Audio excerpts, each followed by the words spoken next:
we are now on the live YouTube things. I'm gonna like break the seal like I need to do. Hold on, dang it! I gotta actually sign out of YouTube quick and then sign in again under my correct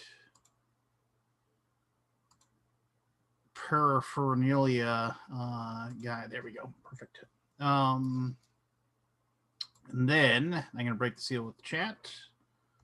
Hello, all, which I've done. And now when you come in, so I'm still waiting for people to show up. So I guess now this is going to kind of turn into me entertaining you. So we will do the obligatory. Maybe we'll play the whole Ask Me Anything situation with people in the chat. I see Paul Tompkins is bursting onto the scene, so I don't know if Paul, I gotta ask you, have you at this juncture taken it upon yourself to finally ditch the hair and the beard and crawl out of your cave, or has the pandemic just ever increased your your aspect as far as that is concerned? I'm interested to know. Um, this is gonna be fun. I'm gonna hope dance for me if I can. Yeah, no, I will. That's as good as you're gonna get as far as the dancing. Well, yeah, Alex, you have the link. Boardkin Co. Oh, he's finishing a movie. All right, that's fine. I had some things to I could probably talk about anyway that have been bugging me. Well, let's get the commercial out of the way. Ragnarok's is still live on the old Kickstarter. Let me just see where we're at right now. 2,484 backers, almost 120K. So thank you very much for everybody who's backed that and who has helped us to be a success on crowdfunding. Also, well, I don't have to tell anybody to watch it, but I know my mother is watching right now. So hello, Mom. Thanks for watching my YouTube show. But those of you in the comments, please don't say anything naughty or anything, so my mother has to read that. And then I'll remind everybody that comes on, hey, don't say anything naughty because my mom's watching. Anyway, so Ragnarok's almost 120K.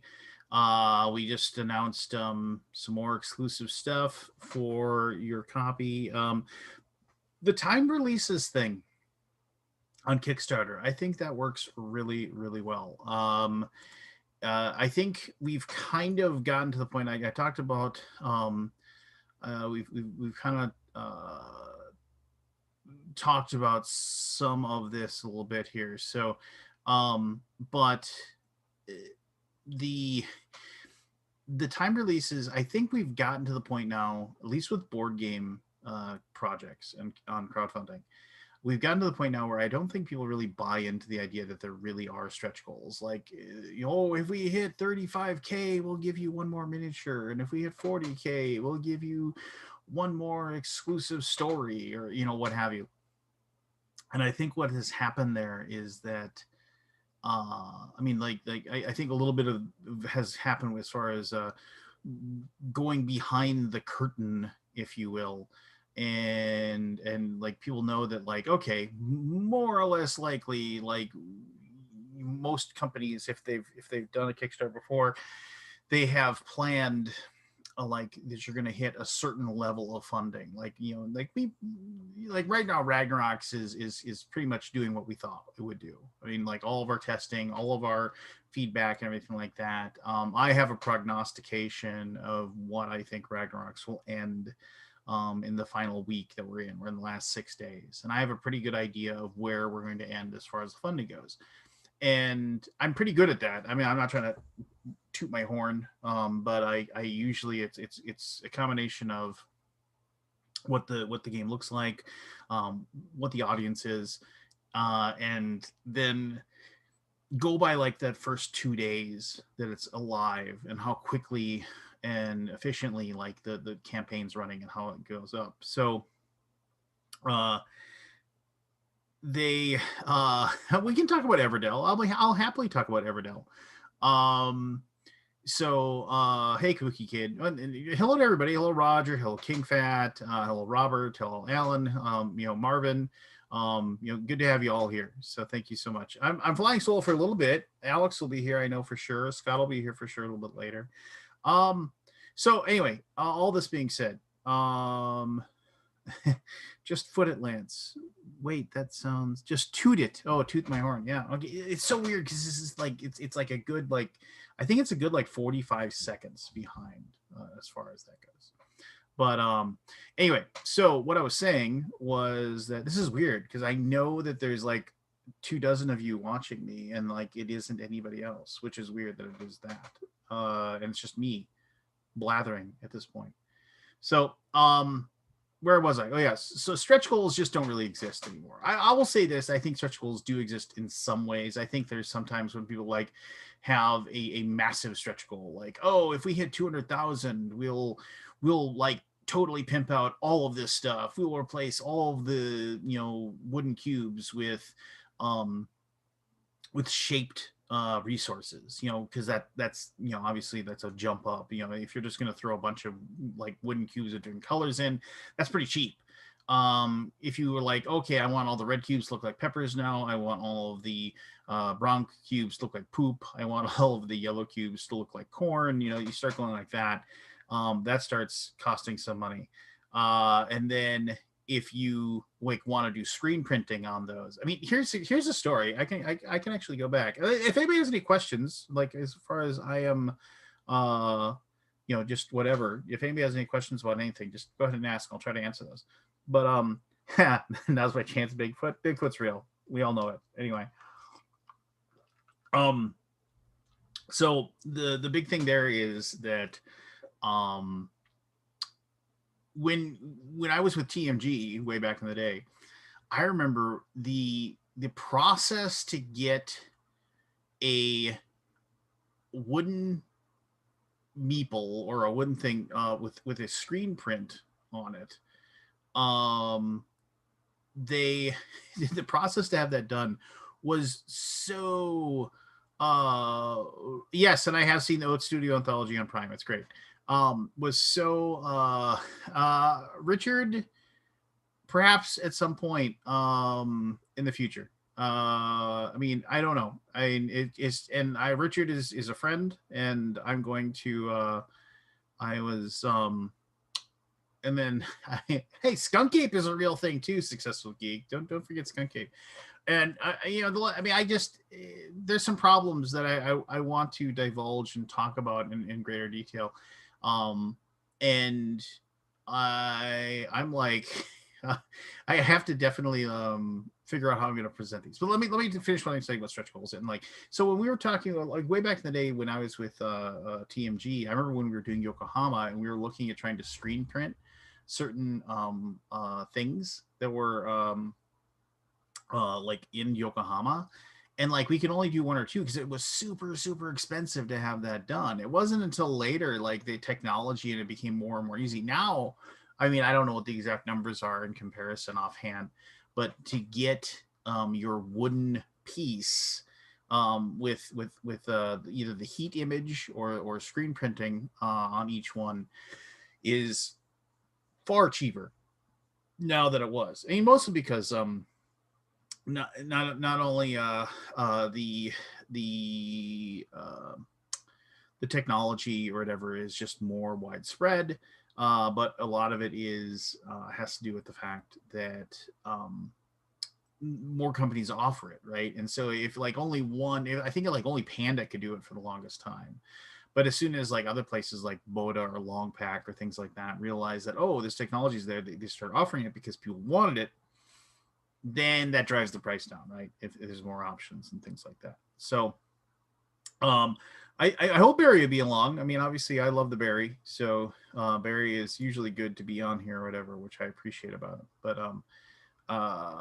anyway, so here's so okay, so let me just address something like there's a bit of an elephant in the room, and I want to address that really quickly. So one of the things about people are wondering whether Richard Hamm will be back. So the, I love Richard. I love Richard to death. He and I had a fundamental disagreement about a few things. And it was just one of those things where, uh, as much as I would love to have him on, and maybe there will be a time and a place in the future where uh, things will. I mean, there's not really a fence to be mended, I would say, and there's no like bridge that needs to be rebuilt. It's just a situation where I think that there's some, it's things have been strained, and it's just that whole time and distance thing, and we'll get to that point, I guess. And I do believe that like I'll have him on again at some point in the future. Um, it's just a process, and I mean, and it's kind of personal, so I'm not going to go diving deep into that. And so, yeah, I mean that's as far as I'm going to go with that. But as they always say, I mean, it's a pro wrestling term. They say this all the time. Never say never. Like, and like that was the whole thing about wrestling. You never say never. Like, will wrestler X ever will CM Punk ever come back to the WWE? Well, never say never. Things can align, and things can definitely figure out. And yes, the Vietnam story was great on the Oates anthology. I thought it was very good as well. Excellent. So, um, anyway, so there's that. I got 34 people watching. Moo! Hit the thumb up button. Why don't you? If I got 34 people watching me live, 35 people watching me live, you can hit the thumb up button for me and just do the hey, we like this. You can do that for me, right? So anyway, so there's the thing about Richard. Like I say, never say never. Still a good friend. I still like I he had some questions about After the Empire because I think he's gonna be doing a video for us sometime soon. So he and I had a good conversation. Yeah, so there you go. Now something to be said. So last week, like there was just we had Travis on, and Pete and Travis left early and left kind of abruptly, and the reason for that was uh the reason for that was is that we started talking about stuff that was like like definitely touch and go as far as what was going on. And now I don't usually shy away from a lot of hey Scott. Hey, Lance. Hey, I'm just gonna finish my story here, then I'm gonna let you talk. Of course you are. I don't shy, I don't shy away from like touchy subjects usually. However, I have a very good luxury in the fact that my job with Gray Fox Games, I have a boss, Shane, who is very open minded, and he definitely will let me speak my mind on most things. And also him and my mentality and politics and thing like that really kind of run very parallel. However, like he would never let me like say anything that would actually endanger like the earning power of Gray Fox in any way. Not that I think I feel anything or say it would like that would endanger that. I'm a kind of an open book as far as that goes. But like Pete and Travis left early last week because of the fact that just basically the conversation was trying to turning towards I don't know, touchy subjects. I mean, controversial subjects or whatever. And they left because they just didn't want to be a part of that conversation. And I guess at some point some conversation happened, and at least for the time being, Pete and Travis aren't going to be coming back, and I feel bad about that. And it's some one of those things where it's like they they just I mean they I don't want to say disassociate themselves or whatever, but I think it's in their best interest just so they can focus on creating awesome games for Cool Mini or not. And I give them all the love, and if they ever want to come back, I'll welcome them back with open arms. And if anything, I feel kind of bad that like maybe a conversation happened where they felt like they weren't comfortable being in the show. And there was nothing about me forcing them out the door. There was nothing about their job taking them and telling them they couldn't be on the show. There's nothing like that at all. It's just it was like kind of like, hey, we had a conversation. They're like, yeah, I just it's like it's just maybe just take a breather for a while. and I totally respect that. And I love Pete. I love Travis. Love them both to death. And like at some point, maybe in the future, it'll be good. So, and then we can, and then everything will be fine. And it'll be, but right now, yeah, this is what it is. Now I got Scott Alden here. I need, Hold on, I need, Lance. I need three more people because Explore it. I have a brand new, game Oh, for us to play. initials? Nope, it's not initials. Something else. Where'd you get the Hexport hoodie? The what? The Oh, the Hexport Hexport hoodie. Disney. Well, I did a video. I've done a Oh, video that's for right. every single one of them, and then this is if he's gonna sell them again. He's got a Kickstarter coming up very soon. I'm gonna do I another video. saw. Yeah. Yeah, and like literally, this like I left town one day and I thought I put this in my luggage, and it's like it is the softest hoodie you'll ever wear. I don't know who makes them for him, but like my wife went into my luggage and took my hoodie out and kept it, and when I got to wherever I was going, she sent me a picture of herself wearing the hoodie, and I was very upset because I was The like, Gaek hoodies are pretty soft too. yeah, what, which ones? Gaek. Gaek, Gaek. what? Oh, the Gaek. I have one of those. You have a I Gaek one? Yeah, we have one that's upstairs. Oh, But no, I like, see, that one's a zipper one. I like the yeah. pullover ones. I like just having a zippers. pullover. I like zippers because then you can open it up and be free. See, it's just like I yeah, no, I like pullovers. I don't know, it's just my style. But no, he's gonna have another Kickstarter coming up, and he's gonna sell them again because he's run out. But I told him these are I'm like curious about the next one. It's like a horror theme. It look like. Oh, it's so good. It's like it's very Strahd. Oh, Strahd. Yeah. That's gonna be good. Yeah. No. He showed it to me. Oh, you got an inside look. Yeah. I'm gonna do a video of it. So I'm behind on my Hexport work because Hexport is. I've so only good. played the first one, and I think I've not even played that enough to feel like I've played it enough. So if you held my nose to the grindstone on this one, I would be like, the first one was great, and then the second one with the forests of Adramon, I think it was called, made it even better. And I thought the Sands of Shurax just was like they tried to cram so much into it, like it was like the third one, that it maybe took a little bit of a step back. Like there was too much to maintain. But he's going back to, I think he's going back to more of his roots. My only complaint about that game is it needs more art.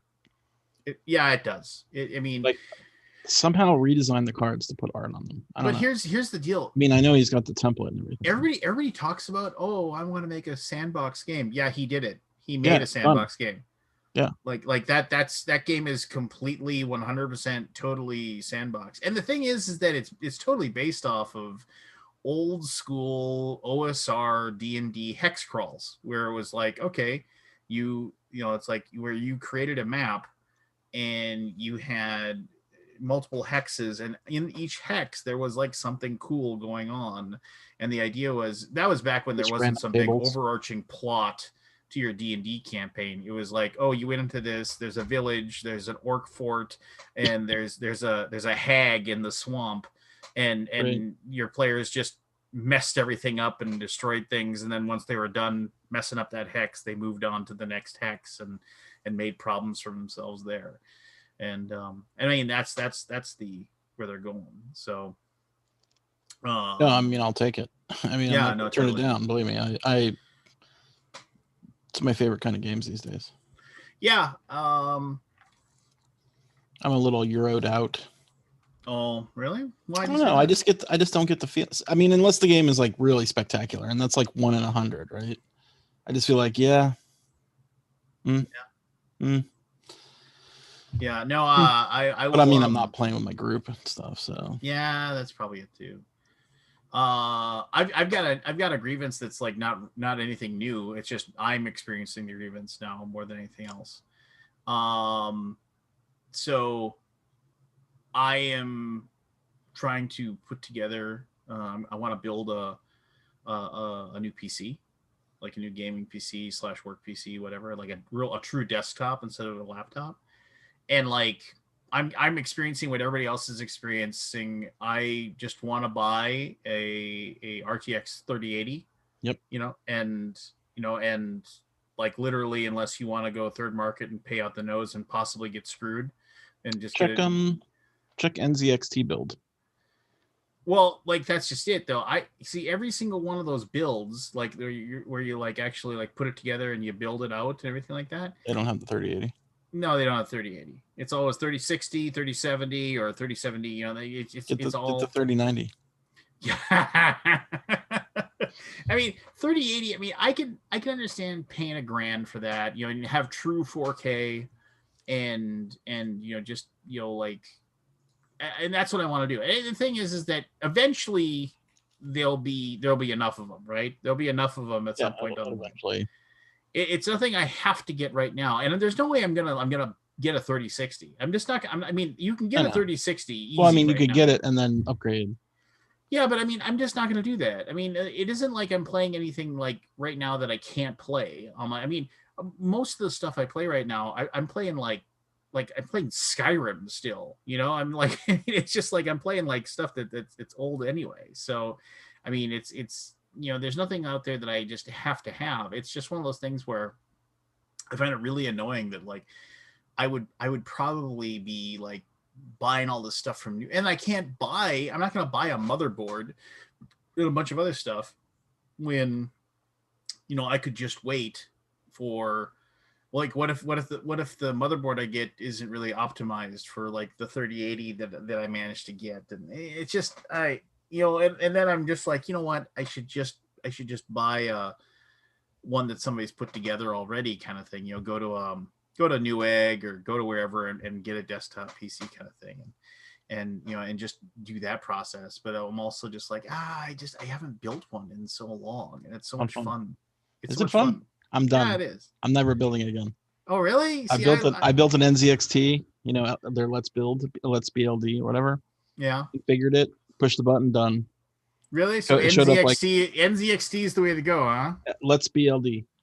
Now you're paying. I mean, it's not cheap. So it's called NZXT. What's no, the it's website? Let's BLD. LETSBLD.com. I mean, we could work your system out. Share your screen. Let's go through it. Well, no. This would be rather boring for people to go through. Fun. Well, no, for me. I'll look at it. We can do it later today or later tonight. Just trust me. But I mean, yeah, but I mean, they're not going to have a 3080 on. No, they don't. They got a 3090 though, if you want. Oh, so I can pay $1,500 or whatever? Yeah, why not? I mean, sell some games. Sell some of your. I'll give you $500 for all your Arkham. How about that? No way! I would never get rid of my Arkham. I have a complete Arkham. 700? No. 1,500. put together my PC and I'll trade you my Arkham. Yeah. I wonder. What's the number there, Lance? What's the number of the? Well, I don't know. There's always a number, right? Is 1,500 the number? Yeah, well, yeah, probably 1,500. 1,500 is a pretty good number. But I mean, I'd be sad about that, because eventually, like at some point down the line, I'd be like $1,500.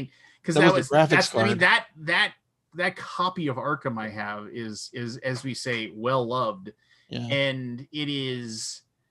I mean, it's what got me into the hobby. I mean, it's got a pedigree behind it, right? It's just like I don't think I'd even not even 1,500. I mean, it's. What's a full Arkham set going for on eBay right now? I don't know. So I've got the full set, except it's all packed away, and I don't want to go get it because it's on the third shelf. So I'd have to pull and I don't know where it is. So we'd have to pull everything down.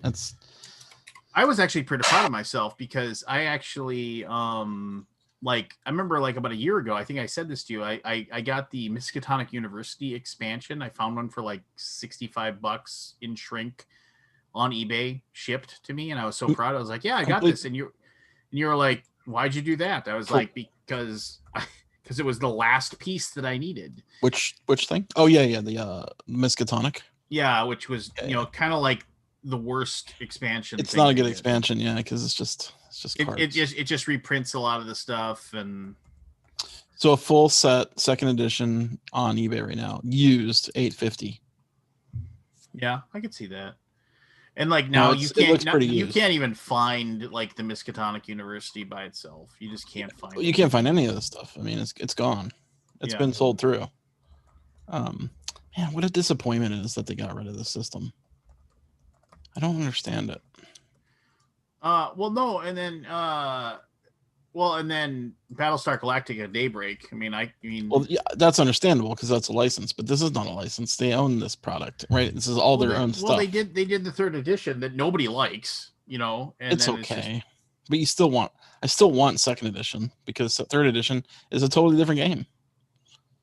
Have you played any of the expansions, by the way? The future.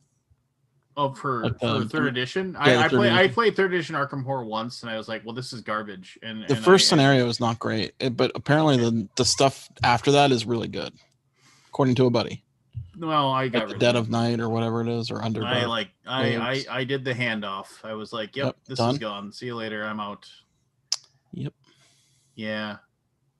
Just so anybody out there who's got sometimes you just want to flip a card and like read what it does and and do it. See what happens. Right? Yeah, and then that's it. So standing offer. I will probably, if somebody's got a Daybreak Battlestar Galactica expansion, I would probably trade a good like 20-30 games out of my collection for it.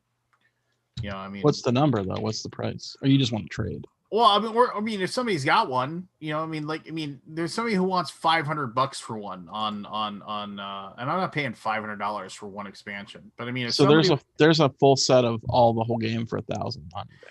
Well, and see, and I'm dumb enough that I've actually considered that. I was like, Can you justify 1,000? Can you? You could sell some stuff. It is truly no reprint. You're never going to get it back. It's only going to go up. See, and this is the thing about that I wonder is that why wouldn't they just okay, so is it because of the fact that they use the pictures of the people that they can't reprint it? Well, isn't Battlestar Galactica like an owned property, like Sci-Fi or whatever? Who owns it? I don't know. Siffy. Someone owns the name. Hey, Chris. Hey, how's it going? I would assume Siffy owns it, but I don't know. I think 1,000 is actually fair. That's $250 for each box. It's 4 expansions. 3 expansions in the main box. Is it in shrink though? No, it's used. See, then I worry. Pre-owned, right? It says. And they dumped it all. You know what? All the pieces. Looks like some of the expansions have not been opened. They're not punched. Hmm. Do you have the other expansions? Oh yeah, I have everything. Okay. What does Daybreak add? That's so exciting. It's just more characters. It's more characters and more cards. Right. Just like, I don't think it adds anything as far as like they truly. So they're Exodus. Okay, so the Pegasus expansion was really good, and then the expansion after that, which I'm trying to remember the name of it right now. Daybreak is unpunched from this guy, our person. What's the third expansion? Exodus. What? Exodus. So the Exodus expansion was worthless. It was it had all these like dumb special extra power things where like there were like civilians on different parts of the board, and you'd go there and you could like solve their problems and like gain extra action. It was just a bunch of fiddly bullshit that didn't add anything to the game, but you got a bunch of new people that you could play, and I think that might have added the special battle board, which was actually pretty cool. But also added to the fiddliness, so nobody wanted to play it. See, I just want the character cards and the encounter cards from Daybreak.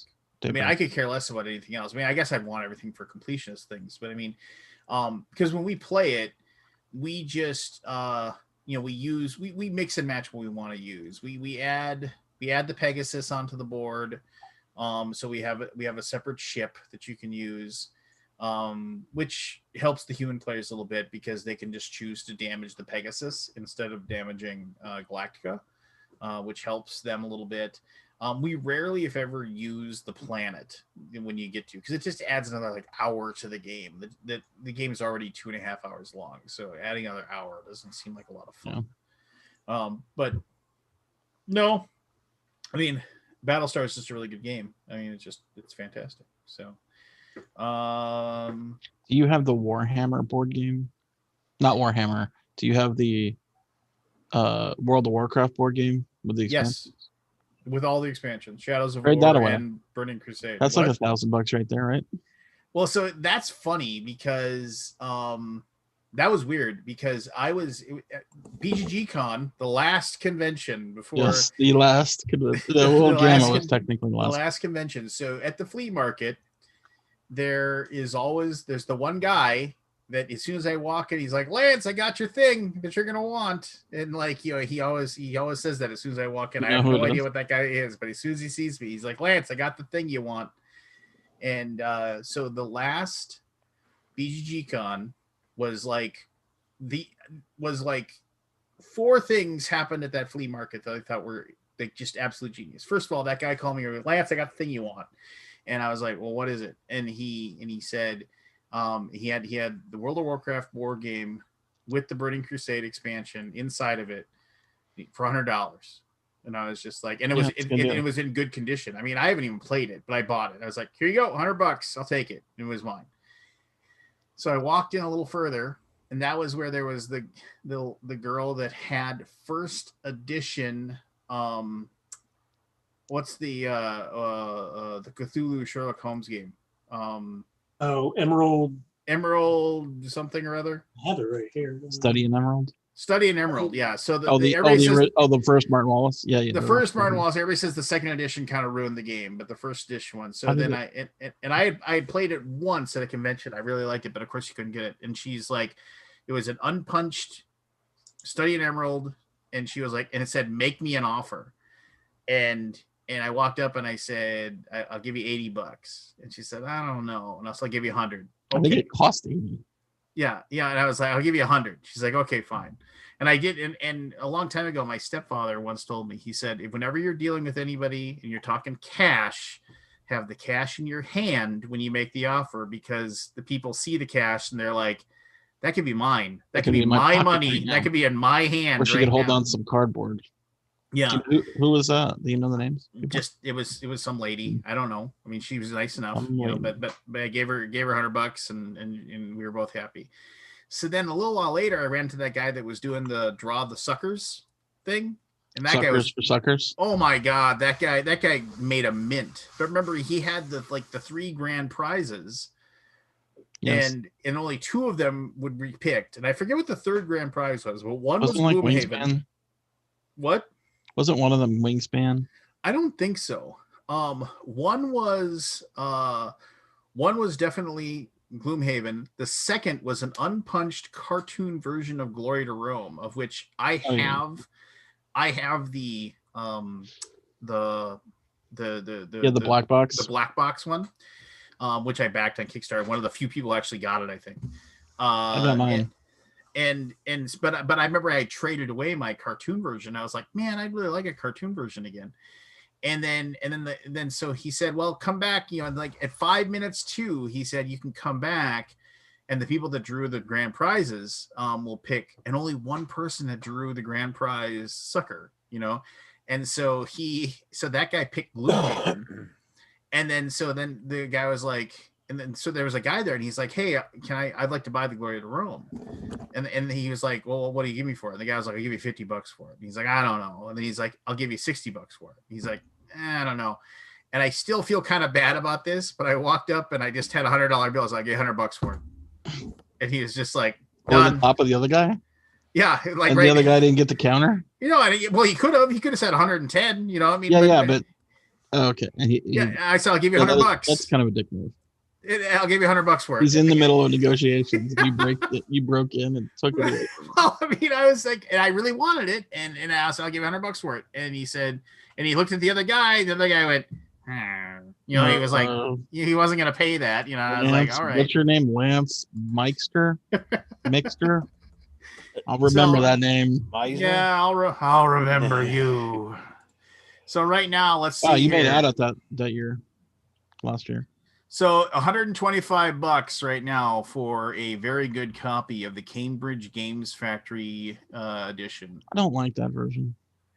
It's the exact same game. It's just I know, but it's on business cards. Like it's not good. Well, here's the deal. I mean, as with most people that I know, they've just gone to they just take there's multiple people that have shown links to their own version of art for it.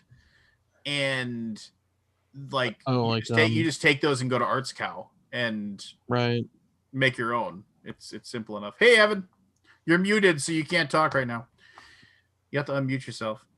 Well, I know, just in case I didn't want to fart and ruin okay. conversation or anything.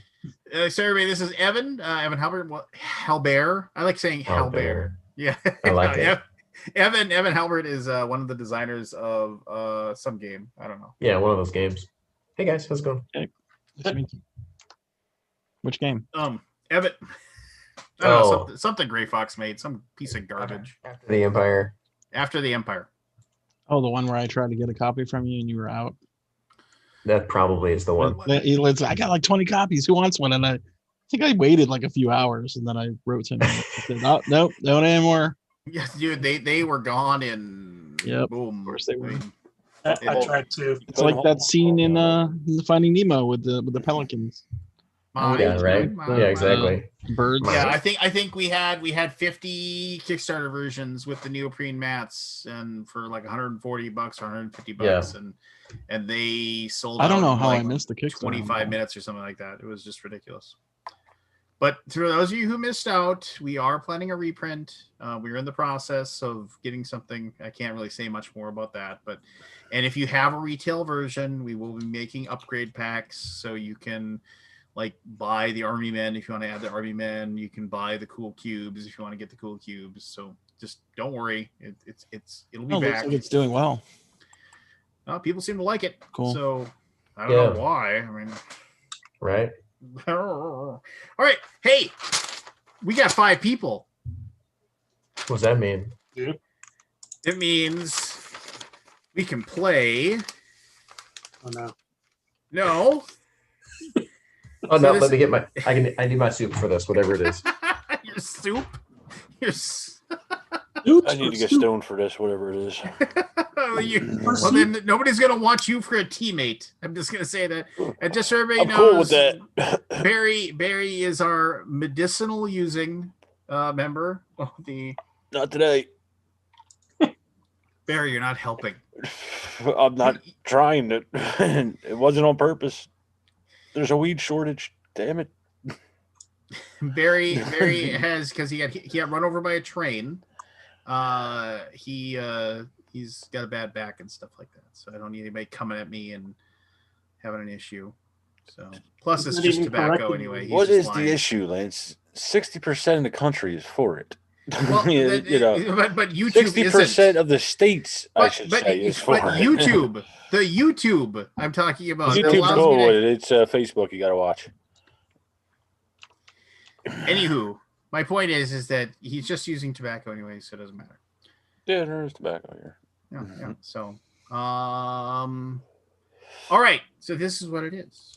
This is what it is. No, so but you're gonna have to be technologically savvy enough to be able to like mute your computer at times so you can't hear what we're saying, and then come back. Okay, because we're gonna play a classic old game show, Password, but it's going to be board game related items. And nope, I just muted you. I couldn't hear you.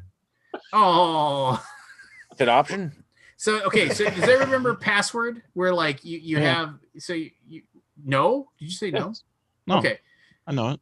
Okay, so Password, just for people that don't know, there would be 2 teams of 2 people each, and then one person from each team would be the person giving the clue, and the second person would try to guess what the password is by using that clue. The clue can only be 1 word, and the password is only 1 word. So like if everybody was playing and I was giving the thing, and let's say Scott and Barry were teamed up, and let's say the password was checkers. So Scott, what would be your clue that you would give Barry? Jump. Okay. So it'd be jump, and then Barry would guess. Let's say you don't guess it, like you guess wrong. All right. Frog. Okay, so then that frog's wrong, and now Chris has to give a clue to Evan. So but you have the knowledge that Chris that you have jump, and then Chris would say. Chris would say chess, and then Evan would say checkers, and then boo, yeah, you won. So okay, so I set him up. Yeah, you set him up. So then that you went through 2 questions. So like that's worth 9 points because you get like basically goes back and forth. Oh, it's not each just time. the one. And each time, and then One Barry, versus we can one. call you out because now Forrest is here. If you don't want to, if you feel like you might not be able to participate. But anyway, Forrest, hey, how's it going, buddy? Hey. So now there's the few rules. I'm glad Forrest is here so I can explain these rules. So these are the official rules of Password. I actually found these out. So you There is give a scoring thing. What? It's not just 1 point for. No. It's like because depending upon how many clues is given, the points decrease to a minimum of 5 points. Oh, okay. So, so here's how it works. When the team that's behind gets after I give the password, they get to decide if they want to go first or second. So like, sometimes if they feel like they can really get the word, then they'll want to go first. If they think they want to wait and let the other person go, obviously figure that out, right? If you give a clue that's 2 words, I don't say anything, but the other team can challenge that if you've used 2 words. So like if you said board game, which technically is 2 words, even though a lot of people write a board game. But if you go to dictionary.com, board game isn't a word, and you challenge it, you automatically lose, and the other person gets all the points. The last thing is that if like, for example, let's say the password was sailing, and Aldi said sail. Since it's part of the word, and also you can't give a password that's part of the word, obviously. But since his answer was actually part of the word, I will say your answer is part of the word. You can change it. You have 5 seconds, and so then Aldi could go sailor, and that would still be wrong, but like he would know that that would be the option. So the other thing is too, you have 5 seconds to make your guess because and then the other person gets to go. It's pretty straightforward, but like I said, you just don't automatically lose by saying part of the word. Yeah, you automatically lose if you say part of the word. So if like the password was, I don't know, let's say the password was, why can't I think of a word here? I'm trying to think of a word that like you'd actually use part of it, like goat, running and run. Yeah, running and run. Like the password is running, and you said run. I'd be like, you lose. Okay. But anyway, so yes, so like let's just go with this. Like Forrest, who do you want for your teammate on this? Evan, obviously. Obviously. Nailed it. All right, Chris, we're up. All right, so then you can just text it to us, man, or put it in. You can chat directly to the clue giver. You can just send him a chat. Oh, that's true. Yeah. You don't have to give. But I have to give it to like both of you. Yeah, you could send 2 messages. Do you see how you can send it to different people? That's complex. You can target who you want to send a message for. Well, yeah, but the fun of it is that the people watching would actually then get to hear what the password is too, and it'd be like fun for them to interact. Whatever you want to do, your show. It really feels like it. It really does. All right. So how do I know? All right. So I've got 12, and here's I'm going to give you a little bit because this is going to be board game related. And I tried to think of a board game that everybody knows about, that everybody at least has played possibly once, or at least has heard about in some way, shape, or form. So I picked the game After the Empire. Dominion. That's what I picked. Well, after the Empire, very soon. Give it a week, then everybody will have played after the Empire. But no, we're gonna go with the board game Dominion, the classic game from Donald X. Vaccarino. I heard of that one. Yeah. Yeah, it sold a couple of copies. Yeah. So, Chris and Scott, who is going to be your first clue giver out of the 2 of you? Okay, Scott's first, and then Forrest and Evan, who's going to be the first clue giver from you guys? Yeah, I was gonna say not me. Okay, hold on here. I'm gonna make a little note here. Forrest, Nevin, Scott, Chris. Right here. All right. So I will need Chris and Forrest to go ahead and turn the audio off on your computer, and then when I'm ready for you to turn back on, I'll go like this, and you can Okay. come back. Turning off. Sure. Heading into the cone of silence. Yeah, cone of silence. Scott and Evan. Yes. Evan, I'll give you first choice. Okay. The password is moat. Oh, Password is moat. after the Empire. So, Evan, do you want to go first or second?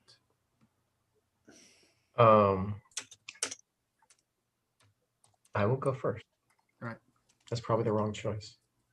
You're gonna get it. And I cannot read lips. All right. Okay. All right. Go ahead, Evan. Your first clue. Cross. All right. No, so what am I trying to do here? You're trying to guess a one-word Guess the word. answer. The password. You're trying to guess the password.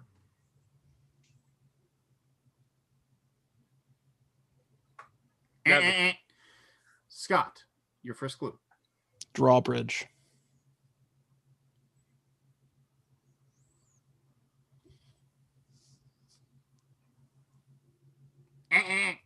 Evan.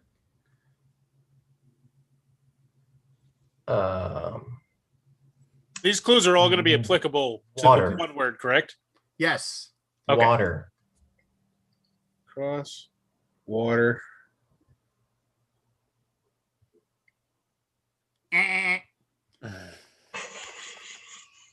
Scott. Defense.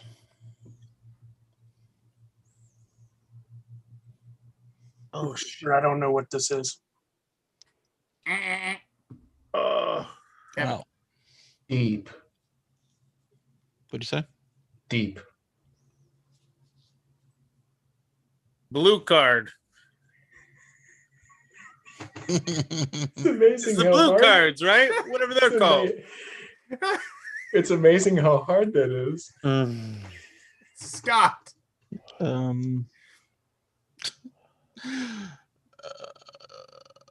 Dragon. What was that? Dragon. Oh.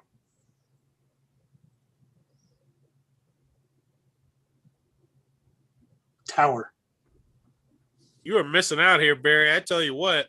I know what it is. Very knows the answer. And you're going to kick yourself in the ass. How many rounds left? Or He just keeps going till What keeps somebody going? gets So- it. so- Are we at 0 points? No, yet? no, you have a minimum of 5 points. So Evan. I don't know what haven't we said, Scott? You So can this say is the a same thing word that's again. You can get the connected same with clue. Dominion somehow. Yeah. Yes. Yeah. It is a card that's Um, in Dominion. It is a card. Oh my that's Think God. of the theme, Not realized. Forrest. Think of the theme and what they're telling you. Inexpensive. Oh, Chapel.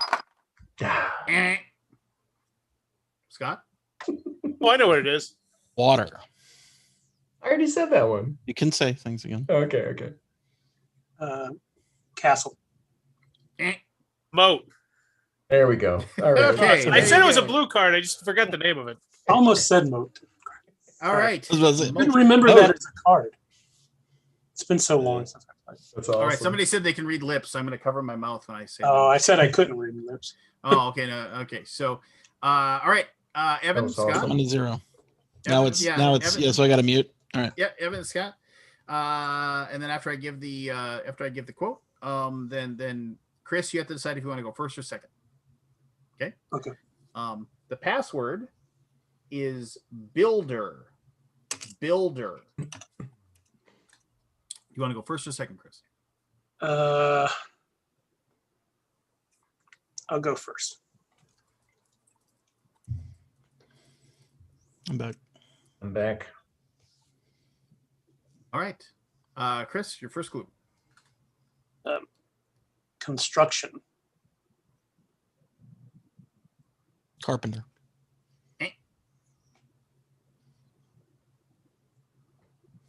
I still don't remember all the cards in Dominion. I know. I don't remember her. Forrest, your clue. I don't remember what the hell this card does. Sheetrock. 2 words. Are you, No, are it's you, just, do you want a challenge? If challenge is incorrect, they get the points. So just, you want a challenge? Well, there's a technicality here.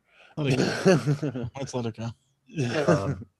Sheetrock's a Builder. brand name. What'd It you is say? a word. Builder's Builders. correct. All right. I was like, Boom! what does he do? Like draw 3 cards or something? I don't remember the builder. I chose Not builder really because it's a cards deck well enough. builder. It's a deck builder. Sheetrock is one word apparently. USG. Yes, it's a brand sheetrock name. brand. Oh, I knew that. Right. I knew that. Oh, There's and none by of the that way, count. words that have hyphens are considered 2 words. Just so you know. Mm, All right. So that okay. So Sheetrock. it is 14-0. is that just 14 to gypsum? nothing. Gypsum? Gypsum board is what it's technically called. Yeah. Thank you. Or gypsum Thank you. night. Yeah. Anyway, Chris and Forrest, please mute your audio. Won't help. Evan and Scott. Yep. Your password is curse. Curse. Mm. All right. I want to go second. I feel like Ready? covering the mouth's a bit much. But okay. Well, I just don't want you cheating. All right. So Scott, I forgot to ask you. I'm deferring. Yeah. I'm You're gonna go deferring. second. So okay. So then, the first clue will be Hex. Hex. Hex. Hex. Which? eh. Gonna be nice. Scott. Evil. Curse. Damn it. Yes. That is Yeah. correct. Yeah, I knew as soon as it wasn't witch. Yeah, I was thinking witch too when you said it. All right. So we If have you had said 14. which, where do you get it? It's 14-9. 14-9. I And know. by the way, there are 12 words. There are 12 words. Oh. Just so you know. It's a lot of words. So Sorry, we've I'm already muting. won. All right. So yes. So please I'm mute. muting. And you said the winner gets your Arkham collection, right? Yeah, I'll make sure I send it to you. You just got to pay the shipping. It has to be overnight. I got one if you want. All right. So Some of them are still in a shrink. if I remember correctly, this one is going to be for this think is it's for me. what? I think it's me. Yeah, Forrest and Chris.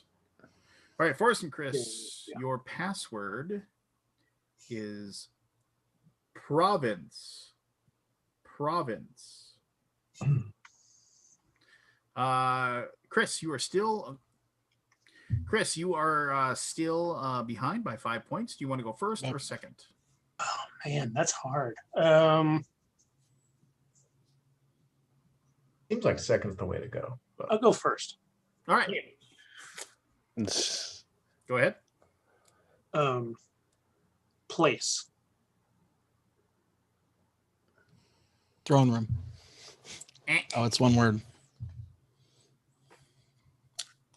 Can I put inflection in my voice? Is that Oh fine? yeah, you can do. I mean, you Always. just can't do any hand gestures. That's the one thing you can't do. All right.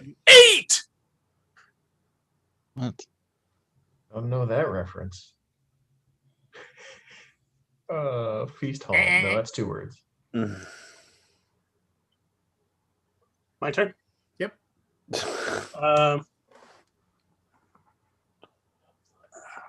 Good.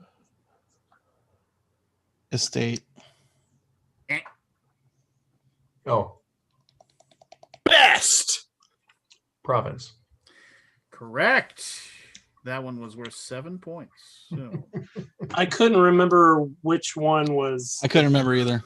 Yeah. Yeah, estates. I knew what it was as soon as he said 8, but I didn't know Yeah. what the, All right.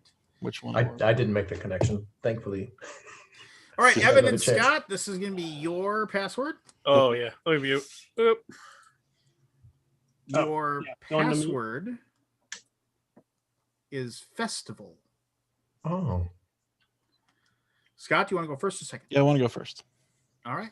Come on back. Come on back. come on back. All right. Back. All right. So Scott has chosen to go first. Go, Scott. Party.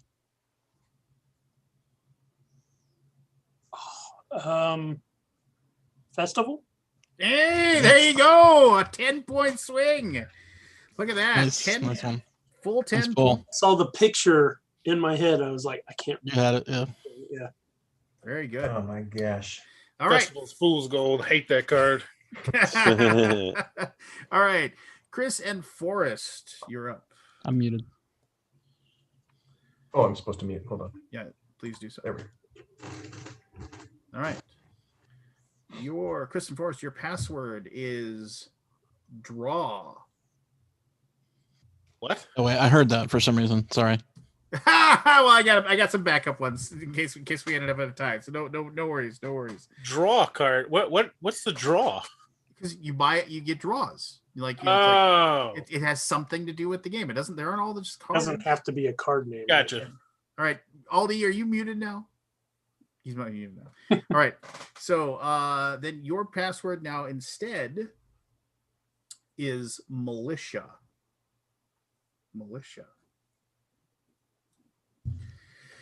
Scott and Chris, you still are behind by 2 points. Do you wish to go first or second? I'll go first. All right. Military.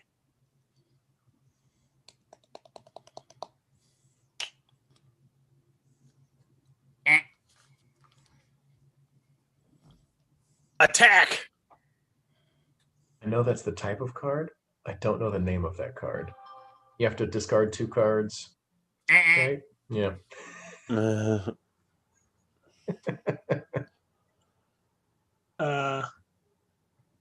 Attila.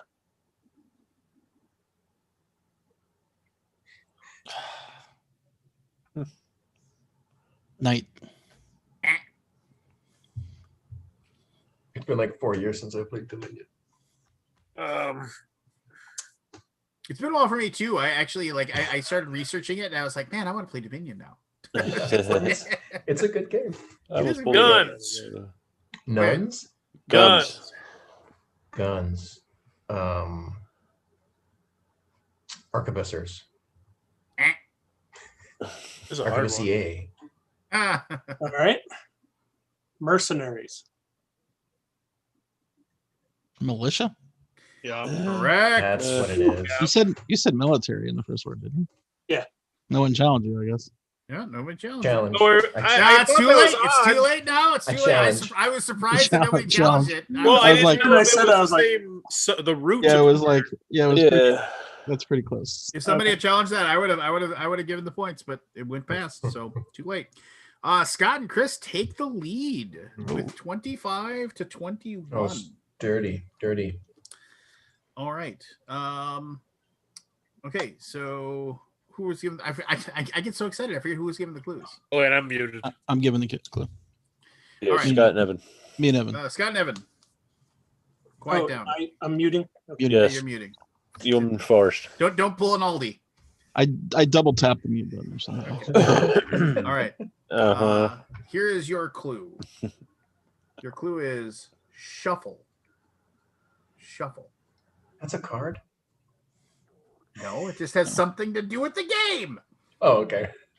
You only explain that to half the game here, Lance. No wonder they don't understand. They just went through that All with right. Forrest.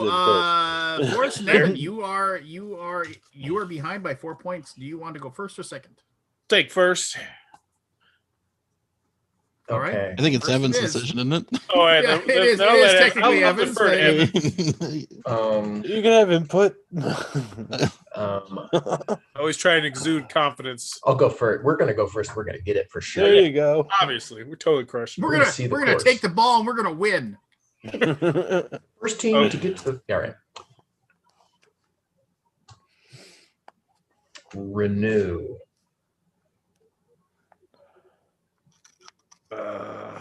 Shit. Fixing room. What'd you say?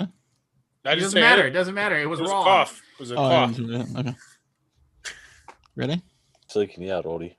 Riffle. Riffle. Shuffle. Yes. Correct. Oh man. Nice one. Oh man. Got it. Look at this. 34 to 21. Oh no. 34. You can make it come back. Just Game's not over. All right, I'm muting. Mute. Oh, yeah. Oh, all right. I'm not muted. Great. That is correct. That'd be hard. All right. Chris and Forrest. Forrest, you are first. You have to decide if you're your first or second. Your password is intrigue. We'll go second. All right. Well, I'm back, Scott and Evan. Back. Are you Scott and Evan? You back? Yep. Evan, you back? Oh, damn it. Evan, you back? How's Trying your to use soup, dinner, Evan? damn it. We're good. All right. So, Forrest, are you deferring or are you going second? Yeah, you're going second. So, Chris, go ahead. All right. Interesting. Gold. Potions.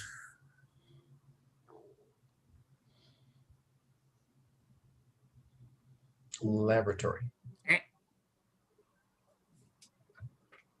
Mysterious.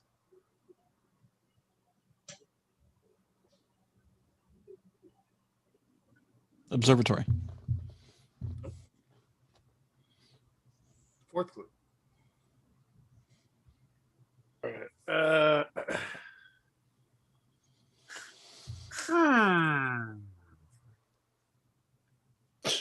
need something, Forrest. Otherwise, That was my clue. I went. No, yeah, it has to be a word. You can't. It has to be a word. Well, fuck. 3 seconds. Baby, but you know it's. I mean, we all know. Yeah, boy.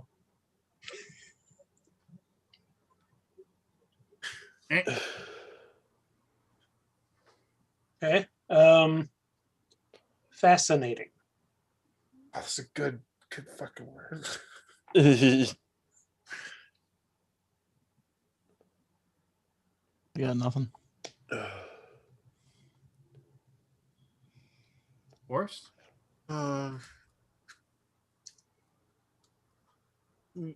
Mysterious.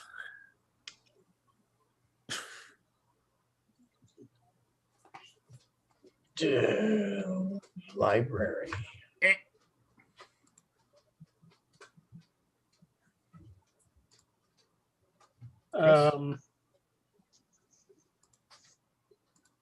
Unknown.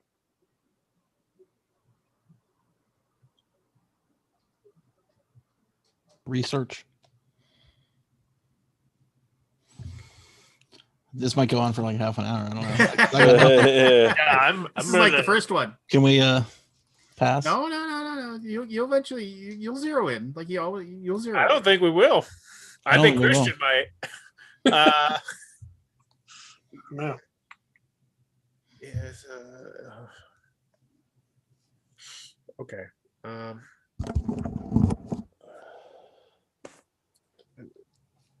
Expansion.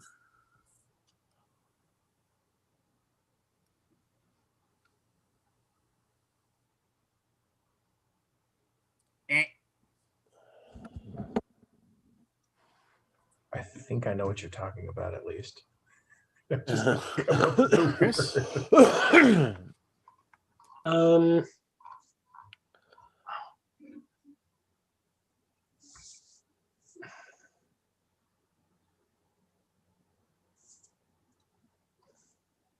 Need something, Chris? I know. I can't. I've got it. It's Don't let hard. it- It's don't let it go hard. past. No. I've got it. I'm Uh, ready. Don't let it go past. 3 have to seconds. Go with Chris. interesting again. Alchemy. Oh, nope, that was going to be my guess. Never mind. I don't have it. I was hoping you put us out of our misery. Cornucopia. Horn of plenty. 3 words.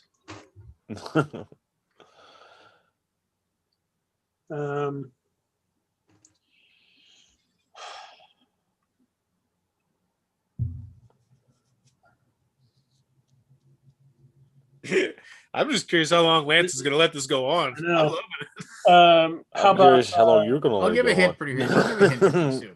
how about deceptive?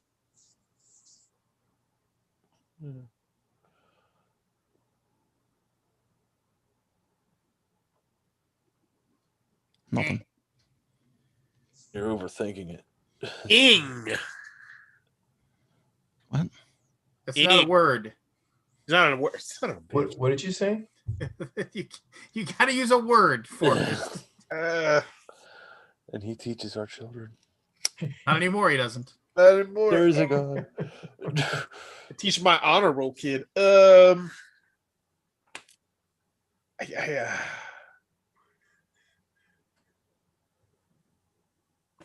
The fascinating. For the third time. Come on. I don't know. I got nothing. Circles. Oh, I'll I'm out. let you I guys think after Chris gives his next clue. I'll give one more clue to each of you, and then we'll call it quits in this one. Oh, thank you for the one more clue.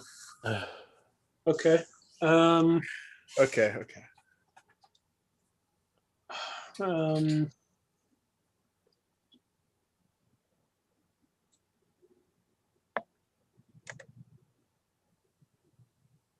They leave. Discovery. Yeah. There you go. So I'll give you a clue because before I started, it's the name of an expansion. Yeah, I've been going through. I don't know them, but maybe Well, Evan knows I was them. going to say alchemy, but Yeah, well, that's Forrest, well, you're gonna. I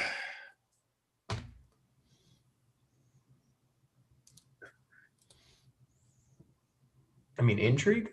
Yeah, we got it. 1 point.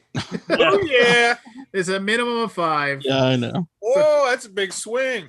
Intrigue. Somebody's got to win. All right, so we'll just I'll take a deep breath. Like, what are all the names of the expansions?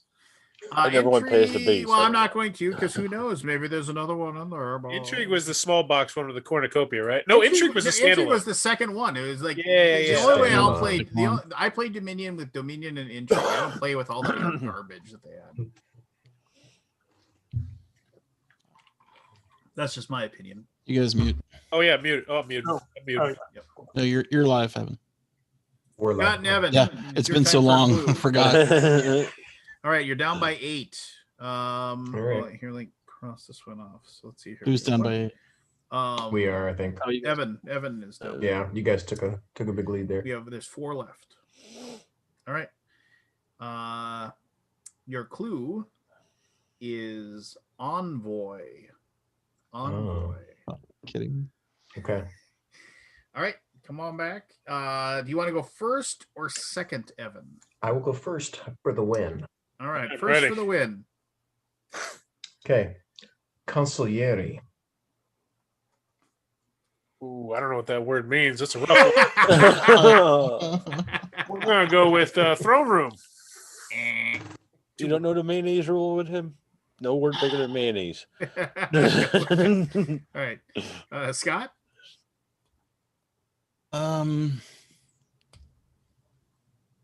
Ambassador. Visor. Nope. For 8 points, Evan. Diplomat.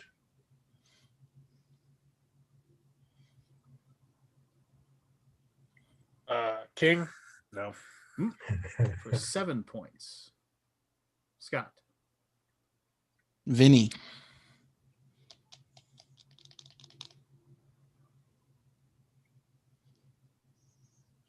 Mm. 6 points, Evan. Oh, Traveler.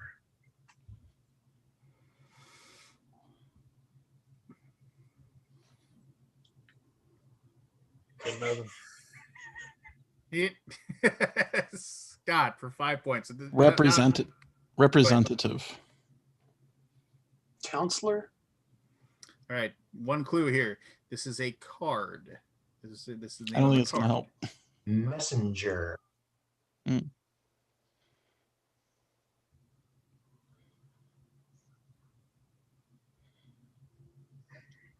Nope. Nope is not correct. Chris already tried nope. Damn it.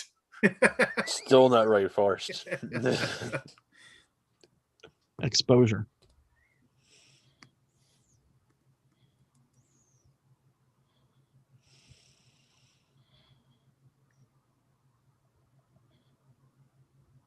Eh.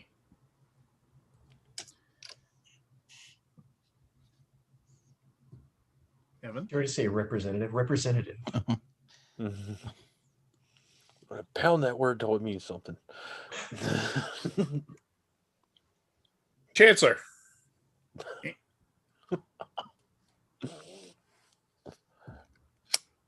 Cortisone. You say cortisone? Courtesan. Courtesan. Wait, cortisone. What's the Courtesan. difference? Courtesan. I don't think it'll matter. Emissary. Oh. All right, this will be the final round of clues. Otherwise, nobody Okay. gets points. Okay. Yeah, emissary.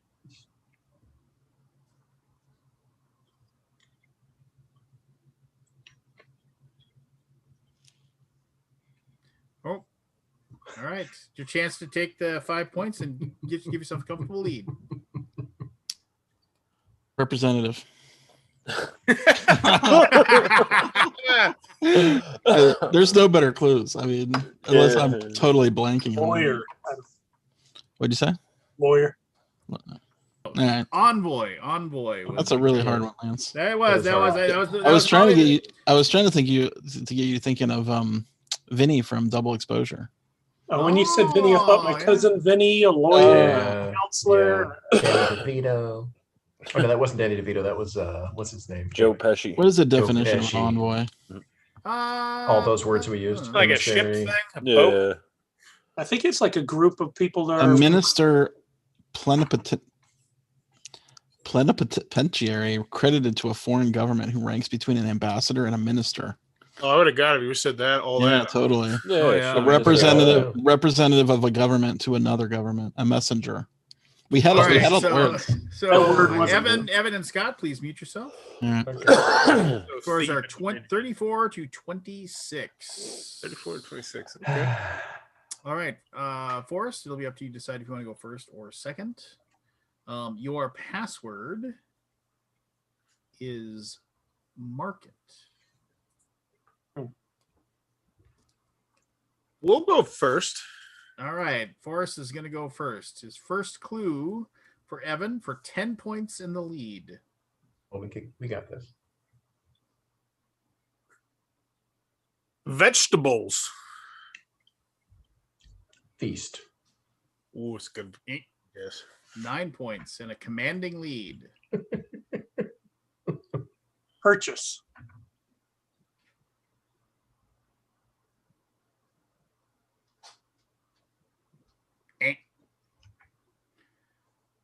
Super.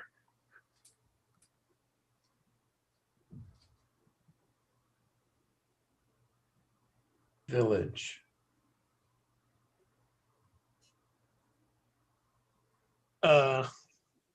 Kroger. Oh, Market. damn it. Correct. Market is Nice. correct. I got two Yeah. supers. Damn. 6 Super. points. 6 points. Super So we was a have very good 40 to clue. 26. We have 2 clues left. 2 clues left. You got a Oh, one man. shot at. Yeah, so anybody's game still. Anybody's game.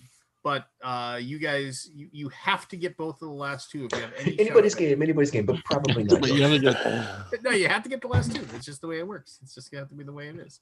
So this will be the last clue for Scott and Evan. Market was a Forrest and card. Chris, please mute yourself. Muting. All right. So excuse me. Your final password. not final. Well, for you. Oh, for me, yeah. Yeah. Is platinum. Ooh.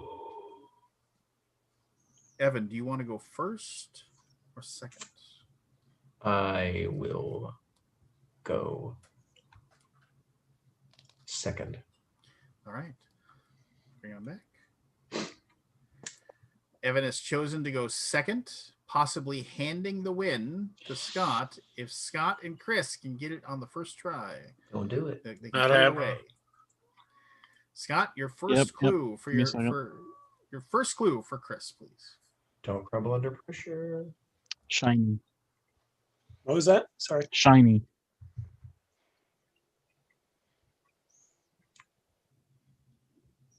Light. Lance, are you cheeky? I think I know what it might be. Valuablest. Platinum. Is that a word? Platinum. We're gonna give it to him. Can I challenge that fact that's not a word? I had an idea too. Valuablest. In the spirit of the fun of the game. Yes, in spirit of competition, I will not challenge. we will give the 5. We'll give the 9 points. So it is 40-35. This is truly anyone's game. And if it does go down to 5 points, I do have a tiebreaker. So I do have a tiebreaker. I had 2 tiebreakers just in case. Who's in the lead? Did we take the lead or we still? you guys- No, you're guys- down by 5. You're down by 5. Oh, okay. You're down by All right, 5. I'm muting. So yes. Oh, yeah, me too. Hold on. Scott and Evan have to mute. Okay. So Forrest, you'll have to decide if you want to go first or second after I give you this clue. No pressure. No pressure. Here we go. Your password is island.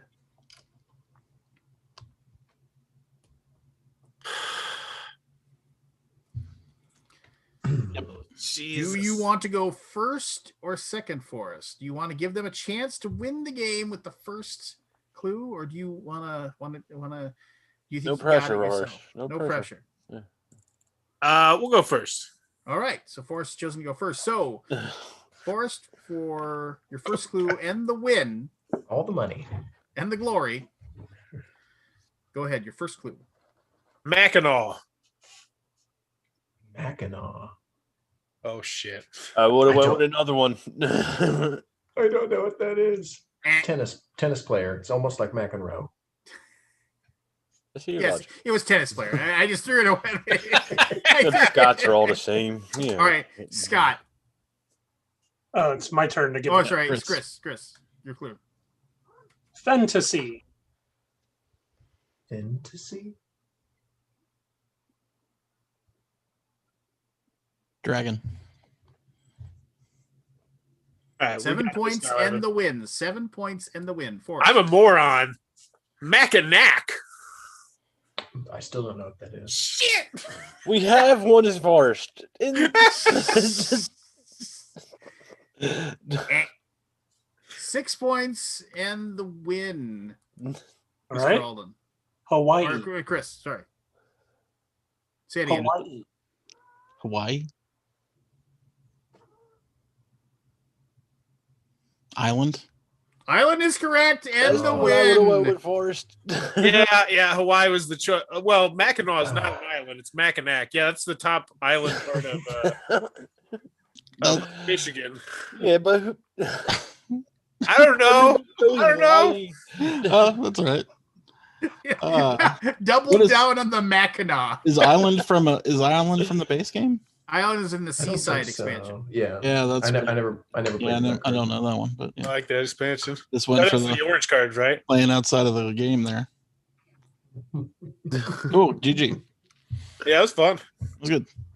Yeah, no, I'll and there's so many board games that you could and I don't think just straight. I went with just straight up board game, but maybe I could do like designers.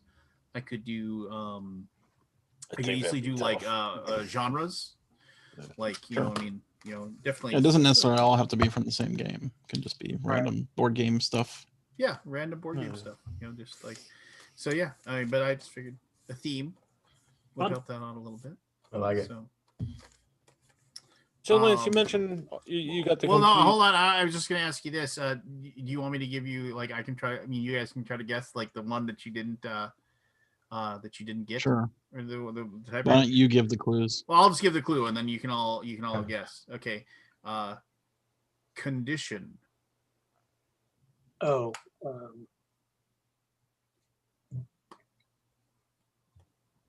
And I can't think of. Or treasury. Oh, what is it? Oh, what the hell is that? coin. Mining? What the fuck is it? What's the one that upgrades your coins? Mine. Mint. Mine does. Mint. upgrade There you coins. go. Mint. There you go. Oh. Condition. I could go like Oh. pepper, Oh yeah. Yep. spear, Yeah. Pepper. pepper, Pepper. They always did that like pepper. the old Pepper. password. Yeah, remember they always have that weird. They had that weird monitor. That Yeah, they would look in the. That was on the swivel. There was on. They There would was. swivel It would back swivel the and- monitor back and forth. I like that you and were the thing was doing the voice. huge. It was probably analog. It was not probably digital. Oh, It was yeah, probably a it had to be. projector. No. It was Yeah. probably like a backlight projector. There's a I guy like that you backstage were doing typing the it in real voice, fast. man. What was that, Chris? I like that you were doing the voice. The password is. Pepper. I grew up watching. I mean, during the Paltrow. summer, who didn't watch game shows in the morning when you're like, when you're home alone? Oh yeah, we grew up on that shit. It was Yeah. probably analog. It was. I liked. $1 Million Pyramid.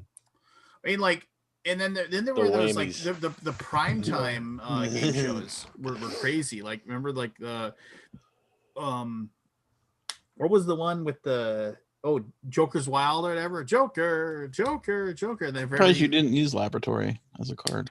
Yeah, I thought about I it. I mean, guessed there's, it. there's, And there, whip. there was literally like thousands. I mean, there's a of options. bunch. Well, I didn't want to do I all would've been lost on cards, that right? I wanted to like, Yeah, try to, yeah, yeah. Just go off of certain things. Feast, cellar, chapel, gardens, thief, village, laboratory, woodcutter, witch, workshop, What's the one like the cellar, right? Cellar's cellar. The blue one, right? Well, that was. No. I don't know if it's all.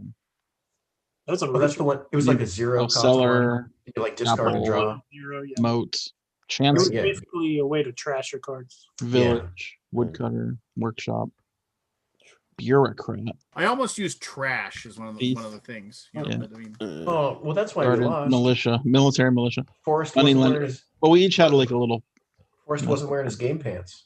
There you go. His game pants. remodel, smithy. God, I don't remember any of this.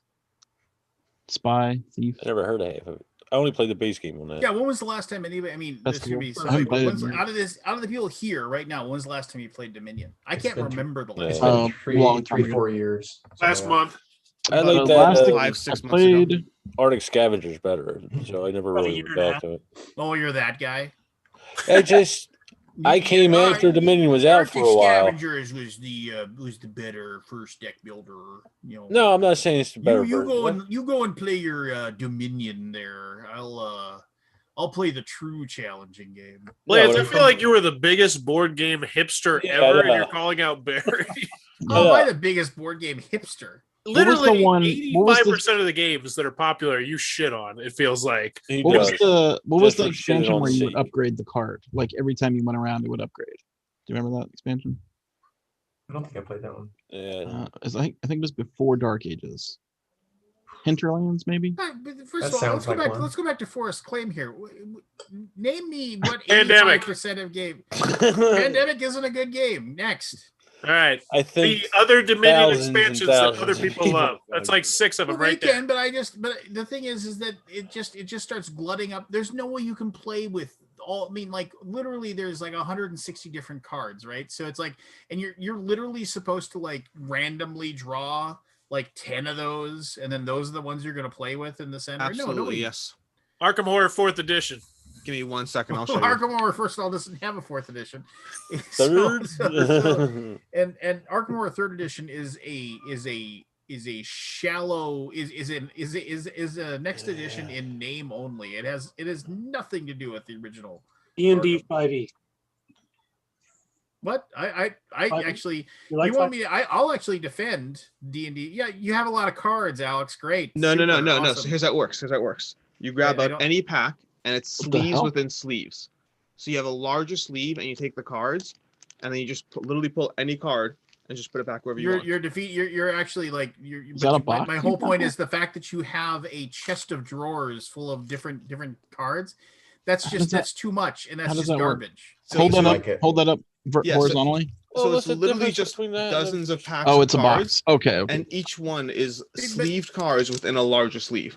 like Magic the Gathering nerd in me Yeah. loves that. like Yeah. quite literally, like the Dominion and Dominion Intrigue is like it didn't get any better than that. And you don't have 700,000 other options at that point. No, so I admit I stopped getting expansions after Dark Ages because I don't need any more. But I like having that giant box of cards and mixing it up every time. It's my desert island game. Like if I was going to take one game and I knew I had like 2 or 3 people, and it was like I get every expansion. That's my one. It's just infinite. I don't infinite think- One of my all-time favorite Norm Macdonald tweets, because I was stuck on a deserted island for 10 years, and I gotta tell you, those 5 albums I brought with me didn't do a damn bit of good. So I gotta tell you, those albums I brought with me, they didn't do a damn bit of good. I can't do Norm Macdonald. Nobody can. You gotta do the I mean, yeah. So you bring some albums, you head to that island there. Yeah, and, I think 5 years ago was the last time I played it, but I really liked it because it had like a whole bunch of new mechanics in it. I mean, it was Dominion really cool. Dominion is Hall of Fame game. I mean, it is. I mean, it just is. Oh, for sure. And the thing about For like sure. And when it's I did spawned my what, 1 million games? Yeah. But when I did my Couple Dominion hundred. review 1,000 years ago, like I didn't even talk about, and it was actually like kind of really like a predecessor to like anything that I do now, technically, is that I didn't really talk about the game at all as far as like why the mechanisms are good or show how to play, because I basically said everybody knows how to play this at this point. This is why this game is awesome. And I just referenced the fact that it was like it just creates so many good fun moments for everybody at the table because you can teach it really quickly. Everybody knows what's going on. And I was talking about like basically me and my friends just sat in my garage like on a Saturday night in the middle of summer, drinking beer, bullshitting with one each other, and just playing Dominion and just having a blast for like 4 hours. And it was like the game itself was the reason why everybody was there, but it was just like one of those like perfect evenings where everybody just had fun and everybody was just totally chill, and it was just a really good night. And I just said like, thankfully, without this game, that night wouldn't have happened. I mean, man, that video was from 1,000 years ago now, but and it Did spawned anybody so ever- many other great games like Resident Evil. Magnum Opus is like one of my favorite deck builders. Has anybody played it? Magnum never is heard very of it. good. It is. It's a game where you're trying to discover the formula to, or what was it? The alchemist stone, or what is it called? The stone, Sorcerer's Stone. sorcerer's stone, or something like that. Where you can transform lead to gold, and it's actually an alchemy game. So you're like discovering formulas cool. based on reagents, and then you're buying those cards to I like it. Hey, do Forrest, stuff. let me ask you a question. As a reviewer guy, how many times have you like done a preview video for somebody, and then like they promised you a copy of the game when it hey Jeremy, they promised you a copy of the game, and then they never came through with it after the fact? I want to put a caveat on this that I didn't reach out to them afterwards because I normally don't care. I would say it's probably in the 70% range. What? Whoa, That no, high? that's Wow. not that high. Yes, Wow. I've shot over 100 Kickstarter videos. Do you remind them? But I'm saying No, people who I don't said ever they're going to remind give you. Well, then that's why. Yeah. Is Well, that I okay? mean, most of the time I don't care. I mean, So- it's like I put like, content out on it. The I part track about that who's drives offered me, and like I don't bother reaching out to those who, if I don't care. Like lots of people be like, "Oh, thanks so much for covering." If I don't care, I don't care. But like if I really like the game, I'll reach out and be like, "Hey, just make sure like you got added to the pledge manager," and they'll be like, "Oh yeah, I'm so sorry, I forgot in the rush. Done, taken care of." Hey, Jeremy. I had to read because there's. Jeremy. I mean, I'm not gonna call it because I'm gonna give them a chance. Who are you to today, Jeremy? come through. I haven't seen these ones before.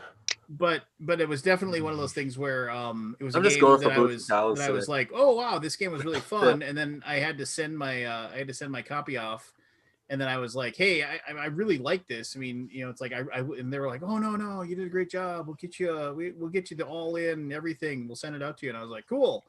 And then like I've seen people do unboxing videos and stuff like that, and I'm like, yeah. So I was like, were you still gonna send this? And then like to his credit, the guy emailed me almost immediately, and he was like, oh, we just don't have any copies in the US. And I was like, and I responded to him again. I was like, well, it seems like these people live in the United States and they all have copies.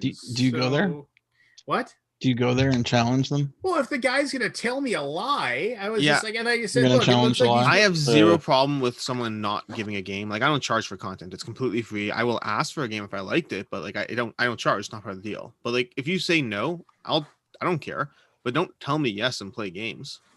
Yeah, no, I mean, it was just like, so and which fine, whatever. It's just it's a thing, right? But I was just totally like, all right, and then he didn't respond back, and I was just like, yeah, and I said, hey, if I'm wrong, if like these were like like PPC copies or something that you sent out, I mean, call me out. I mean, explain it, but I can actually look at my my Kickstarter list because now I'm intrigued because I've got an entire playlist that is literally nothing but Kickstarter videos that I've done for people, and I could really see because I think about 60 to 80% is probably about a realistic number. So what's that for? What? That I don't get a final copy of the game.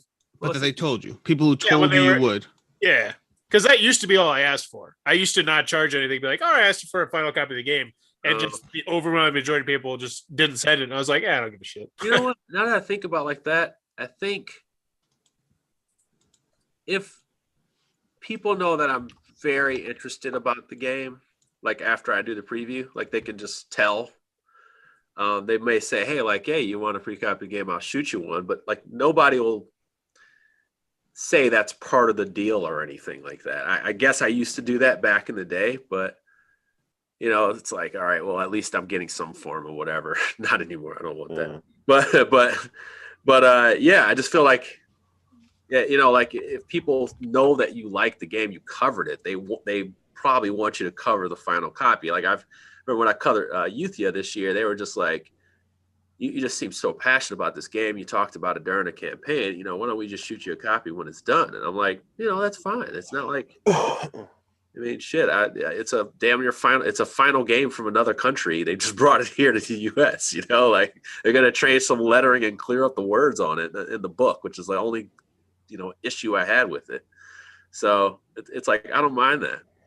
And I don't even mind disclosing that either. Like it just, I'll even reference it. Like I'll say, hey, I covered this game back when it was a prototype, and I thought it was freaking awesome back then, and hopefully it doesn't suck now. But let's talk about it, And I'll leave it there. But there are some rare cases where what you guys backed and what you got was two totally different fucking things. So I've seen it. I've actually just seen a good example of that Ruins of Mars game that just came.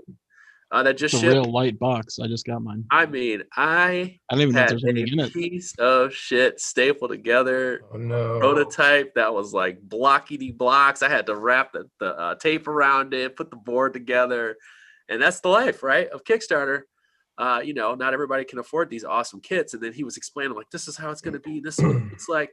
And then I seen the final product from some of the people, and I was just like, that's awesome. Like they really got it together, and that's what you want. Oh, so it came out okay? Yeah, the vision. I haven't opened it yet. That's the thing. It's like the vision was there. Yeah. Right.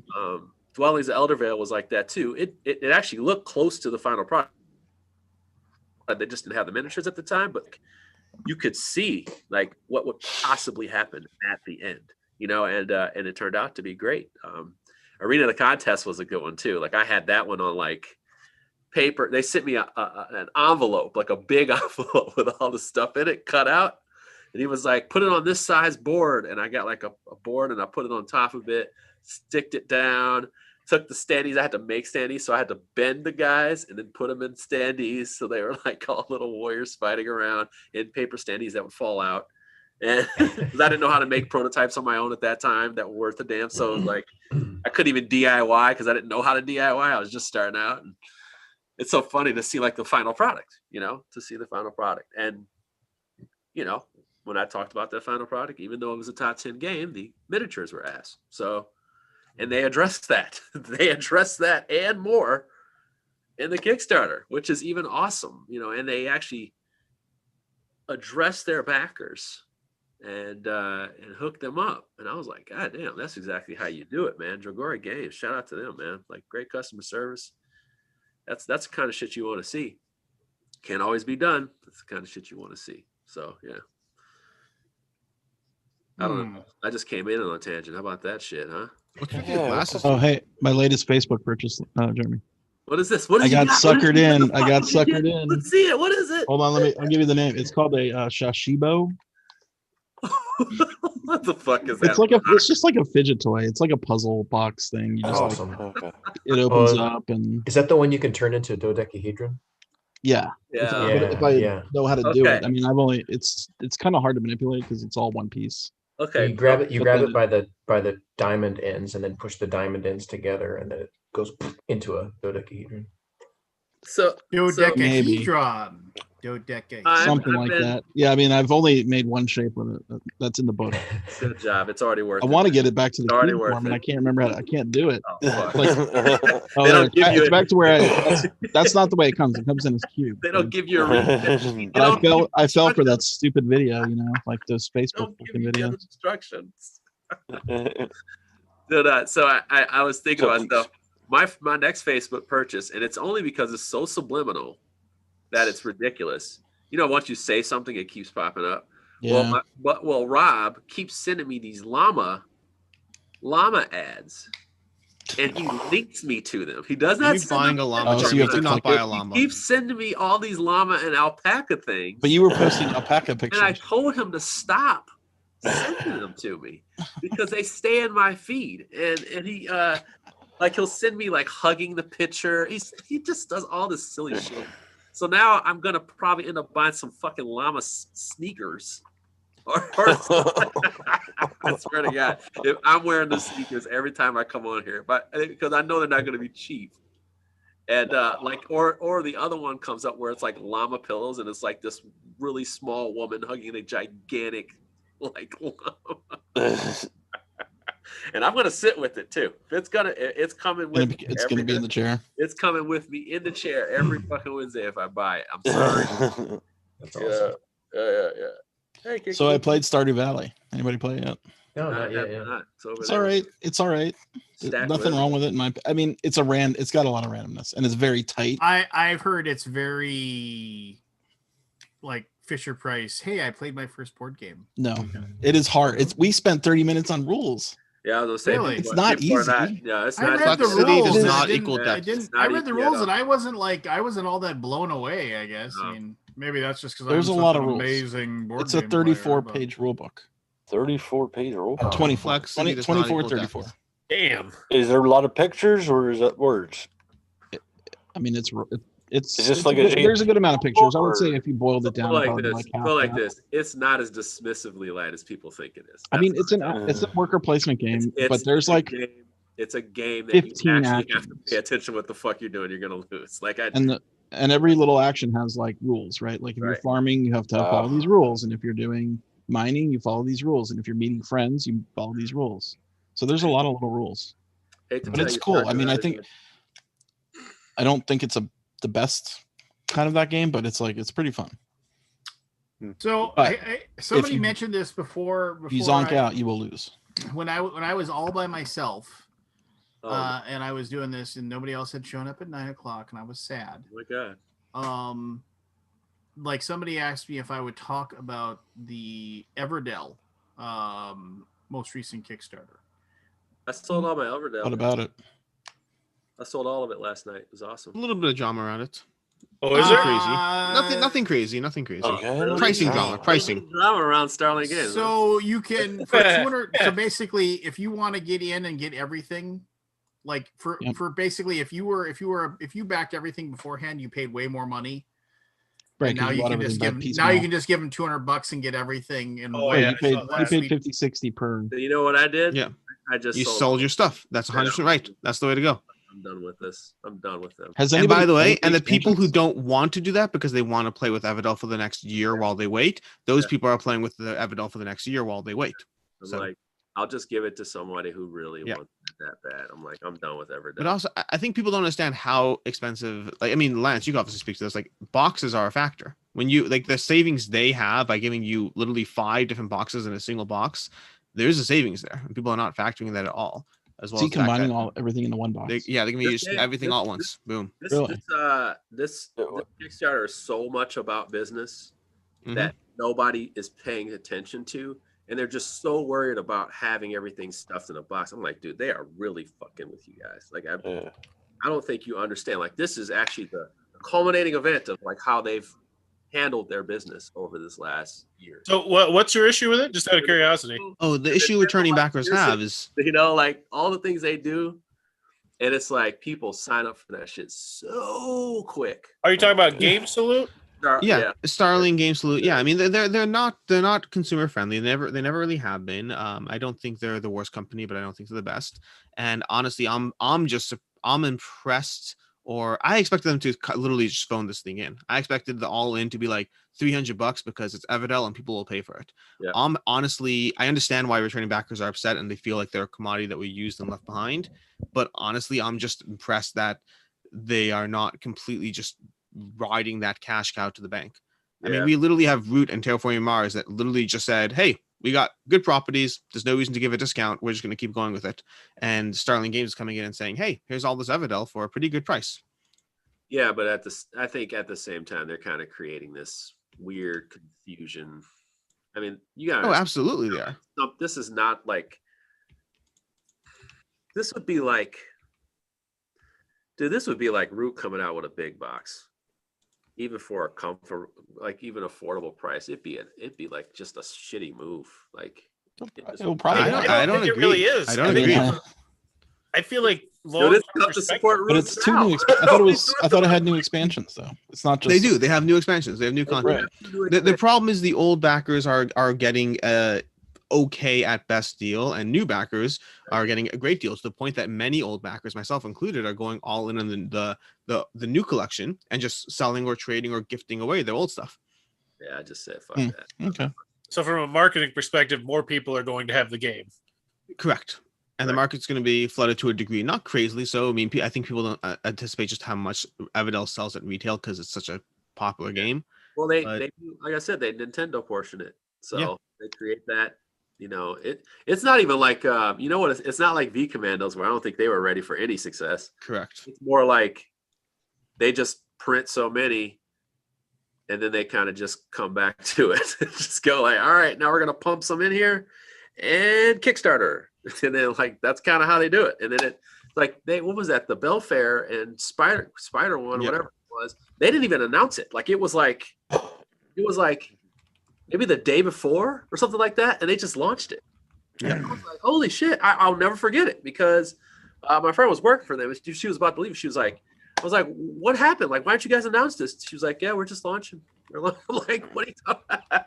Okay, you can only do that. So, okay, like yeah. No, they're definitely different in their approach. They're definitely causing waves. No question about that. I just think it could have been worse. Well, I'm confused at what the premise here is. They launched a Kickstarter for an expansion, you're saying, for Everdell? Correct. And all and in. then they did it all in as this like an add-on, or was it one of the pledge levels?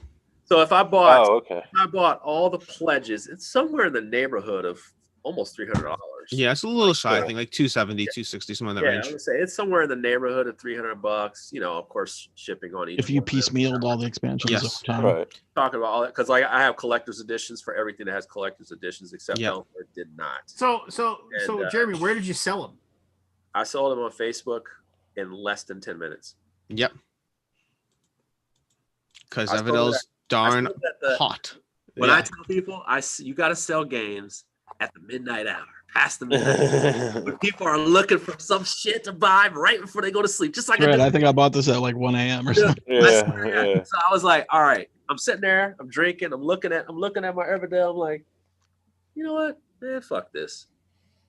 So what do you do? You just drive to the Walmart parking lot and I just said, hey, man, let's do this. 160. You pay shipping. I'll cap the shipping at 25. Let's go. Pure, simple, clean, and then you backed all in. What did you do? What's that? I got rid of all of it. It was all gone. I'm not backing it. You're not getting more? You're done with Everdell? Wait, what happened? Whoa, Jeremy! Whoa, why are you done with Everdell? Well, so here, let me actually follow this up a little bit. So the stuff I've ever sold on either on Facebook or anything like that, I mean, I don't ship shit. I don't send anything to anyone. If I can't sell it local, it either goes to a donation bin or it goes in the garbage. Yeah, those are the things I do. So I mean, I am over shipping stuff. It is I'm not. I have to ship shit. It is a pain in the ass. But anyway, but like 99% of the, I mean, I would say good 70 to 90% of the time when I sell something to somebody I don't know, like one, there's truth to the fact of just have them meet you in a parking lot somewhere. Just, it's just because you don't want them to know where you live, because if you are selling stuff, they're like, it's just, you don't know who you're dealing with. I mean, 99% of the time it's gonna be fine, but like I've heard enough horror stories where it's like basically people show up and they're like, oh, they seen your garage, you got stuff worth stealing, and then all of a sudden, like a month later, stuff in your garage is missing. So you meet somewhere, but almost every single time, like if you go there, they always try like, oh, $60. Like I remember one time we sold our crib because we were gonna have more kids, and it was like, oh, okay, we're gonna sell this crib, and it was like in the crib brand new was like, whatever, $300 crib or whatever, and we were like, I sold it for like $80. I was like, fine, whatever, all the pieces, instructions, the whole 9 yards. Drove to the pick, and the guy's like, well, all I got is 60, and I said, well, then you're not getting a crib. It's just like, I turned around. He goes, "Oh, well, wait a minute. Oh, I got another 20. Hold on." I was like, "Of course you have another 20 because they count on the fact that you just hauled it all the way out there. You're and the thing is that I've had to do it for my mom because my mom's so nice. She'll be like, oh, it's just like, well, one, she's worried she's gonna get robbed, which fine. My mother's in her 70s, and that's fine. I'll go and I'll do it. But also, my mom's so nice. If somebody was like, "Will you take $20 less?" Yeah, I'll take $20 less. And maybe I'm mean, but I walk out there, and if they try to haggle with me at the point of sale, I'm like, I've had to say, "Why did you waste my time?" And it's just like, whoa, wait, I got the other, yeah. But how is anything you're describing less work than shipping? Because shipping is go to my tiny little post office at any given day where there is a line of 5 to 15 people, of which everybody wants to have a 5-hour long conversation with the person behind it, and they just sit there, and it's like literally if my postal workers could move backwards in time, they would, to waste more of my time. Do you have FedEx or UPS anywhere near where you live? Yeah. Of course I do. But so sign up for an account online, and then you literally just Alex, print up the label and drop it off. You're talking like I don't know what you're talking about here. Of course, I don't have a that would be scale too easy. to weigh it at home. I don't guesstimate it. Guesstimate it. It doesn't need to be anything. But here's the deal. I've never had a box turned away. Well, here's the deal on my end is that, first of all, I used to save all my shipping boxes. They go right in recycling as soon as I get them now. So I don't save boxes anymore. Ask Forrest. I hear he found a box recently. Yes, I know. And so, I mean, it's just like, it's one of those things. The only time I have boxes is around Christmas time because you get so much stuff being shipped in for presents and stuff like that. But now, like, as soon as I get a box, there is a recycling area right next to my kids' school. Like, when I drop off my kids at school, I go over there and I throw the box in there. I'm just done because I used to have a garage that was just filled with old cardboard boxes, and if I didn't do anything about it for like a month, like I couldn't put a car in there. So it was just like, no, boxes are gone as soon as they show up. And my wife the same. She yells at me every month. Oh no, it's ridiculous, right? I know. I'm sorry. There used to be a place in town that would take cardboard boxes and they would pay between 4 to 10 cents a pound. And I used to go there and I used to get like a check for like $3, which I would be like, woo, $3 check. I have multiple places in the city I can dump them. I don't want to go. Don't want to be seen, but I know a place. I get big ass bins in the city. I've got it down to a science. I have in my truck, I have a box cutter, and then the box cutter has dual purpose of like cutting up the box and also popping all the airbags and like that are in there. And then and I like literally when I see packaging peanuts, I'm like, oh, it drives me crazy. But I will put those into a trash bag. And I'll put them all in one trash bag. And the thing is that there's enough sites online where you just say, I have a trash bag full of packaging peanuts. Who wants them? And somebody will drive to your house and you just leave it out on the by your door. They'll come and pick it up and leave because they need it because they're an eBay seller or something. Yeah. So I get rid of those. If they're the ones that I can put water on and just dissolve, I just dissolve them and get rid of them.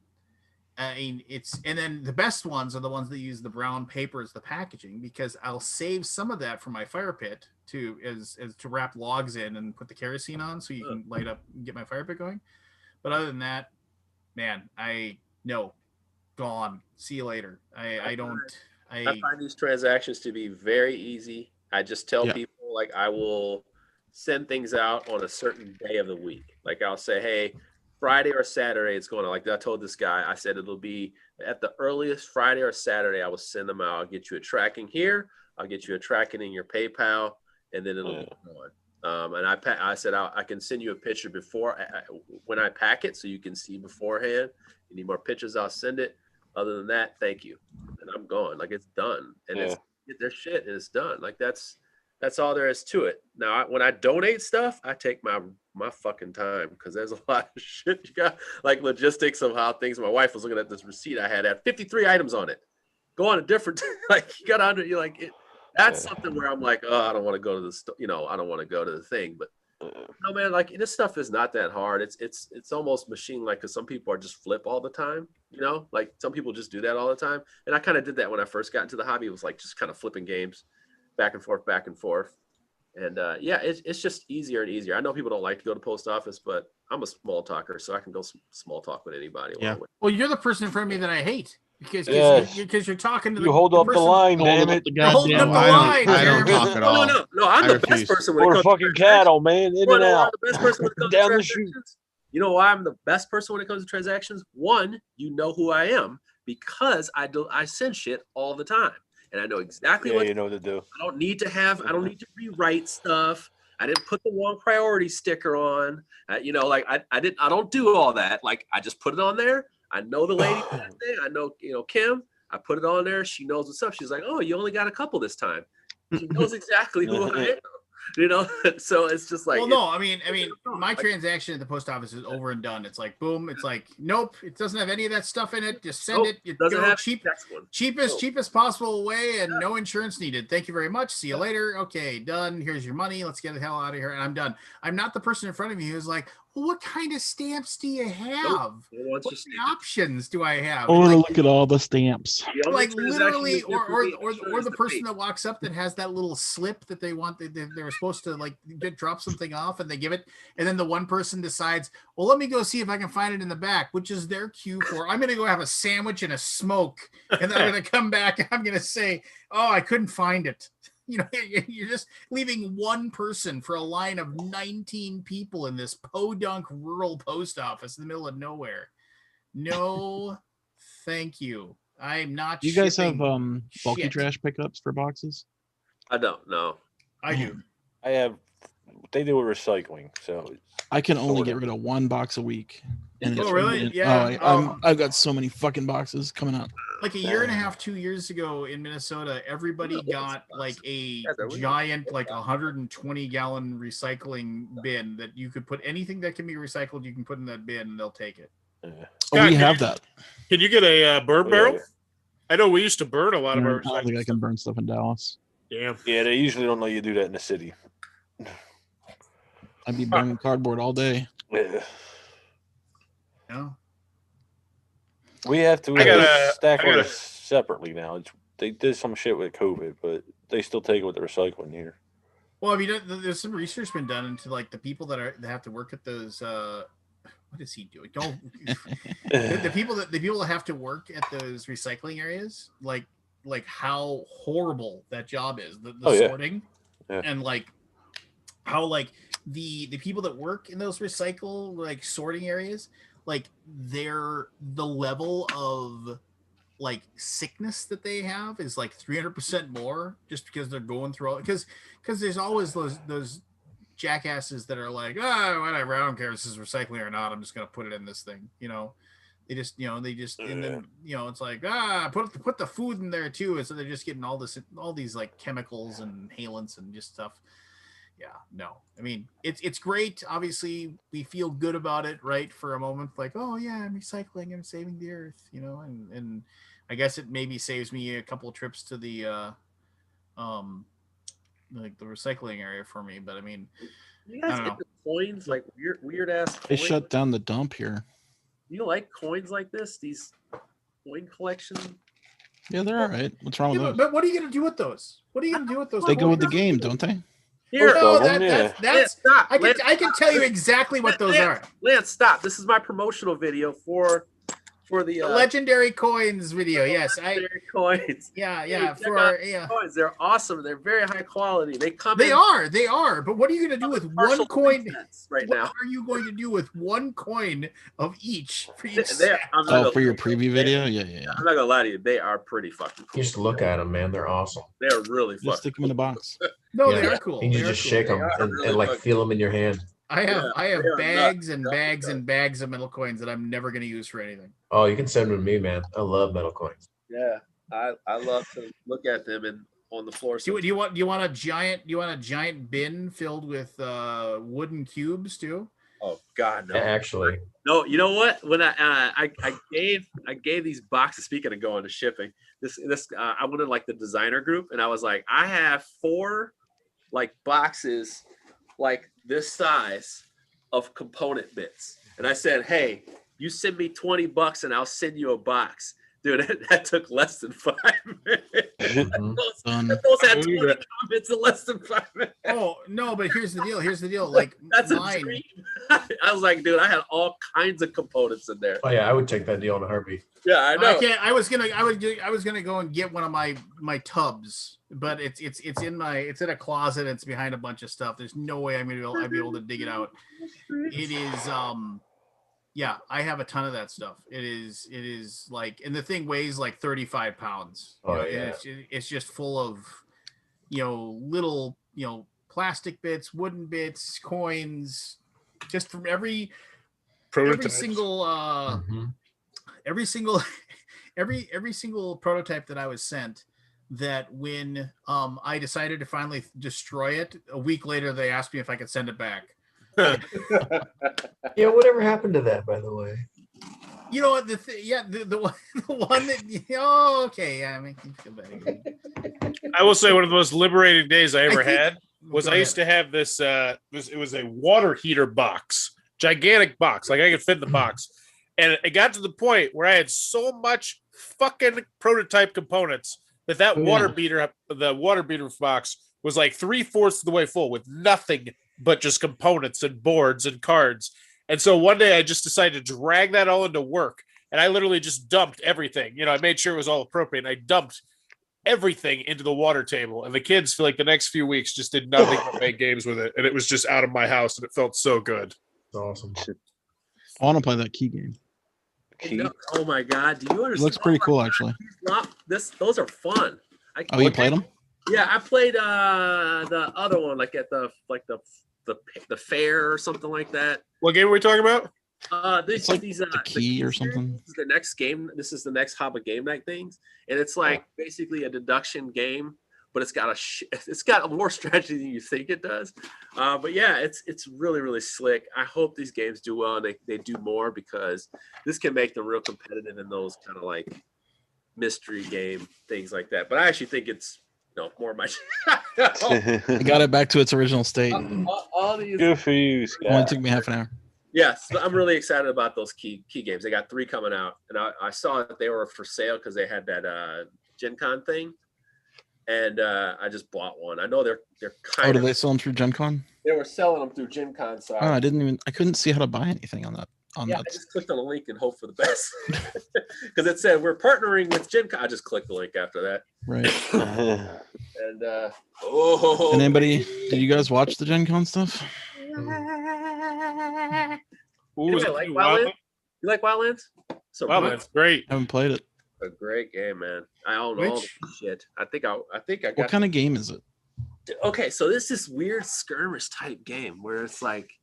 You're what game are we talking about? You don't like skirmish games, Scott? When everybody's talking, I can't hear it. So just one person answer. What game? Wildlands. Okay, so Wildlands. Thank you. It's a skirmish type game where you all have these factions, and each faction has a different set of deck of cards.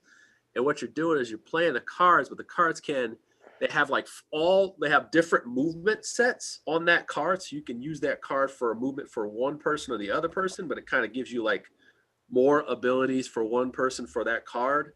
And it has like multi-use cards, Martin Wallace type shit, right? And then it also has like terrain and line of sight, magic, all kinds of stuff.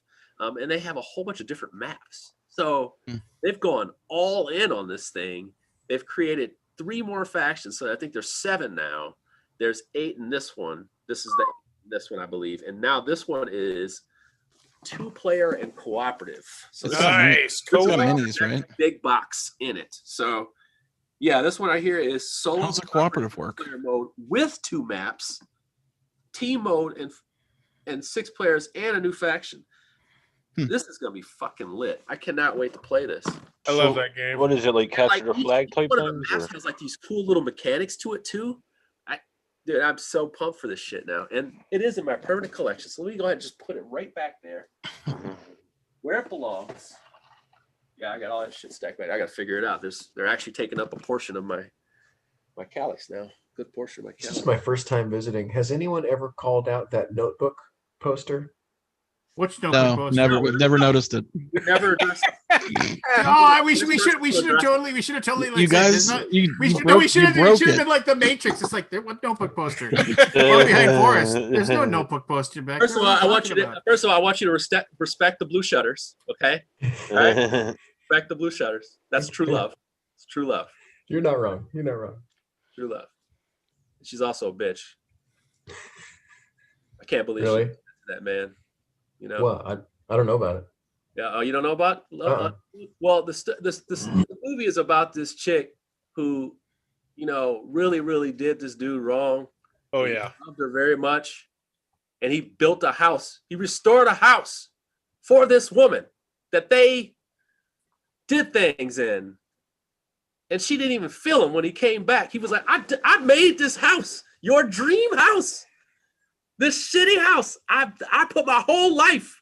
That is my symbol of love to you. It's a plantation house." I think it looks like a plantation house. He did all that work, and then she was just like, "Oh yeah, I'm married." Oh shit! It's been too long since I've seen that movie. Honestly, Are we talking about the Notebook? What's happening here? 2004. Say, hey, I don't It's been a call. long time. I actually would have lost my damn mind if I put all that work in there. Don't call women out their name. And if I did that, and I gave her the blue shirt, I was paying attention to detail. No, you might want to call your husband. You might want I to feel like Jeremy has much stronger emotions on the Notebook than the I guy. think we hit a nerve here. with the Notebook. I love movies about like true love.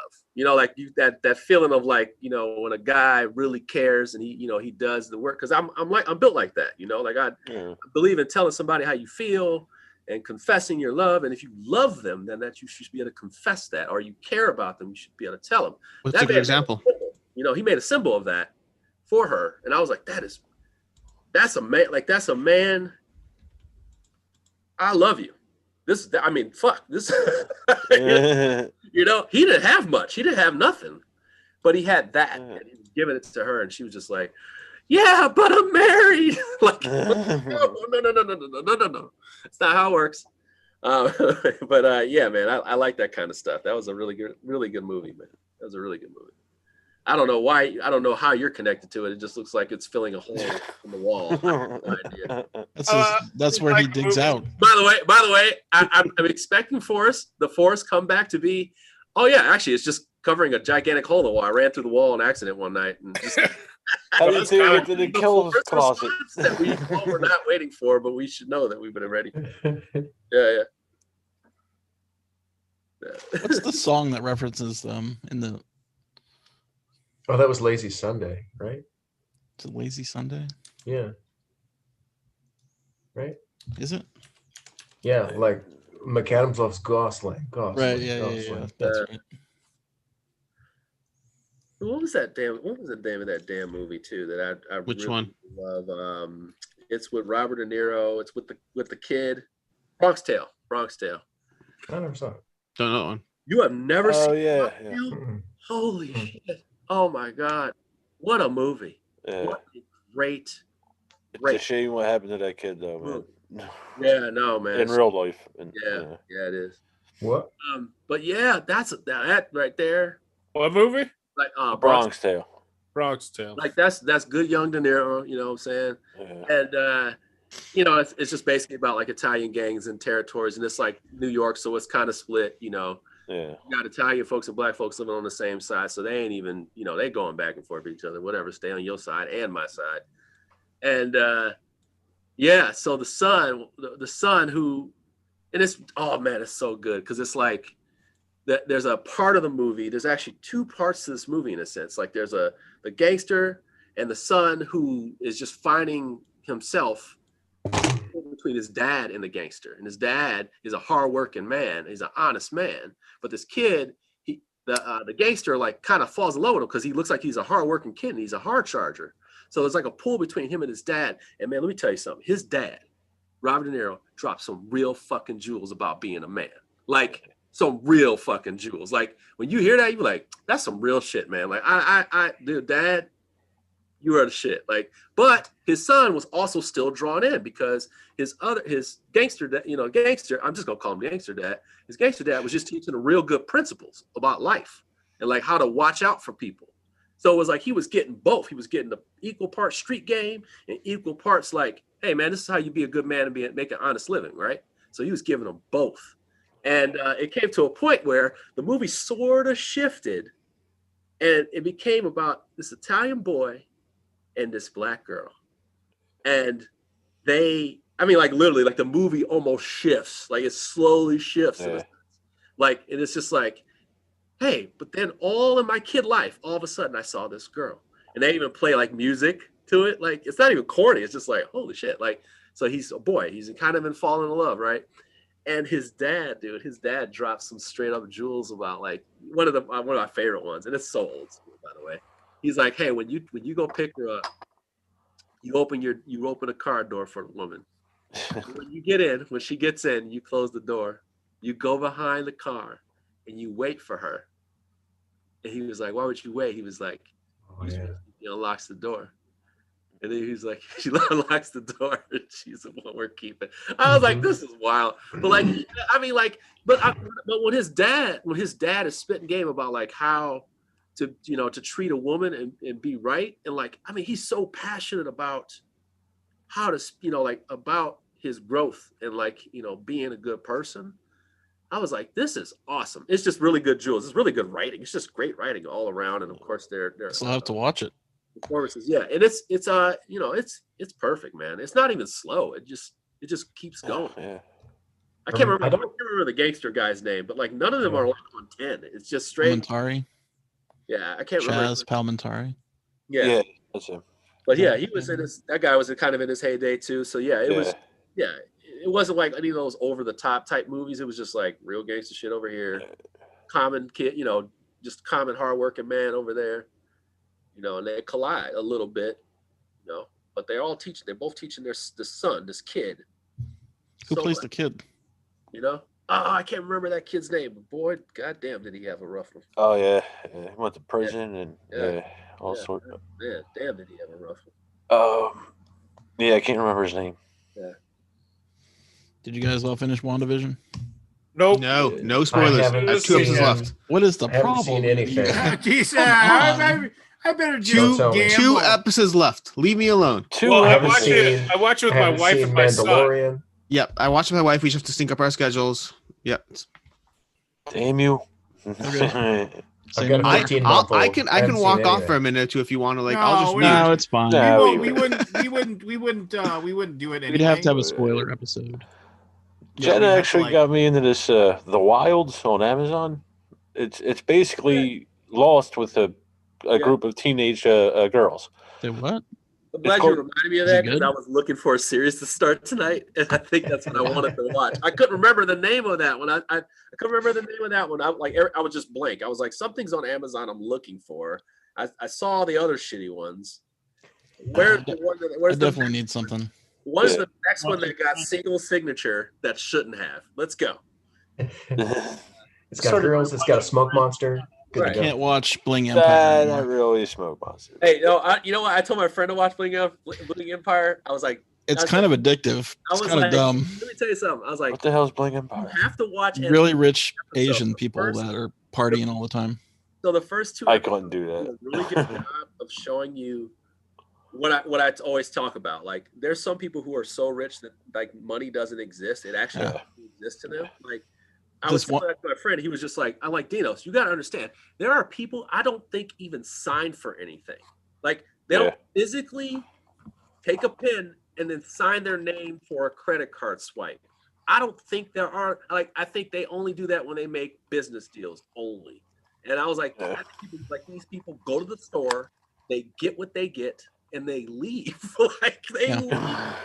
They're like the people who just leave. The one lady. I don't think they go to the store. No. There's an episode where Dior comes to her. For them.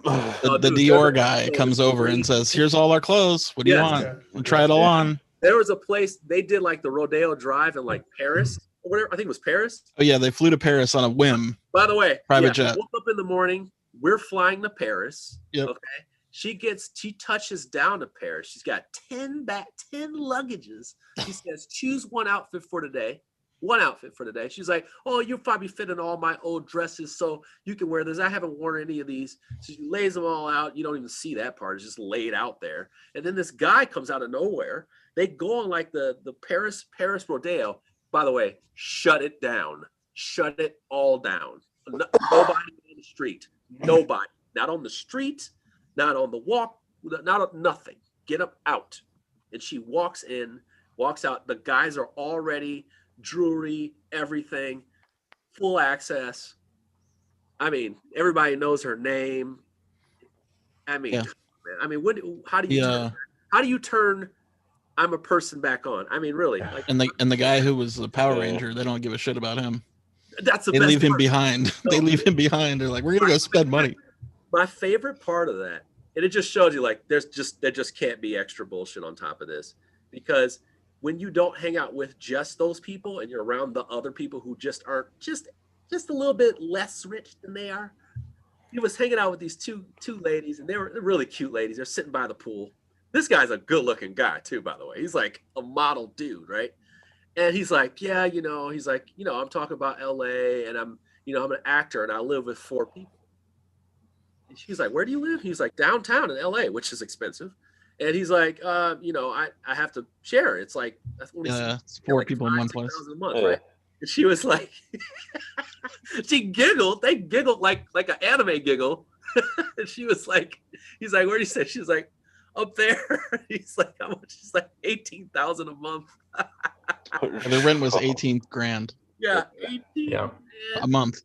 A month, and I bet you she doesn't even stay there. She just that's like one of her places. He threw her in the water, and I'm thinking to myself, like, he probably just threw her in a dress and slippers and sandals that cost a couple thousand.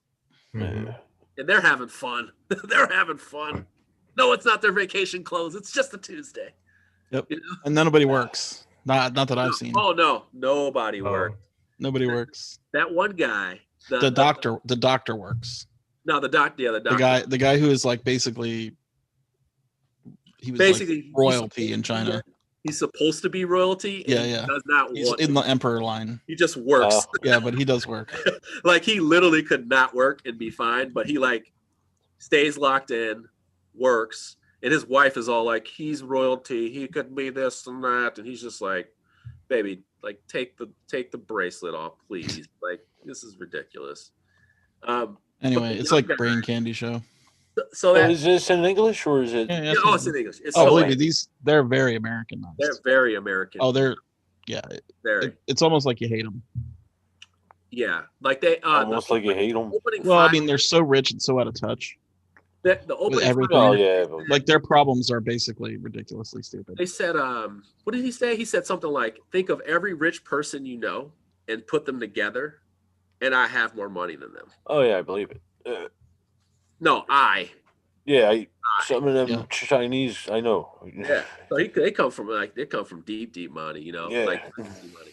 He said, dude, this one was wild. This is wild. So they had the Chinese New Year. Every Chinese New Year, they have this thing. So they have all your, you got all your decorations and stuff. But the one thing they have is these envelopes. It's like it's sort of Saint Nick-ish and stuff like that. Yeah, so you get money. So you get money. And I was like, I was thinking about it. I was like, I'm looking at this thing. I'm looking at the setup. I'm like, they probably don't have anything in these. Like they just do it to kind of remind you when Make it you're look a kid, like it's right? something. Yeah. Right, like it's in LA. It's all blocked off. Everybody's wearing these tens of thousands. One of the people was laughing at each other because they had their big jewels on. And I'm thinking, like, nobody has money in these things, or they have like $1 and make fun. That dude said, every year I look forward to getting that red envelope just like I was a kid. And I expect a large amount of money in there. I'm like, you know what, motherfucker, stay on brand. I They're like all it. spoiled. They're all super spoiled. Stay on brand, baby. I like it. So yeah. Yeah, I thought that show was wild. The show was wild, man. Yeah, I need something new though. Did you watch Behind Her Eyes? Not yet. No. Hey, Aldi, watch this show. What's And it called? I'll tell you right Behind now, Her Eyes. It's called like Behind Her Eyes. It's on Netflix. It came out like 2-3 weeks ago. Now here's the deal. You have to stick with it past the 3rd episode because some shit will pop up and you'll be like, this is weird. And I will tell you, because at the beginning you're just like, come on, like, what is this? All right, like, what are we Twin doing? Peaks style. The last 4 episodes, as things start to reveal, instead of going downhill, it goes up, like way up, and you're like, I didn't see that shit coming. My wife and I usually we've seen enough shitty Netflix shows to go, oh, that's how they got, landed off, because that was their twist. But both of us looked at each other and we were like, the last 2 episodes, we looked at each other like, huh. They fooled me. Mind-bending, ominous, and psychological. I was like, huh. You know what? It's a cross between like, it doesn't feel like a drama, but like I kind of call it like new age drama. Because it's like relationship based, confusion, adultery, that kind of stuff. Rocking a hard place with a little spin on it. But how it plays out, wow. I mean, like, wow. I was like, holy shit, this is actually just above shitty now. Let's go. We're staying up late. Let's go. I can't get it. I have a hard time getting attached to Netflix series because they cancel them after 3 seasons. It's like their standard now.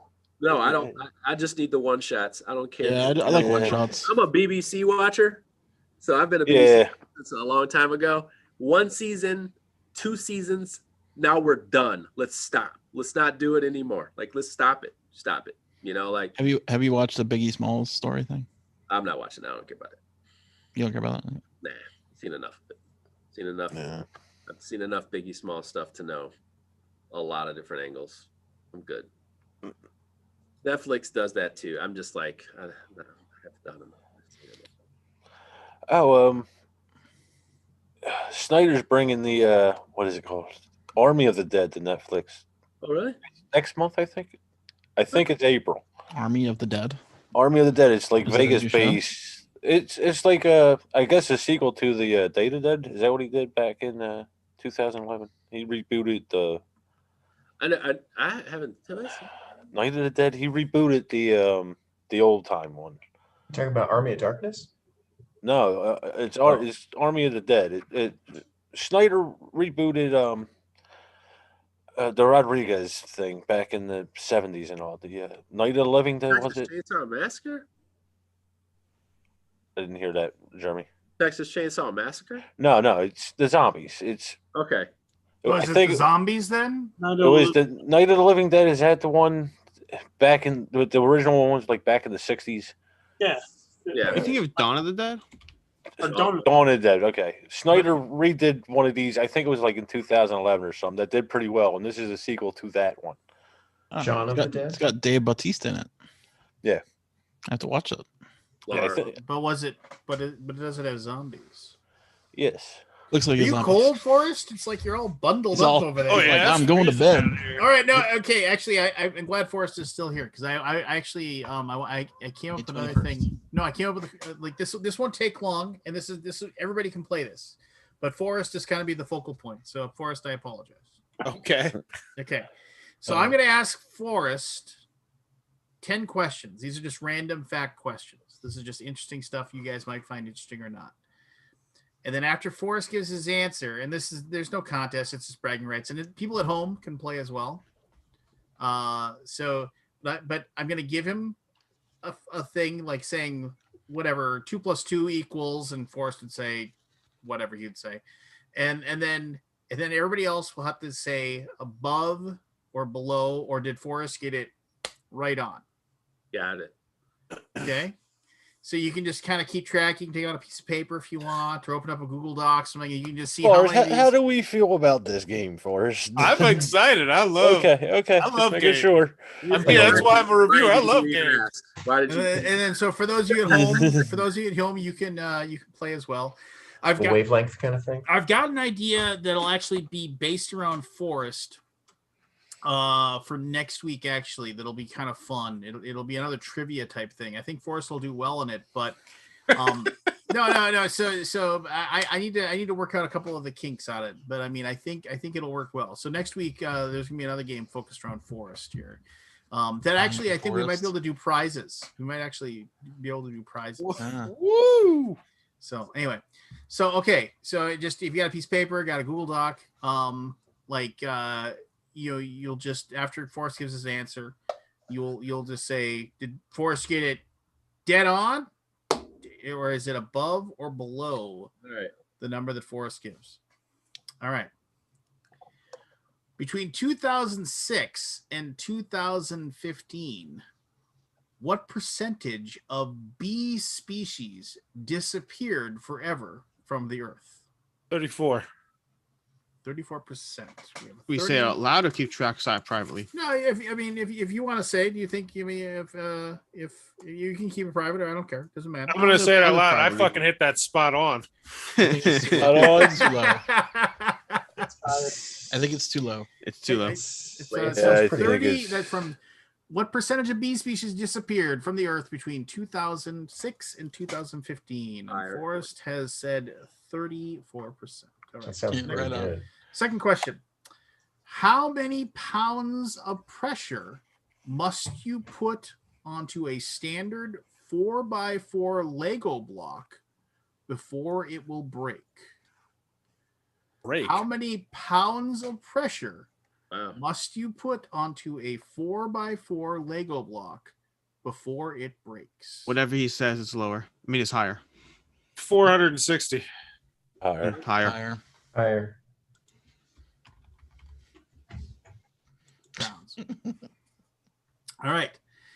Forrest, at its deepest point, how many Empire State Buildings deep is the Gulf of Mexico? Ooh. At its deepest point, Whoa. how many Empire State Buildings deep is the Gulf of Mexico? 1. Higher. Higher, I think. Yeah, I'm gonna go higher. I'm gonna go a little higher. How tall is the building? It doesn't matter all day. Well, I mean, like if you can figure out how tall the building is. I think the Remember, building's you can choose. Got it spot on. That is Nope. an option. Nope. All right. It's 100 stories, ain't it? From from 19. Like 1,000 feet. The story's 10 foot, so I just want to be clear. Legos are destroys. yeah, they are. yeah, they are. That They're might be a compact. bit Have you off. ever Yeah. seen a broken You know Lego? how much work Yeah, destroy Legos? It's too small. It's way too small. It can hold the center like just fine. yeah. Okay, here we go. From 1993 to 2002, what percentage of murders in Scotland?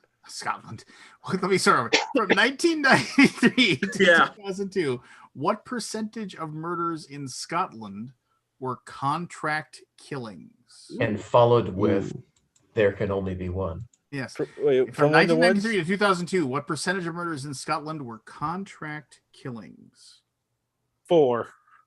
4% or 4 murders? 4%. I'm gonna say lower. Yeah, that's the first one. Yeah, I'm I'm going gonna to. say lower. Say higher. You might be right on.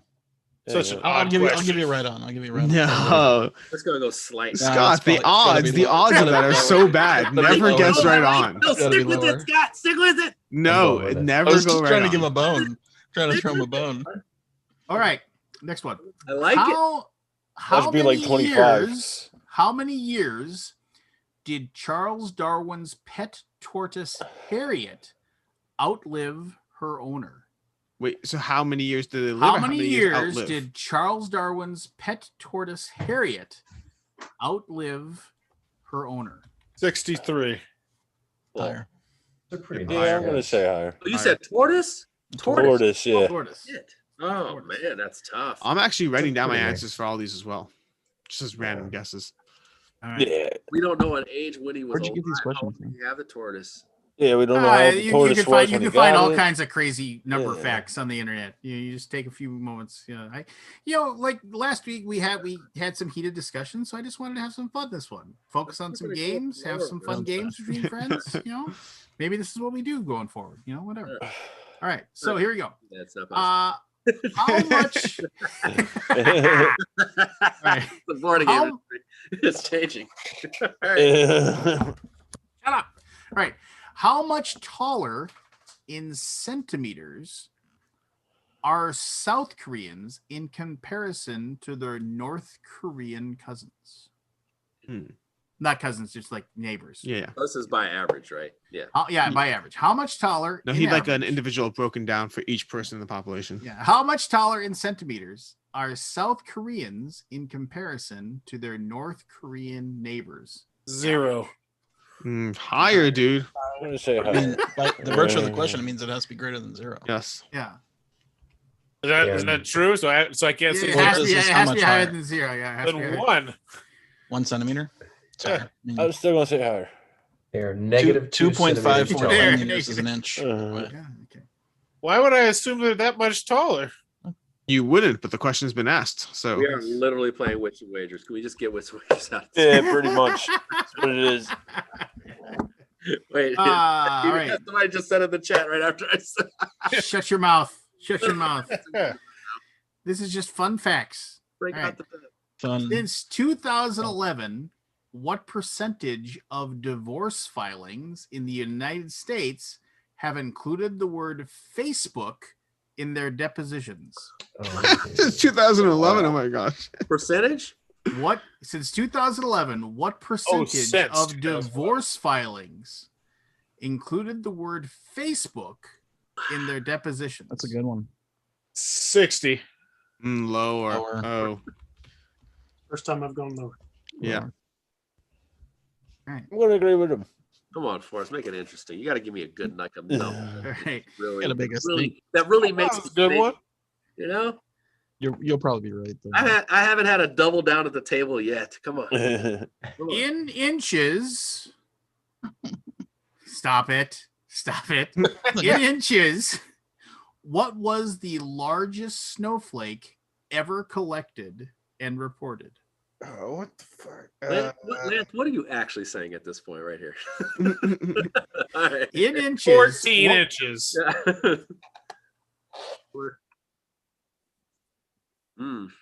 Lower. In inches, what was the largest Oh, snowflake you know, it's ever probably- collected and reported? I'll say higher. 14. I mean, I've never seen a snowflake, but That should tell you a lot there, right? Yeah. Gosh, You'll always be I my mean, I live in snowflake. Dallas. Interesting fact. I've said something. They traced back the whole idea of like kind of calling somebody a precious little snowflake. Yeah. They've traced that back to the movie Fight Club. Like that's like the first really? like Oh, real first mention of it? usage of it. Yeah. Wow. I used to say that this is something was my. I used to say llamas were my power animal. Boy, did I get corrected on that one. Watch your mouth. Oof. All right. All right. The average American will spend how many months of their lifetime waiting at a red light? Ooh. Oh, I remember hearing this before. The average 11. American will spend how many months of their lifetime waiting at a red light? Hey, how long is the red Yeah, light? he said 11. I'm gonna go with lower. Depends on the light. Higher. You said 11 months? Okay. Higher. Yeah, I'm gonna say higher. I mean, so think about it practically, Aldi. If you let's say you live 100 years, 75 you years. think you'll live it. You think 1/10 of your 100th of your day is spent at a red light. Nobody likes factoid well, guy there, Alex. Just let you Yeah, know. I mean, Have you seen Dallas? have you ever been in Dallas? Yeah, cities are rough at that. But This Well, if you're is saying the average average. American, This yeah, is I the guess so. average. New York Average. skews. Every city skews it. But I'm 11, still saying 11 lower. is pretty. I think might be pretty close. And Nah. here's the final question.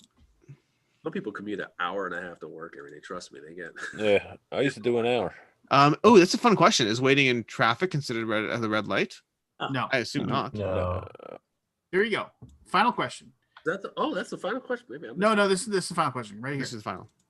NASCAR drivers. Now this is not an average. This is the 42. question. Forrest. NASCAR drivers can lose up to how many pounds in sweat during a race? Up to like the maximum that they've discovered. 3. I'm gonna say more. This is the first time I want to say Wow. dead on. 3 I'm saying dead on. It's actually higher. I think it's higher. I think it's gotta be high. Yeah, I'm gonna say more. I know. Say I'm high. saying dead on for this one. This is the first time. Does everybody have their official? I'm posting them in the chat. I'm posting all my answers in the chat. Everybody has Biden their ranking. official. Okay, well, Boom. I kind of jumped around with the questions, kind of mix them up a little bit. So I'll just read off the answer. It might not be. Oh, That's gonna tear me up. I just wrote the answers down. I didn't write the questions down. Oh, I'll remember. Well, I'll remember. well, no, I You gotta can do them again. I can grok it. I can gotta grok do it. them on my again. own. Yeah. So Okay, I here, can remember, what but- percentage of bee species disappeared between 2006 and 2015? Percentage or number? Forrest answered 34%. 34% of bee species disappeared between 2006 and 2015. It was lower. It was 25%. Ah, Really? 25%. we all said higher. Playing the same Yeah. sport. Yeah, 25% was the correct answer. Here's the deal. Still bad. Yeah. What is it now? I heard, By the way- it's pretty high. By the way, get those mechanical bees going. yeah. I mean, there was a bit of a comeback. Target the in Twitter there. people. Hey, we Yeah. need bees. Yeah, we We do. need those killer bees, We man. need more bees. All right, here we go. A Lego block time. How many pounds of pressure must a 4x4 Lego block endure before breaking? Less than Forrest answered 460 pounds. 7? Higher, 950. 950 pounds. I was so of close. pressure. Really? I was got Pretty 1,054. close. I guess very thinking good. about 2,300. 1200. Yeah. Yeah, it said 780 pounds. All right. That's pretty close. That's pretty close, Jeremy. Yeah. Next up was the Empire State Buildings in Gulf. Empire Trench. State Buildings. Thank you. At its deepest point, how many Empire State Buildings deep is the Gulf of Mexico? Forrest guessed 1. It's 1, baby. The answer is 11. Oh shit. Oh, I guess 18. 11. Yeah, 11. How many- you know how many feet deep That's that is? pretty deep. I don't. That's deep. 1. Hey Siri, how tall is the Empire State Building? The Empire 1. State Building is 1,457 feet tall. Just add a 0 to that, basically. Yeah. And 1,500. And yeah, I know. All right. Um, So I believe the I next believe question, was the deaths and murder killers, serial killers. I think. the Scotland Contra Cube. Yeah. So, Yeah. Contract. from 1993 to 2002, what percentage of murders in Scotland were contract killings? Forrest guessed 4%. I said 14. I went with 3. The answer is 5%. Oh. 5%. Forrest was Close. dang close. Yeah. Yeah, Nice. that's it. They get higher. That's half point. Dang. I love it. Yeah. This, Well, Aldi, we this are- is the one you almost went dead on. Weren't we going lower though? I thought Yeah, we- I said lower. I said I dead on. agreed with so- him. I was one I off didn't get it. the wrong direction. 5%. Well done, Forrest. You almost spiked it. how many killings were there? So the next one, Well, my answers- there was 446 non-contract killings. So that seems high then. For That how takes- the 5% of them being. Yeah, 5%. I imagine it would be high for the question. Yeah. Just know That's that you have 20. beef with That's somebody. 20 killers killed. You have a beef kill with somebody, everything's in play.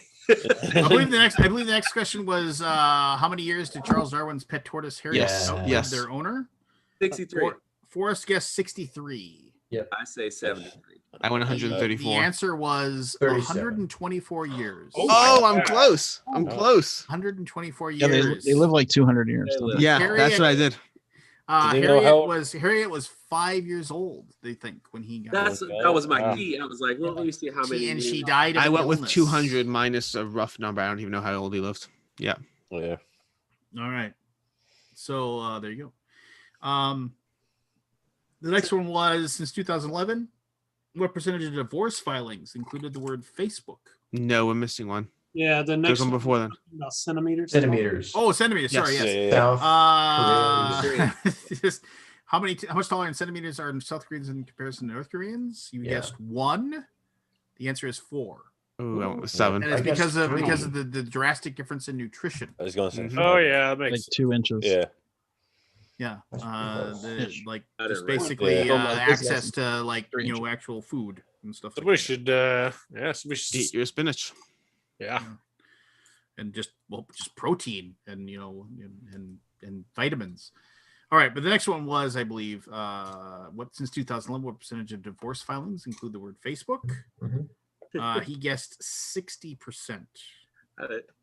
I went with 26. I agree with him. The answer is 33%. Ooh, That was close. nice. That I was thought it'd close. be higher. That's higher than I thought. That was close. That's lower than I thought. Hey, So no, what, no, no, Facebook no, is the no, cause no, of no, divorce no, too? no. All you have to do is add 5 more years to that. Trust me. He's yeah, not I know, wrong. that's why He's I'm not wrong. thinking. Yeah. No. It's different now. Add 5 more years to that. You know. All right, then we go to largest snowflake in inches. What was the largest snowflake ever collected and reported? I Forrest think it's guessed quite that big. 14. Yeah. I went with 2. No, Two. I said I think it was a 14. higher. I think it's 14. The answer is 15. Really? Whoa. I was going to Pretty say, close, but, though. yeah. Forrest Darn It's close. not a snowflake anymore. Where was Forrest that? Like in almost- Antarctica or something? It was at a U.S. Army base in Alaska. Alaska. Listen, right That there. it was Isn't that just a snowball? Yeah. You know?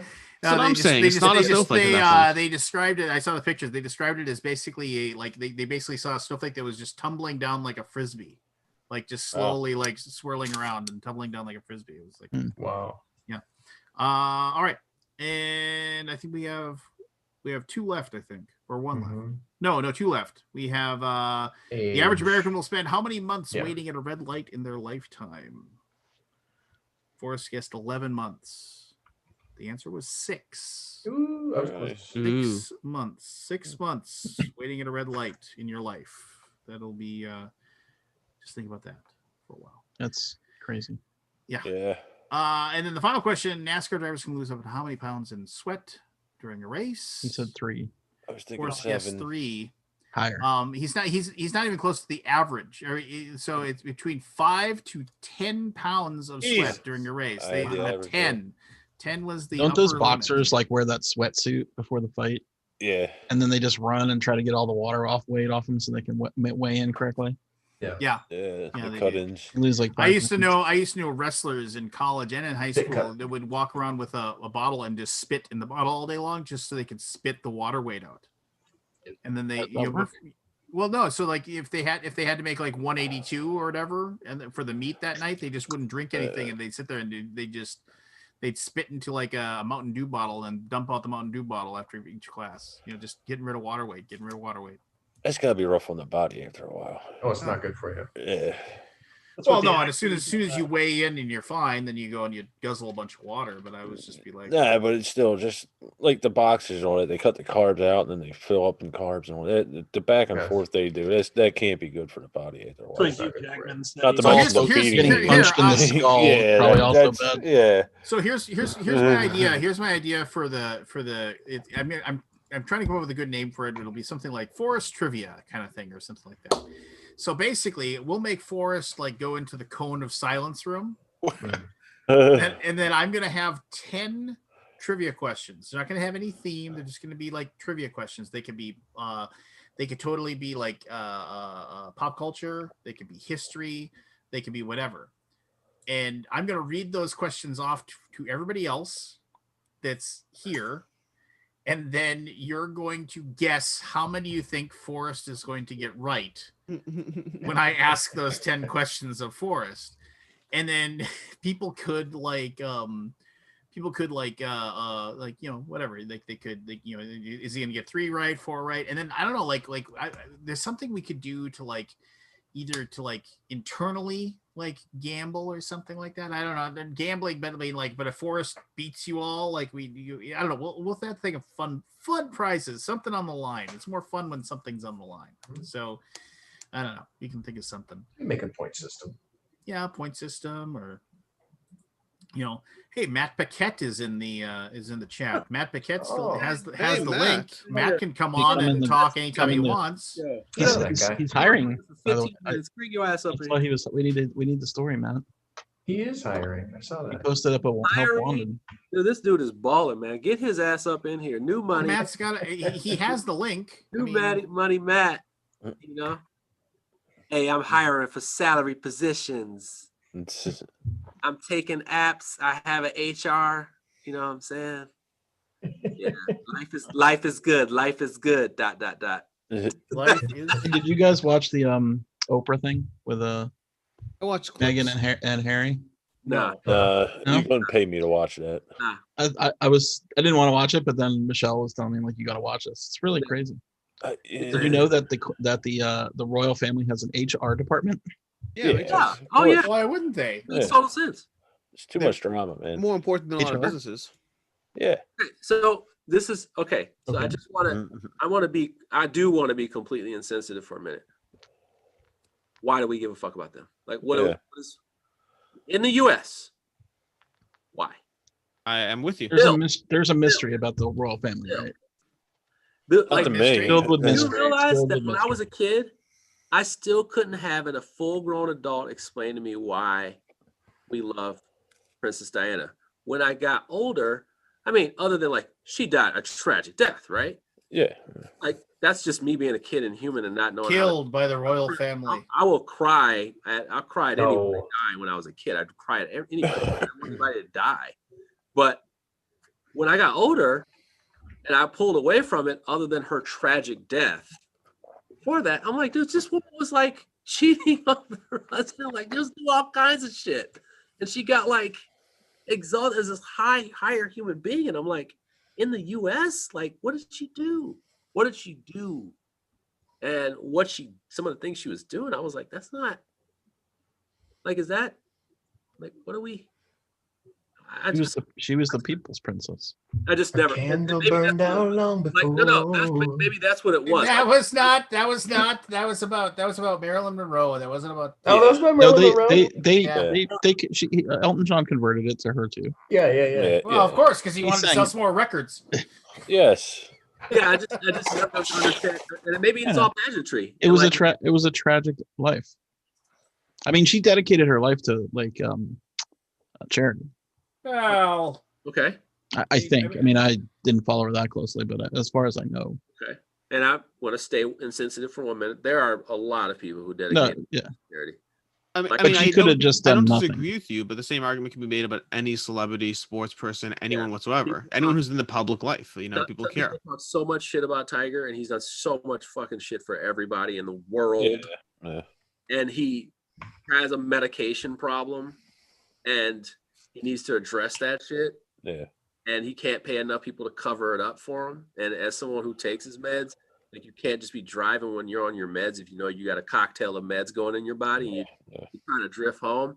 That's stupid shit. But the level that people talk shit about him, I'm like, dude, this motherfucker could have saved your kid's life at one point. You know what I'm saying? Like he's buying heart surgeries. He's doing all kinds of shit for other people in the country. He's like, you can talk shit from your little, from where you are, but like, goddamn, some people really. so And they show up. That's another thing.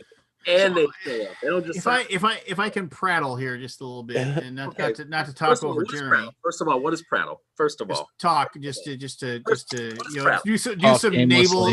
He's do some getting serious naval- now, man. Okay. Fucking gloves are off, What is motherfucker. prattle? Glasses are off. Mom, sons of a All right. bitch. Okay, I saw you pull before you pull out your little spells. Or you cast a spell.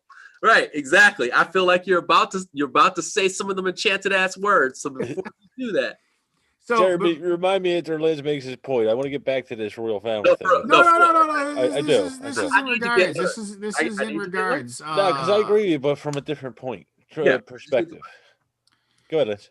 So this is first of all. I mean, with Diana and Prince Charles, both of them did not keep the fidelity of their marriage intact. So I mean, there's no whatever, and it's just Diana dying was horrible. It just and it's just like whatever. I mean, it's a person in the public eye, so of course that person's death is going to be always augmented, right? I mean, if you can throw a baseball 99 miles an hour, if you are famous just for being famous or whatever, it's just like if something tragic happens to you, it's because of the fact that like so many millions of people feel like they know you in some way. Is just then they are like.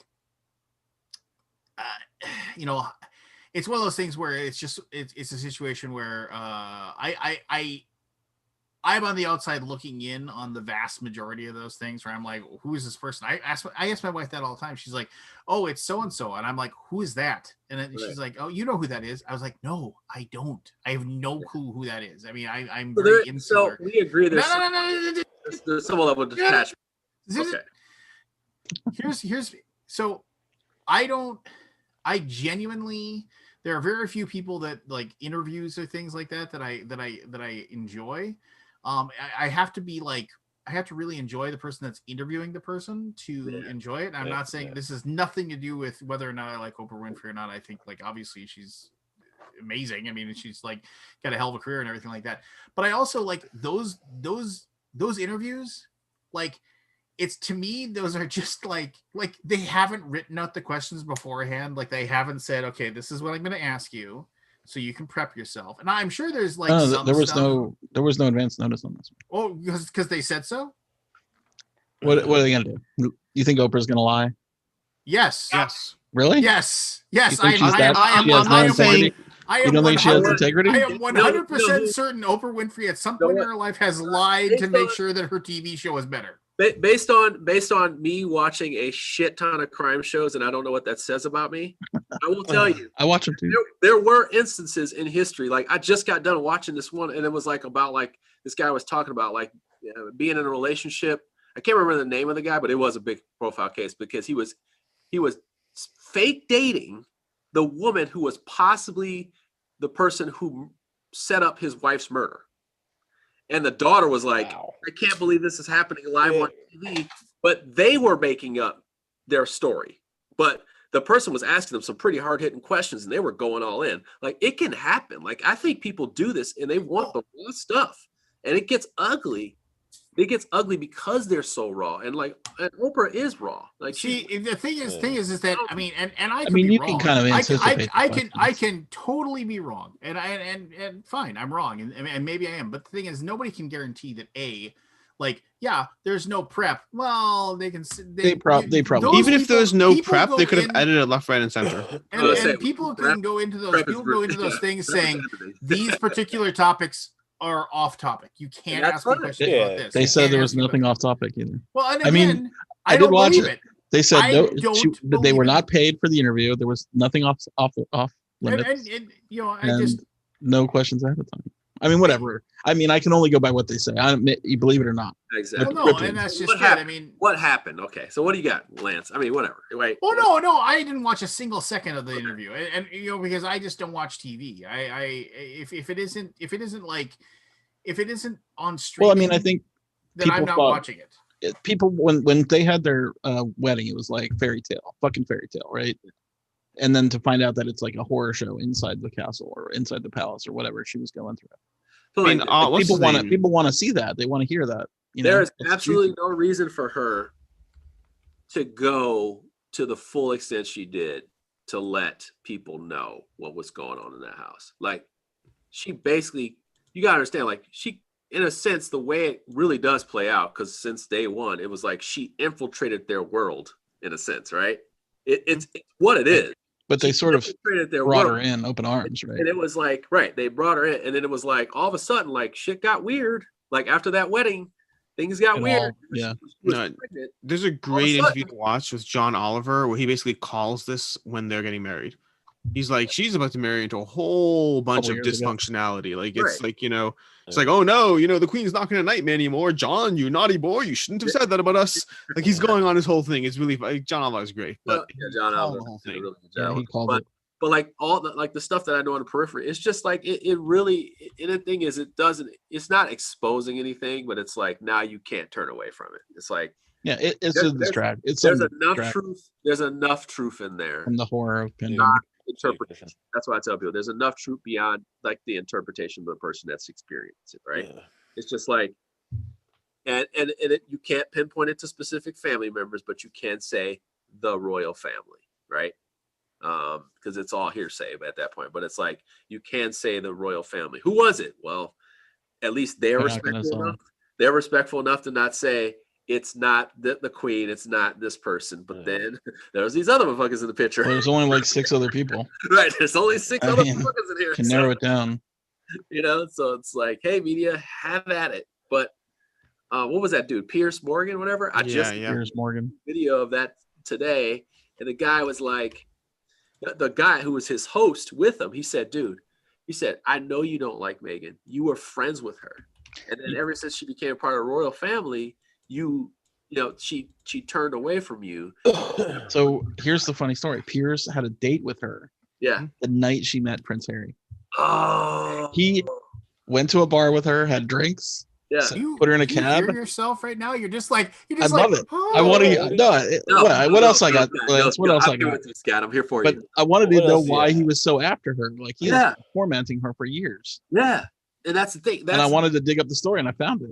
And that's like I said, that leads to bitch moves. Like I call that bitch moves. Because now all of a sudden you get petty about the smallest shit. And then you become a champion for all the bitch moves in the world. So it's like, and then people forget that part, right? People forget that part. Or they never know about that part. They either never know about it or they forget it. And then it's years later. Yeah. And then this other event It's comes. like yeah, Yeah, it makes them seem like an sort insight. of like a motive. Or like, hey, I've been telling the truth all along. And it's like, no, actually, I remember 6 years ago when you said this, you know, like when you're on another TV show where you ran and you talk shit about it, whatever. Well, I mean, we're at a new level here. I never thought we'd be discussing the royal family. What else? What else you got, Lance? We can talk about something else. Let's talk Better about than games. sports Change ball. the subject. Better than sports No, ball. I'm just curious if you guys are before we interested do, in it at all. Jeremy, I'm curious. Oh, Right? no. You don't care about the royal family, basically, right? But you seem to know so much about it. You're all like, No, Yeah. actually, and then Tommy told Susie I that dug the into reason it. why I'm asking this is because of today, that the videos that I had run into. That's it. I had 2 videos that I ran into, and I had them on in my ear, and I was like, this sounds absolutely ridiculous, but racism exists, and I didn't expect anything less of the royal family. So Yeah. and I remember like 2 years lights ago, out, when yeah. they got married or whatever, like when they got pregnant, there's turmoil in the house, you know, and then they left. They left the family. That's huge. That's all I remember. And I'm like, of course they some racist motherfuckers. Like you was crazy is like I'm rewatching all of the Fringe just as background noise shit, because dude, tell me more. I'm rewatching, and then all of a sudden, like I looked over and I was just like, huh, that person looks familiar. And so then because since it's on Amazon Prime, you can put your mouse over and then you can click on you can see it'll who it tell is. you who the X-ray. actors are. Yeah. Yeah. And I was like, and then it literally said like this FBI agent was Meghan Markle, and I was like, Wait a minute. I was like, wait a minute, who is that? I was like, why do I know that name? And then I clicked on the thing, and then literally I didn't make the connection until I mentioned it to my wife, and she said that she was like the royal family because I was like, oh, she was on Suits. Yeah, I watched Suits. Yeah, and that's that. I didn't have any idea. I had Is that a good no show? idea who it was. French was awesome. No, Friends was great. Oh, Fringe yeah. is Yeah. great. She was on like 3 episodes of Fringe. Suits is it's okay. The one thing that annoys me is that it's a movie about lawyers, but that you never see them in a courtroom. They're So all it was like like LA Law or whatever. well, no, it's all like weird like litigation, like okay. and like lawsuits, stuff like that, and just like settling out of court and stuff like that. Whereas like the all-time let's be fair, cards on the table, the all-time best, hey Grant, the all-time best lawyer show is Boston Legal. But I mean- let's also be honest that a show about lawyers not in the courtroom is probably the most accurate show about lawyers ever. Well, yeah, but why do I if I wanted to why would I want to do that? Like, so if you look at page 7 on your report there, you'll see under addendum 7 we will see that we will now be taking 16%. Oh, more. They punched that up a little bit. They punched that up a little bit. Let's Yeah. Give me a crazy. give me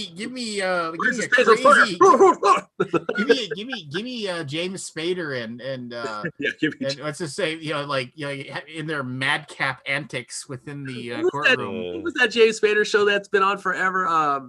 We watched it. Blacklist. The Blacklist. Oh man, I knew I just came on for a reason. I come in with a Blacklist knowledge. My favorite part about this, I stopped watching after like 4 seasons. But like, I love the thing is we always talked about this.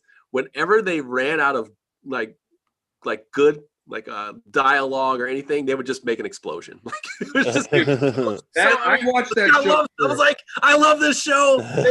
Perfect out for everything. It's like just blow that house up. It was like they just told James Spader, we just need you to be James Spader. Honestly, that is the thing about that show. Like I watched that show for far too long, and if anybody would ask me about it, I'd be like, James Spader is the only good part about the show, but he's so good that I keep coming back. Agent Keene is trash, and she's such a focal point for that show. And it's like I was like, she will evolve. She's a young actress. By year, whatever, she's real bad. She is so bad. Like you know what I didn't realize? I was rewatching Fringe, and the female lead on that show, I was like, Anna Torv is awesome. I was like, and then I was like, wait a minute, where do I know her from? And then I realized I remembered like she was on Mindhunter, because she's the woman they bring in on Mindhunter, and then I was like, when's Mindhunter season 3 coming out? And I did a Google on it, and they've canceled it. I was just they like, did? It was a 5 season deal. But he basically said he doesn't have the time to put into it right now. What? And so he says it isn't fair. It wasn't fair to the actors that were in the show. To basically say wait indefinitely until I get this done, and they couldn't take other jobs because they didn't know when he was going to have another season ready. Right. And he says, I'm not done with it. I've just got all these ideas for movies. He said maybe in a couple of years I'll come back and look at it. But he said also the problem is that because it was such a big production, the price tag on it was huge, and Netflix, I guess, wasn't too sad when he said, I don't know, we might have to just hold off on the next 3 seasons. They're like, okie dokie. 3 seasons, Netflix is done. It was like, was that a good rating though? It wasn't like the level of the Americans, but it was just like real deep, like very thematic. Oh, I would watch. I've rewatched the first 2 seasons of Mindhunter almost as many times as I've watched rewatched the first season of True Detective. So, and I mean, I can watch the first season of True Detective. Yeah, the first season of True Detective. Did you like the 3rd season? I like True Detective. I liked it. I mean, obviously, it was better than the 2nd season. I didn't even mind the 2nd season. I didn't mind the 2nd season either. But, yeah, I mean, the 2nd season was convoluted. I really liked the 3rd season. I thought the acting was great. I thought they low key. He's a trapper. I love that. Yeah. They treated they treated dementia very, very respectfully in the 3rd season of True Detective. Yeah. Stephen Dorff, come back, baby, come back. Oh wow. He was man. He was just season 3. He's like the second male lead. Dude. No, did you know they had filmed they had done the principal photography for the first episode of True Detective season 1, and Woody Harrelson just finally said, and Woody Harrelson was like, yeah, let's switch roles. He told Matthew McConaughey and then they switched roles. So Woody Harrelson was playing Matthew McConaughey's role, and Matthew McConaughey was playing Woody Harrelson's role, and they had done a lot of the principal photography for the first season, and then he was like, "You do this so much better." And he said, I'll take the other role. Wow. It's generous of him. Woody Harrelson was like, oh, wait, that character gets to be with Alexandra Daddario naked? I want that role. Oh, yeah. There's that. My whole thing is like, I remember he when took one for the team, dang it. Don't get me wrong, Woody Harrelson was great, but he was great. But when I was looking at Matthew McConaughey, I was just like, that's not Matthew McConaughey anymore. That is not him. He's a character. That is I love when I see that. I'm like, that's not Matthew McConaughey anymore. He is all in. I love when I see that kind of stuff like that. Yeah. It was just I don't know if you can get it back. That's why it was the 2nd season was such a letdown. Yeah. Because I was just like, No, these are Oscar-worthy performances that you got. Like this, that first season should win all the awards.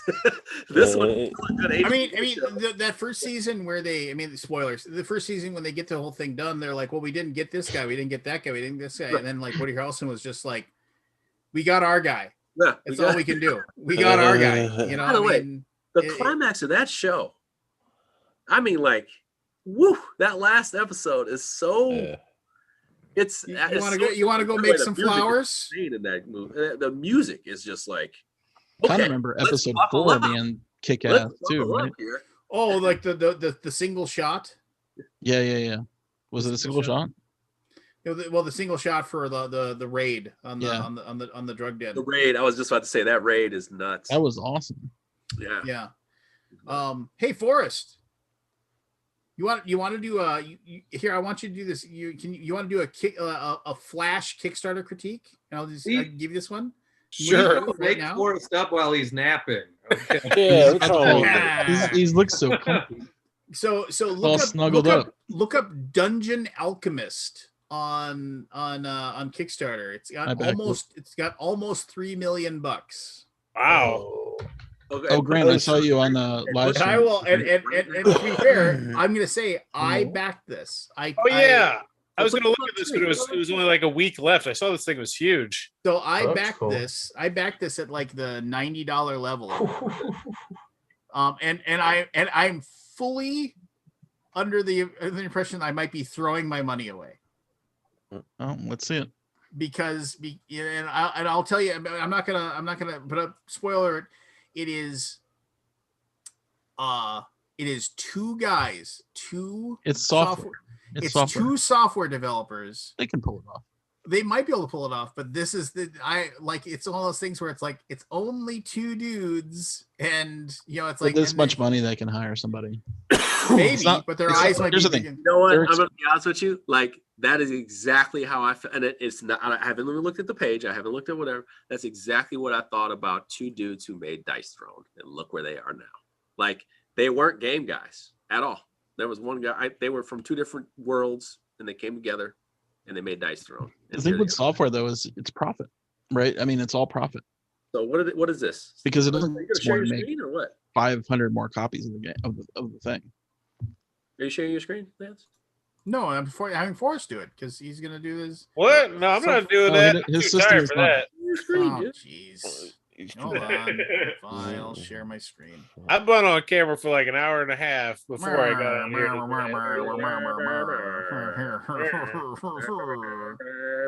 Plus, listen to Grant. I was trying to fucking nap, Lance. All right, so here we go. This thing looks pretty damn impressive. This is Looks insane. cool.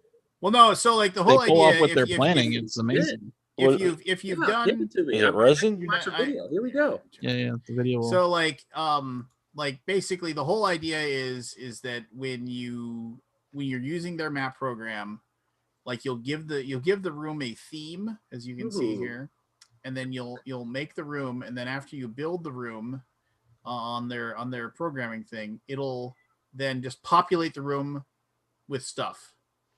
So like and you'll be able to then print off this or upload it to a virtual tabletop, and you'll be able to use it in your in playing. And you can modify the room as well. Like you can go in, you can say, wait a minute, I want a door over here. I don't want that table there. I want to move that table over this way. So you can see like Civ Dungeon. Will this be a tabletop game, or is this going to be a digital game? It's it's just for playing role-playing games and making maps. An easy way to make maps and then you can populate the room with stuff. Lance, so it looks okay. good. So Lance, you cool. Sure there's nothing like this already built? Well, there's nothing that does stuff like that does it to this level as far as like the graphics and as far as like creating it for you. I mean, there's like a program called Dungeon Draft where you have to make the whole thing yourself, right? And then you put in the art you want, and you have to do it all by yourself. So, Lance, does this give you like 3D modeling for like 3D print? Because they showed like minis on the front. Yeah, it's like a 3D STL file thing or something. I doubt it. So I don't think so. I mean, That would be insane, though. So That- the room is this is the whole thing, and so and you grab everything. You can make it smaller. You can make it larger. You can twist it around. You can do whatever you want with it. You can make an outdoor map, as you can see here. It's slick. Yeah, it's really neat. And then you can make a full 3D. So like if you want to make it look 3D for your players, you can do that. And then you can print off a top-down look and then just print it off for people, or you can upload it to virtual tabletop, like Roll20 or Owlbear Rodeo, or any one of those many things. Oh, look at you. Impressive. So if you pledge, and it isn't a subscription service, so it's like a lifetime license. You'll just what'd you get for 90? Jesus Christ. So for 80 euros, you get basically there's so the only reason I went to 80 euros over 45. So 45 gets you in the beta, which is like if I would do this, and also then you can gain access to the development Discord and whatever, and so if the thing doesn't come out, you can say, where's my stuff? But then for the extra what is it? I can't even count. 25 euros for the basically extra $30. You get you get your own little design on a flag. Who gives a shit? But the thing is that there are special objects that they won't make. They're only going to be available exclusively in this as well. So things that you can add to your rooms that wouldn't normally even be existing. There are tons of stuff like that. Lance, do they have like an active demo of this? Like a kind of like a... They don't. That's the big thing. It's all smoke and mirrors. Yeah. Yeah. So I know smoke and mirrors. I worked. So I mean, they have this, which is fantastic animation. So tough. Yeah. Of how it look, but there's nothing anybody can use. They say they'll have a beta in Q3 of 2021 that people will be able to mess with. So it's not going to be that slick. Too big to fail. Hey, Matt. Too big to fail. Hey, how's it going? I don't think it's going to be that slick. No. So here's the deal. So it's like, and the thing is that when I finally was like, do I do it? Do I not back it? Do I back it? Do I not back it? So like, there's all these things. Oh, we unlock traps and then the Steam Workshop. It's awesome. So there's all this stuff that they've unlocked and added to it. Two guys are going to do all this? What?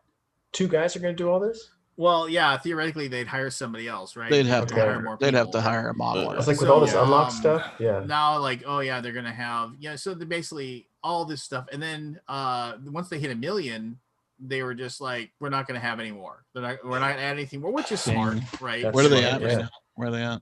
3 million. Yeah. Well, €1 million. So what is they're at 2 point? Yeah. It's just flying.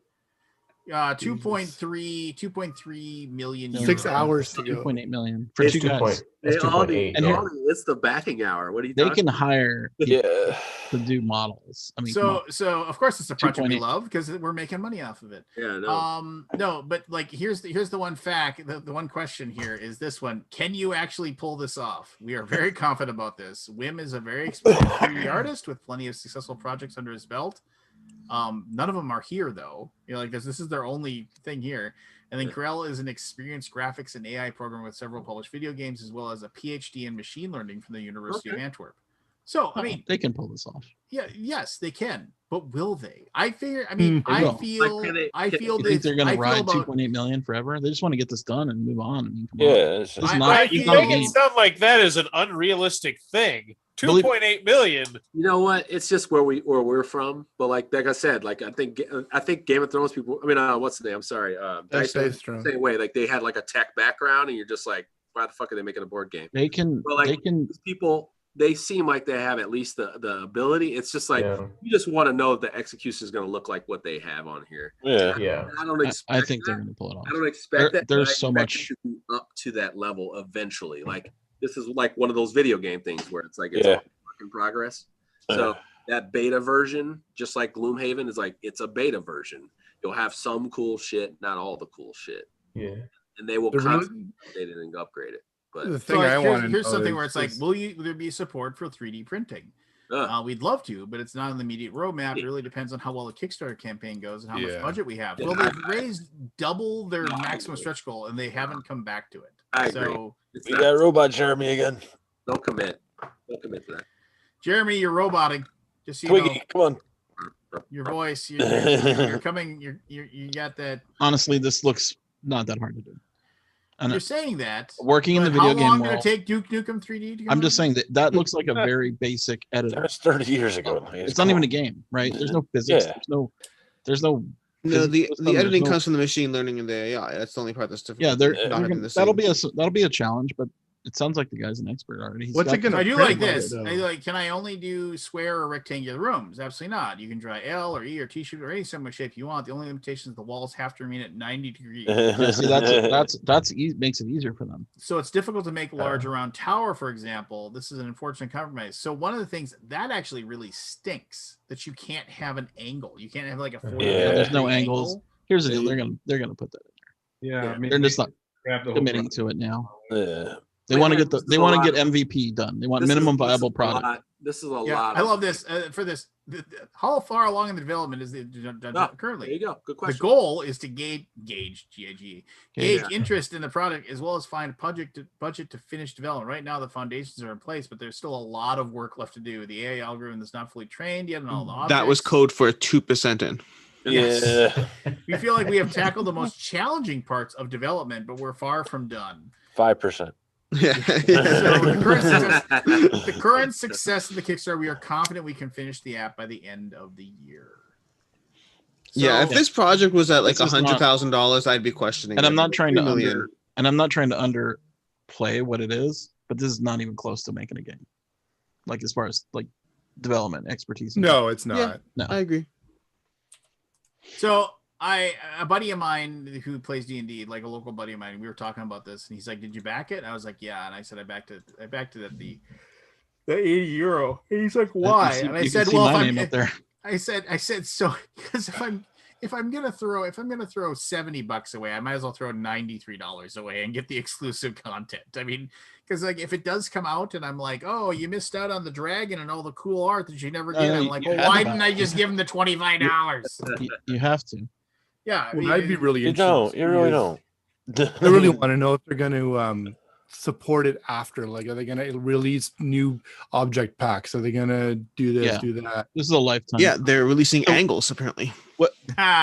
So you know what they need? They need to be able to draw worlds and use their AI to populate a world, like with mountain ranges, like all the lava, right? And it looks beautiful on screen, but I mean, all of those. How's it gonna print? Are they gonna have like? Because you don't print whatever you see on the screen. You have to have a high res version to print. So are they just gonna, have a snapshot of it that they have in the back end that they just said, okay, well, here's all the math for how this scene is set up. We're just gonna print the high res version of it, and I don't know. I think the print was a top down 2D view. Yeah, they're just gonna put the camera Sure.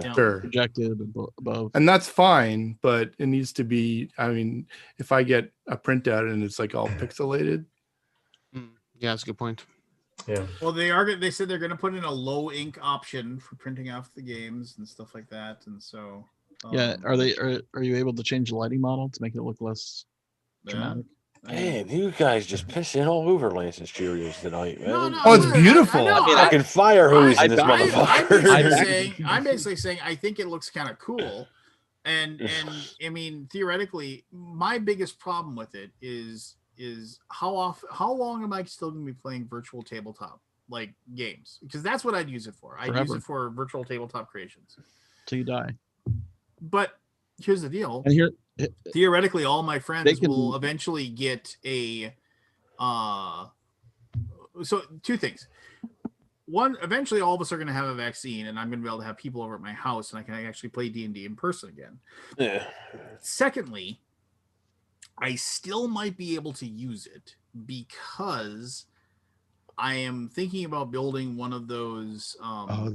The TV boxes to put on my table. Nice. So people would be able to just and I use that instead of drawing out the map all the time, and I'd be able to that'd be awesome. Yeah, that would be really cool. A tablet, a giant tablet. Basically Also, you get a 40-inch TV and you put it in that basically that box. On Etsy you can go and they tell you exactly which TV to buy, and you just put that in there and you plug your plug your laptop into it and you just put the map on there and use that as your alternate screen. And then you make it so it's their 1-inch squares on the 40-inch screen. And then you actually just use your miniatures and you put them on top of the. Now, is it playable with like Fog of War and that kind of stuff? Yeah, you totally can do that. Okay. Especially and you get like effects that are going through it too. Like if you're on a ship, you see the mist going across the deck. That'd be cool. It's amazing. It's beautiful. Here's my thing, and that is cool. But I'm at a based on our situation that went last week, went on the week before. I'm thinking to myself, like, even when this stuff rolls over, whatever the normal is, like, there's something still there. Like, there's still some advantages to having the ability to play this stuff, like, because of the time that we spent over this last year, finding digital options and things like that. I think people are making some backing choices off of it. People are playing games that they would not normally play because they're like, I don't even want to go to the fucking store. Oh, I can play it online. I'll figure it out. And those people eventually maybe, start to do that. But then people are playing, I've seen people playing Too Many Bones, like fucking, with each other. Like I've seen people play some pretty complex games with each other in distance. And I'm thinking to myself, like, that may never change. Like, I still want to play, a board game with my friend in Toronto. And now I know how we do it. Like, now we don't have to miss each other. Now we can actually, we found a reason to actually talk to each other still, right? Like, and not wait until a convention. So it's like, I feel like there's still something there, like, especially for tabletop, like stuff. Like, it just seems like, wait, why would we just keep this group going? Like, especially if it has like outside members, not like, if you can't get together but it's like, for sure, if there's like two people who really want to come, it's like, we can try and then, and try it out and see if it doesn't, but I just feel like it's an awesome opportunity now that we've kind of been forced to, try to learn this, navigate this space. So I'm kind of excited about that option. And I hope publishers still give some energy towards that. We had one of the guys in my group. He's a environmental engineer, so he goes to different Canadian embassies around the world to test the water and stuff. He was away one week, and we did like the whole Critical Role thing where we had him on a monitor, looking through and we were playing on Roll20 or Fantasy Grounds or something like that locally. Except for him, he was kind of dialing in, and it worked beautifully. Yeah, don't get me wrong. People who want to get the shit done will get it done. They'll figure out the way, right? Like, it was amazing. It was so great that he was in Qatar or something like that. But it's like, and somewhere crazy, and he's like dialing in. It was really good. Yeah, I've been playing with people I never got a chance to play with sometimes, and it's just like, we've been playing games. And it's awesome. It's just great. So I'm curious how many people have played with other people face to face since this. I'm curious what that first play with other people is like. I play with. Talking anything, or are you talking RPG? I'm talking anything like post pandemic. I'm curious what that first sit down is going to be like. Instead of this virtual thing. I haven't done anything already. I've had in person game nights. It's been infrequent because we have people come down with COVID, and I also have to watch it. Like the limit of people. I have a giant. You work in a hospital though, right? I work in a hospital, so yeah. But I have a fucking gigantic table, so it's actually a little bit weird how big my table is. Table and a cane. That's all you need. But I mean, that doesn't save for, as I tell people, that doesn't save for anything of like you're trading a lot of pieces, drinking and eating, stuff for the same space. It's not going to be till the fall for us. But at the same, and I'm vaccinated, and two of the other people are vaccinated, but the other two people who did not get vaccinated had COVID already. So, and we didn't meet for a group for 2 months because of that. Yeah, so we did. We dropped off our game group for around 3-4 months, and then we circled back from our game group of 20 people down to it's myself and 2 others. Yeah. Where are you, Alex? I'm in Cleveland, Ohio. Right. I mean, I have the advantage of being in a warm climate, but I've been doing it. But we play outside on the patio with masks on. Yep. That's what Ryan and I do. It's been too cold here to do that. Grant, can I ask you a question and possibly you have to dish on a few things, and I don't think anybody's gonna watch this that's gonna upset anybody.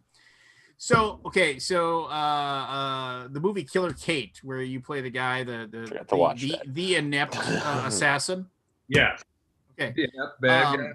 The way you played inept. I love this. Okay. So the, I mean, it's obvious that like the production company is like basically like the lead character. It's like their production company, so they just made the movie and cast her as the lead. Yeah, I mean, it's an independent film. Okay. But So I mean, was that like weird? I mean, because like I the people in the movie seem to be okay. I mean, and I'm not trying to like, you know. I mean, some of those people are like actual known people. Yeah, no, I mean, but, and I'm not trying to blow smoke up your ass or anything, like, but I mean, it was like you were actually catching on with like the comedic timing and stuff like that, and I could just tell the other people just like weren't. I'm very good, Lance. Yeah. And modest too. I'm looking at your IMDb right now. Did they know that like they basically totally stole the scene from Ferris Bueller's Day Off with Cameron sitting in the car and this? Oh yeah, it was supposed to be an homage. An homage. Yeah, or outright theft. Right? No, I mean, plenty of movies do that. Wait, is this the part of the show where we go back to Bamboo Bash? I don't understand what's happening here. I'm just saying. No. Don't start out. We're not gonna go Bamboo Bash up in here. Or already went to sleep. Bamboo Bash my argument. Yeah. No. There's this scene where Grant's character Jimmy is trying to convince himself to like leave the assassination site. I don't want to kill anybody, and I'm doing it because my dad is making me. Essentially. So it's basically like it's the Cameron moment in Ferris Bueller where he's like, I'm not gonna go. I'm just gonna go. And he's trying to argue with himself. He's gonna keep calling me. And so Grant has like his like kind of Ferris Bueller moment, Cameron moment, in as he's trying to decide if he stays or if he leaves or whatever. Yeah. So I was like, no, go if you have Amazon Prime, you can watch it. It's completely free. So and I would like go watch it for Grant's role, because don't pay any money so Grant could have a couple coins. No. Theatrical release. It was in movie theaters. Oh, was it? Yeah. And it was it's on Rotten Tomatoes and stuff. I think it's got like a 60-something% on Rotten Tomatoes. No, 71. 71. Ooh. So it's average. I would have put it in the 60% range, where it's like, it's good, it's not amazing, but it's fun, Hey, Aldi, I keep forgetting to watch that one. So are you bringing over Sashi's Let's Make a Bus roller dice game? If we can, yeah, probably if we can get it, yeah, I will. Wait a minute. Wouldn't TMG bring that one over? Nobody co-printed or published Let's Make a Bus route. What's going on with TMG? I'm still waiting on my copy of Jungle. Lance, I'm still waiting on my copy of Jungle Law, like I was promised. Jungle Law? Jungle Law? I'm sure he's got a few left over. They're selling them for like $4 on Yeah. Matt TMG kind of like yeah, Matt. I waited for it as promised. And I don't, and I'm not saying this to be mean or anything like that, but they are functionally done. Yeah. I mean, they are. I mean, they might exist still in name, but Michael, I think, will try to relaunch it after like he goes back and like works a real, like he's back being like an investment banker person working with his dad. And I think he's just going to fulfill like the remaining Kickstarters that he has, which I think is only one left. And then he's just going to kind of hibernate for a while. Yeah. Talk to Taylor. And then, he'll come back. I mean, maybe, I think is what he'll do. He'll basically settle the debts, clean the slate, and then come back and with a fresh start. And I would not be stunned if he took the TMG name and tossed it to the side and created something else. Because I was talking to Seth today, and I had no clue. Yeah, well, no, I mean, the company still exists. I mean, and I don't want them to not exist. I would much rather if it did exist, right? But I mean, it is. I mean, they've had some trouble. Rough run. Yeah. You need Jab Legacy. Aldi, Jab Legacy. Aldi, I'm trying to talk you into bringing the Tokyo Game Market to the BGG store. What's going on? We try all the time. We try. Oh, yeah, we try. But I end up sitting on like 500 copies of stuff I can't sell. What's up, man? I'm trying to get these guys. Point games. But then I sit on 500 copies of stuff that we can't sell. No, don't buy 500 fucking copies. Buy 50. You get like 20 of everything. People want these games, man. You don't have to go nuts. Scott, what's the minimum you got to buy? I don't think it's the way it I'll used to be. I'll be right back. I used to be able to sell every single import. He counts as Japan people. Studios to us. Say again. Said bring Japan Studios to us. Bring what's his name to us. We import as much as we can. Eric talks to all of those guys. You know how Jeremy is very serious about this, and you can tell by his glasses. He's Okay, passionate. Yes. how long I waited know. for Airship He wants City, them. man, to get to this side of the planet. I think I haven't decided what these glasses are yet. I don't think he I think described them the to us. import of Japanese titles is diminished over the years Like because there's so much kind of junk. right. So no. Well, Analog Lunchbox sells out of every fucking thing. What is that? Analog Lunchbox sells out of every fucking thing, and they don't Which game is sell that? directly to the U.S. Which game is that? This is Orchard Ocean. Oh yeah. Yeah, We had some of those. We sold those. Yeah, of course you did. Because you sold those simply because unlike Sashi, eventually it becomes he's better at selling that stuff now. Right. Well, still through his Tumblr page. We're not going to talk about that. But for them, they do when you read their site, it's almost like they say hey, don't even fuck with us Americans. We don't want any calls. We don't want any. We don't want any inquiries. Send Send all inquiries to the circular file. Send inquiries. Basically, if you don't come to, They don't want to deal with it. Right. They don't want to deal with it, and that's fine. I mean, that's fine. You make it clear, right? I mean, Let's Make a Bus Route is definitely a top 1,000 game. Well, that's what I'm saying. It should be out somewhere. I mean, it would be out somewhere. So it's now I understand why Mo Ideas did a deal with TMG. Well, Right. TMG is buried, but without them, I wouldn't have known about mini rails and a couple different games. Yeah, we pretty much get all the Sashi and Sashi games. We got the. I think we even still have some in stock right now. Yeah. Well, you got. I just ordered. What's the name? Remember Our Trip, right? And Yeah. then, I forgot about that one, so I got to get that one. I have the elevators one. I have Let's Make a Bus Route. In Front of Elevators, we have in stock, and we have Remember Our Trip in stock. Remember Our Trip, yeah. Remember Our Trip. And I will tell you, they're not flying off the shelves. They're not flying off the shelves. But how many do you have? Jesus. I have right now 7,000. What the hell? how many do you need to bring over, in an economy of scale, to make it worthwhile to even? Yeah, to just bring 100. 100. 100 a copy. 100 copies. Yeah. I mean, yeah, because we can't pallet it. It's all airship too, so that's pretty high. Oh, the games don't. Here's the deal: they don't discount anything. They just sell it to us at MSRP, right? They don't wholesale because they make so few. They want all. So then you got to pay for shipping. So you're paying full price and full shipping, and then I got to sell it to make. I want to make a little something. Yeah, that's why I refuse. That's why I refuse to write checks anymore, because to write that number down, you're I don't get any discount. I do wish there was an easier way to get this stuff. If I could just say, hey, give me 50 copies of everything you make. Yes. But yeah. Pile it all together on a pallet, so I don't have to pay such exorbitant shipping costs. I bet you. There's no wholesale or something over there you could talk to? No, they don't, because they don't make that much. Aldi makes in Tokyo Market Pack. Okay. Feature a publisher, then do a mixed variety pack.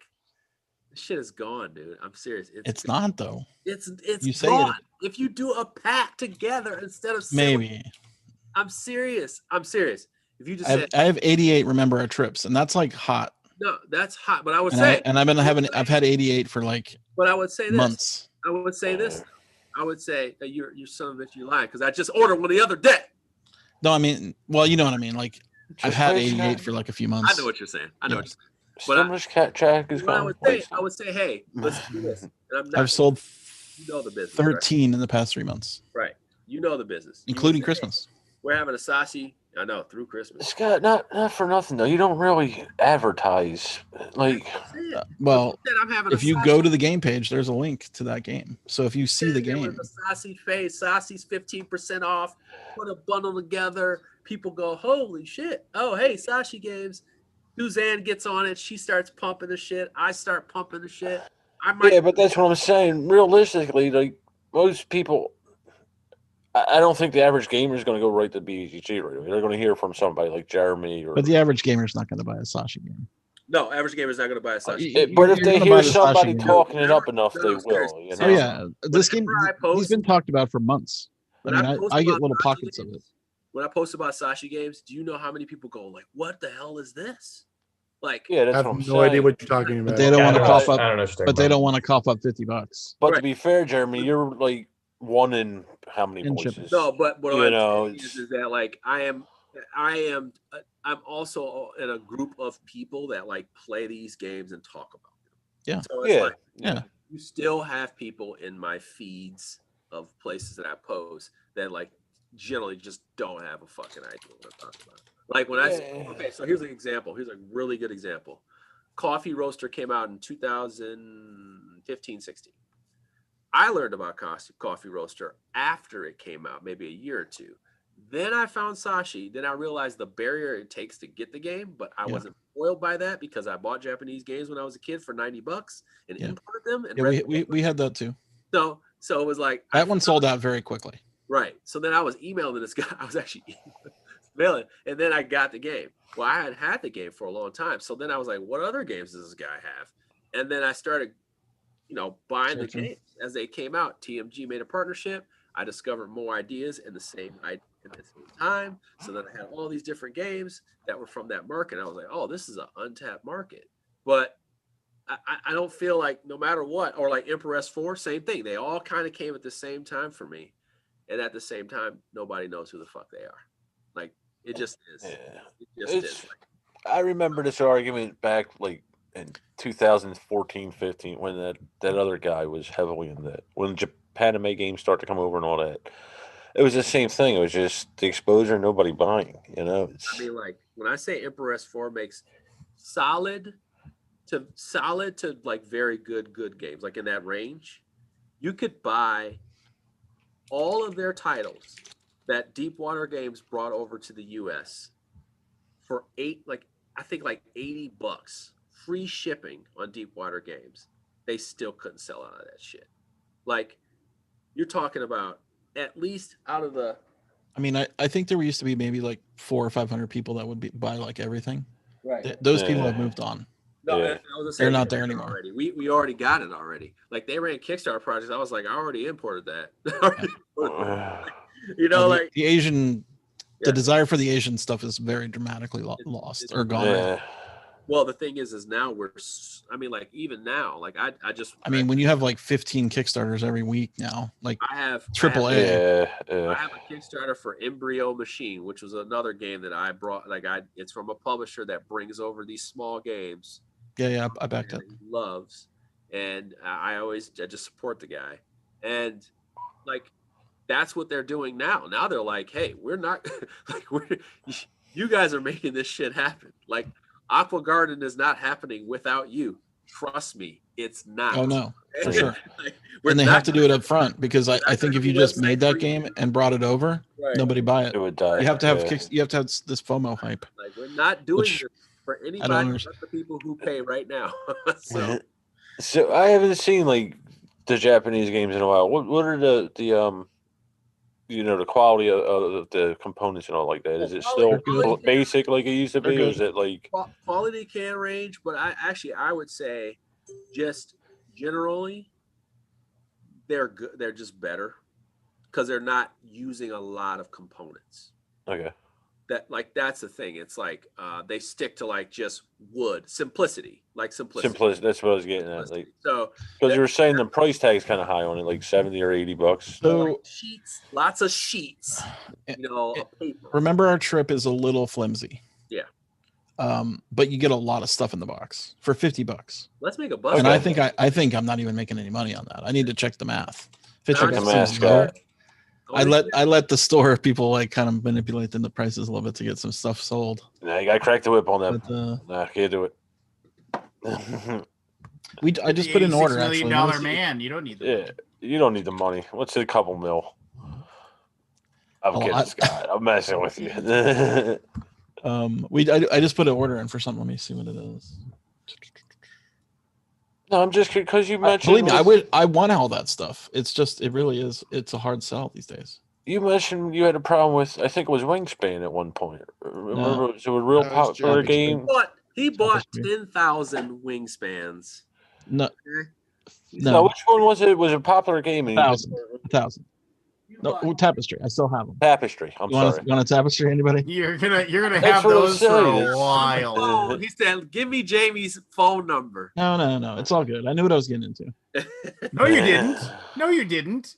There is no way on earth you thought you'd still be sitting.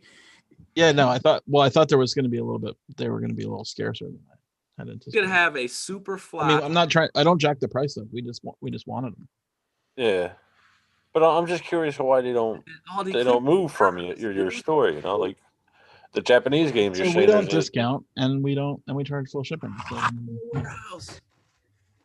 Yeah, but I mean, other board game they discount to an extent. You can't do what everybody else does because you got to turn some kind of profit, man. So yeah, no, but I'm saying like the old school ones, they didn't really discount much.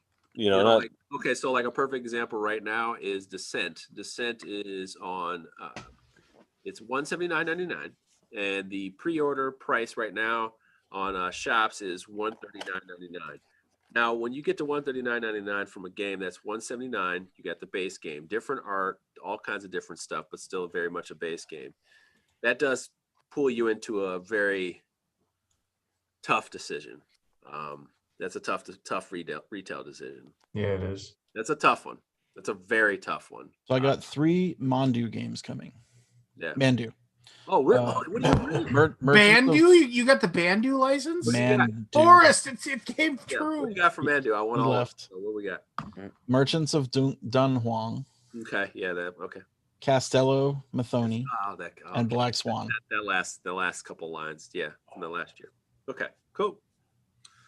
Yeah, I got 150, 275 copies. Okay, bundle them all up right away. Bundle them. Let's go.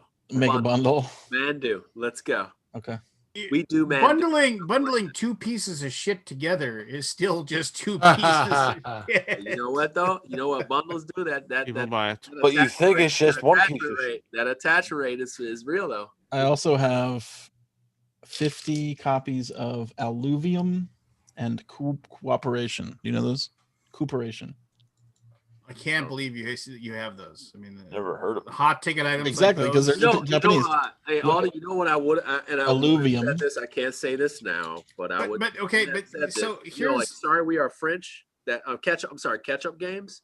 That would have been a good partnership deal, like that stuff, like the Loop and Wild Face. You know, like that kind of stuff. That would have been a good hey, we got these. We're bringing them over.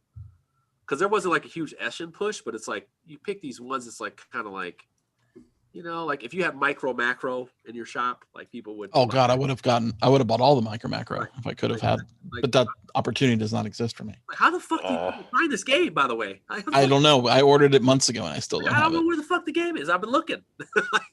So look up Alluvium and tell me if that looks interesting to you. Okay. Alluvium. Oh, okay. Yeah, thank you. It's Fudakama Games. Oh. It's a flipping right. Yeah. And right it is. Yeah. And then the other one is Cooperation, Couperation. There's not many images for that one. Cool. Only one. Cooperation is players try to play cards from the hand to create a card pyramid is 7 layers high while staying within certain rules for the placement of the cards. And they're not making barrels. It's a cooperative hand management pattern building game. But wait a second. How do I not know this publisher? Let's see here. They only have 2 games. Do they? Okay. Yeah. I'm going straight to the site. I don't even... Anyway, that's coming. So we're getting some stuff. Not a lot. I'm so terrible with this stuff. I take stabs in the dark with all this shit. Then you get well, you're like the old days, right? That's what people were doing. They were just like, we don't know anything about this game. It's cool. I'll just buy it. Bag of disappointment, and then you. That's why I think people are less buying less. And it's one of the reasons I got it. You know what? And people can't make fun of people like me either, because you back these fucking $500. We're gonna make fun of you, Jeremy. Don't worry. And then you talk shit. I'm like, you know what? Fuck off. Got my $80. Sons of bitches. Fuck you. What is this new Descent? Is it like 3rd edition or 4th edition? It is. Oh yeah, I pre-ordered that. Yeah, I don't care. Oh, we got a ton of Emperor S4 coming in. What do you got? Roundhouse. Yes. Promos. Roundhouse. Mystery of the Temples, Walking Piranha. Bunch of promos. Promo is still a big thing, Scott. I'm buying all that. I want everything Emperor S4 stuff. Oh, did you get a copy of that set and match game that we had for a bit? That's one of the best games ever. Do you have set and match in your shop? We did, but we sold out in a minute. Man, Scott's cock tease. I sold like 5 copies of that game by just playing it in front of like people. Like the second people know what this game is, I gotta get one before people know. Like Lance has one. He might give me. Because that game, instant buy. The second you see it in motion, you're like, yes. The second you see it being played, you're like, I want them. I'm buying it right away. That's it. It's one of those games. It's one of the rare games where you just the minute you're like, I'm buying this game. I saw a video of it. I was like, yes, buy. Bruce Vogue, Bruce that used to work for he was like, Jeremy, he actually pointed to me. He's like, Jeremy, buy this game. Yeah, it's stupid fun. Yeah, he's like, it's just absolutely. I want to have like a set match tournament. Yeah. It's a tennis flicking game with perfect rules, like perfect play, like the feel, the smoothness of the board. It's really good. And it's only like $30. You still have yours, Lance? What now? He's not paying attention to you. Oh, he might have. There you go. I think he's frozen. Clear. He's frozen. He's got this shit grin on him. He's not paying attention. Can you hear us, Lance? I can hear you just fine. What's going on? He doesn't care. Do you still have your set and match game? Oh yeah, I do. Yeah, like that's a gamers, and that's not gamers, but it is the gamers. It sells itself. It's like one of those games like Coconut. What's the other one with the Clask? It's just one of those games that you play and you go like, "Oh, this is fun! Like let's just play." Yeah. Like everybody would have a bumper pool table if they could. So yeah. Oh my God, bumper pool. I had a question. Hey, wait, hold on. Have y'all all played bumper pool? I played it like when I was a kid. I think I remember playing it. Our YMCA had bumper. Yeah, it had it has bumper. Yeah. What is bumper pool? I mean, our Boys and Girls Club, which was like a fucking shit. That's what I remember. I think the only thing we had was the bumper pool. Would there be one in a bar? It's like a pool table with the pinball little things in the middle that with rubber things around the outside to bounce off. You can make bank shots and stuff. Yeah, through it. Yeah. I don't remember that one. God, that was fucking awesome. Yeah, Google it. Pretty cool. You'll see a picture. You'll see it. Yeah. I had a question about Inish. How many people have played it with more than 2 people? Never played it. I played it with 4. I played it with 2, 3, 4. Actually, I played it 2. I played it 3, 4, and 5. What did you think about the comparison between 2 and 3 or 4? I guess I mean, it's much better at higher player counts, in my opinion. Is it? Yeah, I figured it would be. Yeah, and 5 it gets a little pushing it because there's a little more going on, but 3 and 4 the sweet spot, and really even from there, I think 4. Okay. I'll have to try it when I get people. Are you guys gonna join Clubhouse? Oh, I downloaded the app at one point. What the hell is that? Talk me through. It's a social network where all you can do is speak in a room. It's chat rooms. So is everybody going to be like me trying to have a TED Talk at once? Yeah. I don't have an iPhone, so I can't. It's Android. I don't understand why they haven't put it on both systems. I thought it's Android. Exclusivity. Oh, it's iPhone. Snobs, Apple snobs. Damn Apple snobs. So what happens is those lesser beings who had to make something. It's a chat room where only the people who are on stage can talk. So you have to be invited on stage to speak. It's essentially like an interactive podcast. So it's basically MS point. Teams where you put the spotlight on. Yes. But there's no video. And it No doesn't. video. And you can't record anything. Can you? Grant? No, I haven't seen I it. do a lot of comedy rooms. I know. I was in a comedy room the That's other gonna night. be I'm a like, bitch is fest. this gold? Why aren't they recording? Maybe somebody was recording it like outside of the system. Somehow, yes. You know? Yeah. You gotta invest a decent amount of time in it, though. One of my roommates has thousands of followers on there, and he does it for hours every single day. It's a big another time job. investment. Yeah. And Well, I've I got would say every somebody time I've found gotten into a someone board to- game room, it's pretty heavy self promotion. Yeah. Like they do a Q&A and then they ask one question and then it's like it's a little heavy. Yeah, on the see, that's why I self-promotion. don't want to be a part but of it'll evolve. I think Like, it'll you evolve. want to have I don't need discussion. more social media. I need less. Yeah, really. Yeah. Yeah, I'm like, just trying to get enough rooms to create a club. Well, all it So is, someone doesn't take I it feel away from sorry me. for you guys. all it But is- you can create a club, which is like a group. do on you Facebook. Have, do you have like have people set up like because when I think comedy, I just think of a room where you just riff and like you have a thing. But I'm thinking like, do you have like a setup where it's like, hey, we're gonna meet at 9, Yes. and then like this is gonna be our hour. Yeah. So the one I listened to, and Grant he's probably heard some more than me, was 2-minute sets, 2-minute open mic. And you had to raise your hand. There's a thing where you raise your hand. They put you on stage and then they call you up and say, do your 2 minutes. Okay. It was just a 2-minute time thing. Board game. So is this a live audience thing too? Like, Yeah, it's all live. Yeah, you're just in there. So how is that? I'm going to ask you this before, Grant. I'm sorry if I did, but how is that as a comedian? Like trying to play your Terrible, hard. shit to the crowd, you know? I mean, it sucks, but that's the world we live in right now. Yeah, it's tough because like the one I was listening to, there were only 3 or 4 people on stage, and they were the only ones that could laugh, and you would hear them laughing while the person's doing their set. And if it wasn't so funny, this is just then you people get waiting to dead go up. silence. Yeah, but a lot of the comedy rooms are not even just straight stand up, you know? It'll be like, I'll do this one where it's like talking to well-known comedians about comedy advice, right? Right. And It's more of a round table.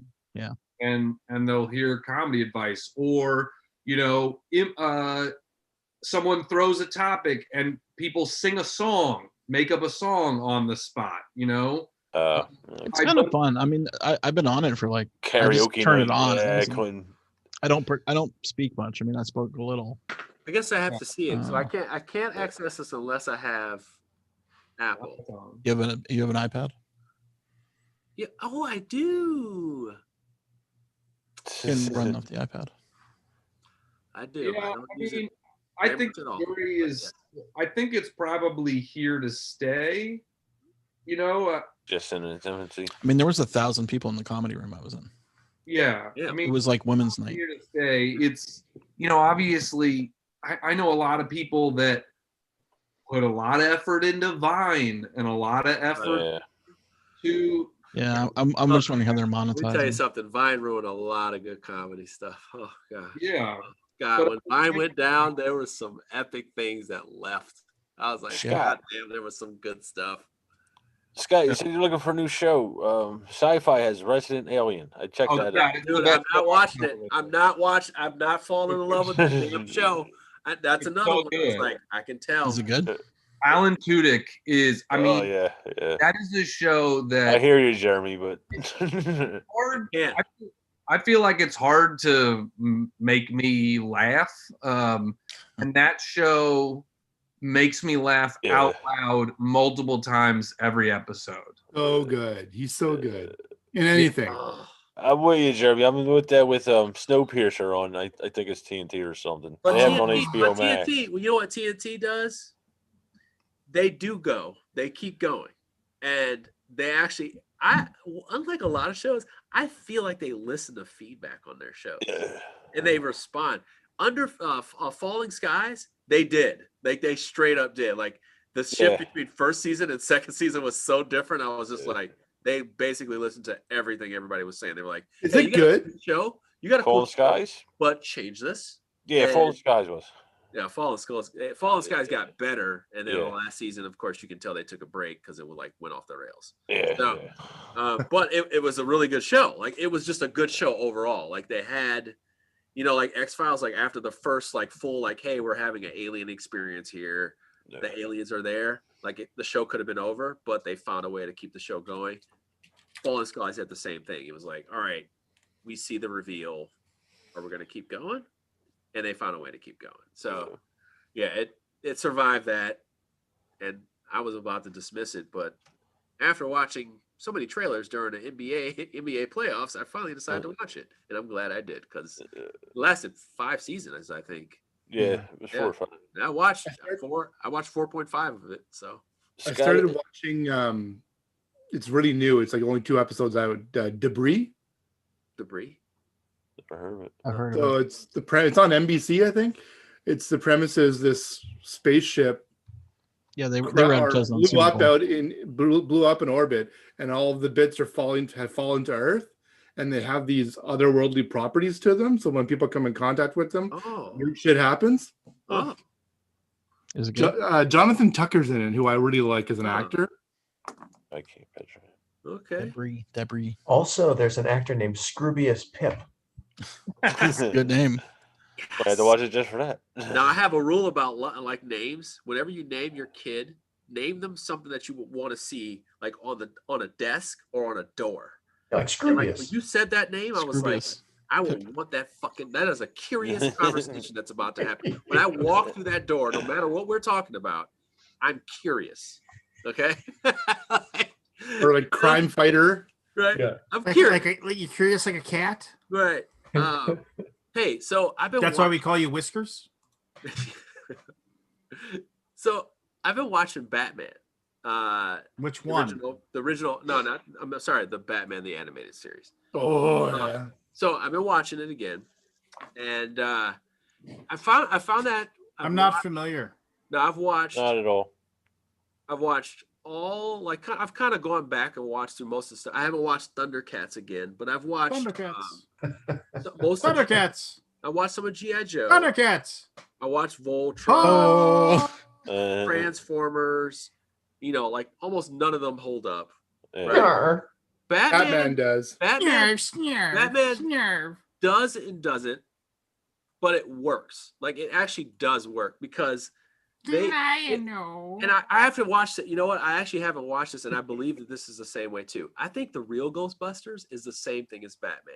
Like there are episodes where they get dead fucking serious, and then there are others not to the level that Batman. No. There is one specific episode of Real Ghostbusters that I remember to this day as an older man, and it hit me because it talked about using your power for the wrong thing and dealing with your own issues. I was like, God damn! Like I still remember the lesson that this character learned because it was written that way. Some intern wrote that. So I didn't watch the real Ghostbusters. I didn't like it, but I watched Ghostbusters. I don't know if anybody watched that. It was the Ghostbusters. Ghostbusters. It was so awesome. Yeah, it was horrible. It was horrible. It was good. It was fun. Like with the gorilla. Yeah, let's go. Oh yeah, I used to watch that. You know why it was good? Because it was Filmation. Yeah. Oh yeah. You go.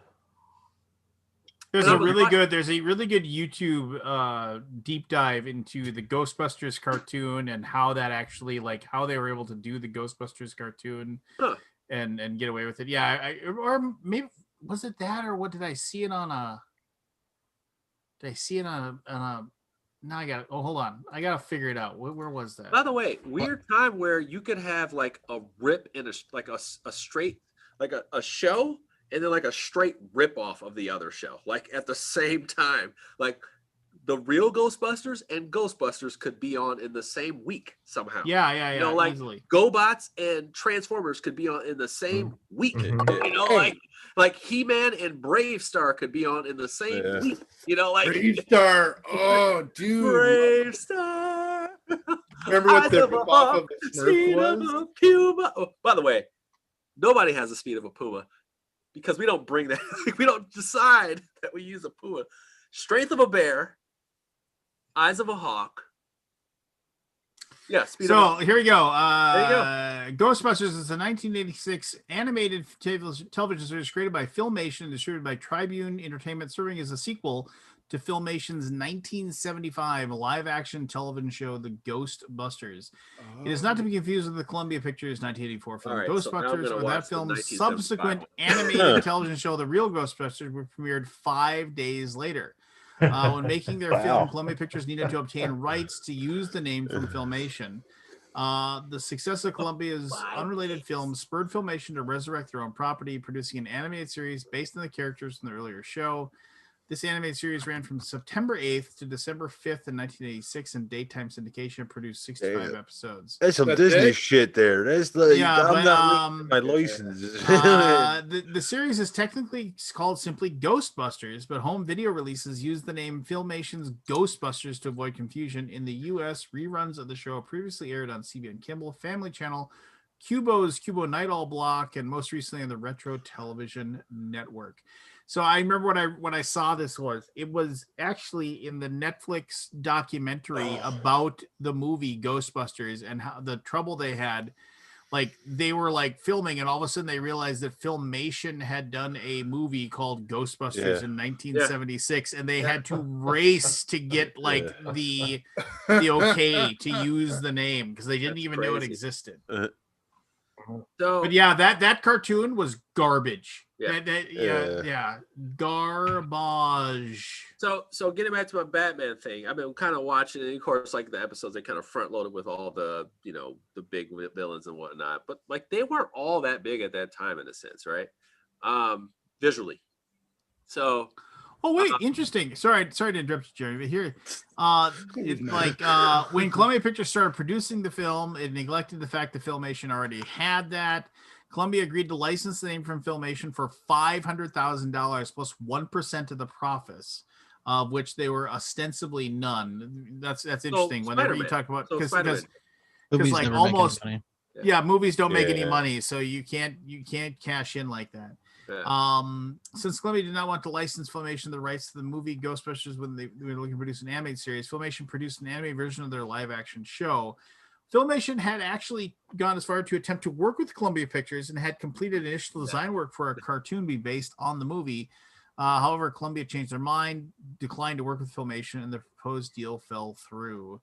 Filmation's Lou Scheimer later admitted, "We should have asked for the animation rights for their Ghostbusters as part of the settlement. This prompted Filmation to create the cartoon based on the former live-action series." There you go. There you go. Crazy stuff. And that, like I said, and that cartoon was garbage. Yeah.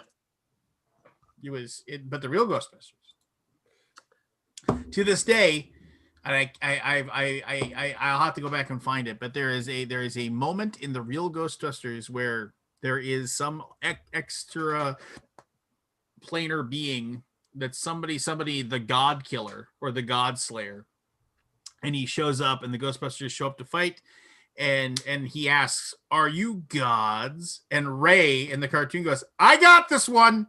I got it. Yes, we're gods. Then I must slay you." And like he's running away. "I said we were gods. I said we were gods." And I was like, excellent callback to the movie. Before I go before I go with the Batman question, I just want to say one of my favorite episode, the one that I remember and connected the most, is this guy. He was he had this flute, and the flute, he would play the flute, and it would begin the end of the world. So he would play these songs and change the weather and cause all this chaos. And he had this little Igor-like dude. His name was Datilio. And what happened was he was losing faith in the world. And the Ghostbusters. It's one of those episodes where clearly like they're off making the comedy, and then there's a character that's having a serious life issue over here. and by the way, 80s did that. It was like, here are your main characters. Your main characters are comic relief. But the plot is actually going on with the villain for this episode, or the monster of the week. And let's listen to their perspective. And by the way, Batman in the animated series, they do that quite a bit. Like, hey, this is Dr. Freeze's story. Batman's just here to kind of shake shit up when it gets bad. But Yeah, but this Detilio, like it was crazy because he like had lost faith in the world. And he believed it needed to be destroyed because he had lost love, for himself. And Detilio was like, I can't let you do this. And he tried to talk to him about it. And he was just like, I want to play my last song. So then he's about to play this last song and destroy the world. And Detilio, stops it. And I was just like, that's epic. Like, it was just an epic connection that I have with this one episode. And I just never forget it. And I was like, this is such a dead serious ass show for a kid, but I would like to see it again just to see if I'm just making up my own. You want to talk dead serious? Go the Justice League stuff with Batman. Oh, Justice League is ridiculous. It's and when it's the girl whose dreams are changing the world, but she's dying, and she's like this 9-year-old girl, and Batman goes, and even though like she could think him out of existence in a moment, he's like, if you go in there, she could kill you. And he goes, and he says, it's like, she doesn't deserve to be in there alone. And then he just goes and sits down at the, and I mean, it's like, it punches you right in the heart. And it's just like actually get better to me. Oh, and then when he's like leaving, and what's her face, the government official, she's like, because he has her body, she's dead, and he's walking out with her, and she's like, we can't let you take her, and he just looks at her, and his eyes narrow, and she just backs up and lets him go by. How could you be a fan of Justice League, then get Justice League Unlimited, then get Justice League Young Justice League? Like, oh yeah, I mean, they cranked it out of the park with those over and over again. Fucking hit it out of the park so many times in a row. But anyway, and to be fair, there was that Avengers cartoon that was really good as well. There was a moment where that Avengers cartoon was so on point. But it was a good Marvel cartoon. It was a good Avengers cartoon. There was a good Avengers cartoon, and it was like Avengers Earth's Mightiest Heroes or something like that. I think is what it was called. It's on the Disney Channel. And it was and I mean there's so many good moments. There's a moment when Kang comes from like the future Doctor Doom. He like shows up, and he's like just going crazy inside the Avengers console, and he's just beating everybody up, and all of a sudden like this big shadow comes over him. And he like looks up, and it's just Hulk looking down and smiles. And the next thing you see is Kang being punched through wall after wall after wall after wall after wall of the Avengers console. that was good. No, yeah, Avengers Earth Mightiest Heroes is really good. So, got a question for you, because Batman and Spider-Man have the best villains ever. But they also have the most relatable and ones that you could be like, I will say that I agree that Spider-Man has good villains. I will. Do you believe at all in the idea that who was it? Like Keanu Reeves to play Kraven? I'm in. Hunter. I'm in. Oh, I would be in on that. I'm in. Yeah. I don't find that surprising. He always wanted to play Wolverine, but he thought he was too old now. Yeah, he was you know whose Rogues Gallery does not get the credit? Flash. Flash's Rogues Gallery with Captain Cold and I mean Master. Yeah. Oh yeah, those were good.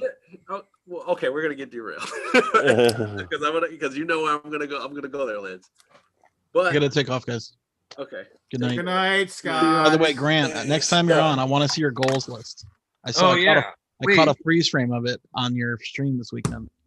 Is one of your goals to headline Courtney's Comedy Club in Moorhead, Minnesota? I've already done that. There you go. That doesn't need to be a goal.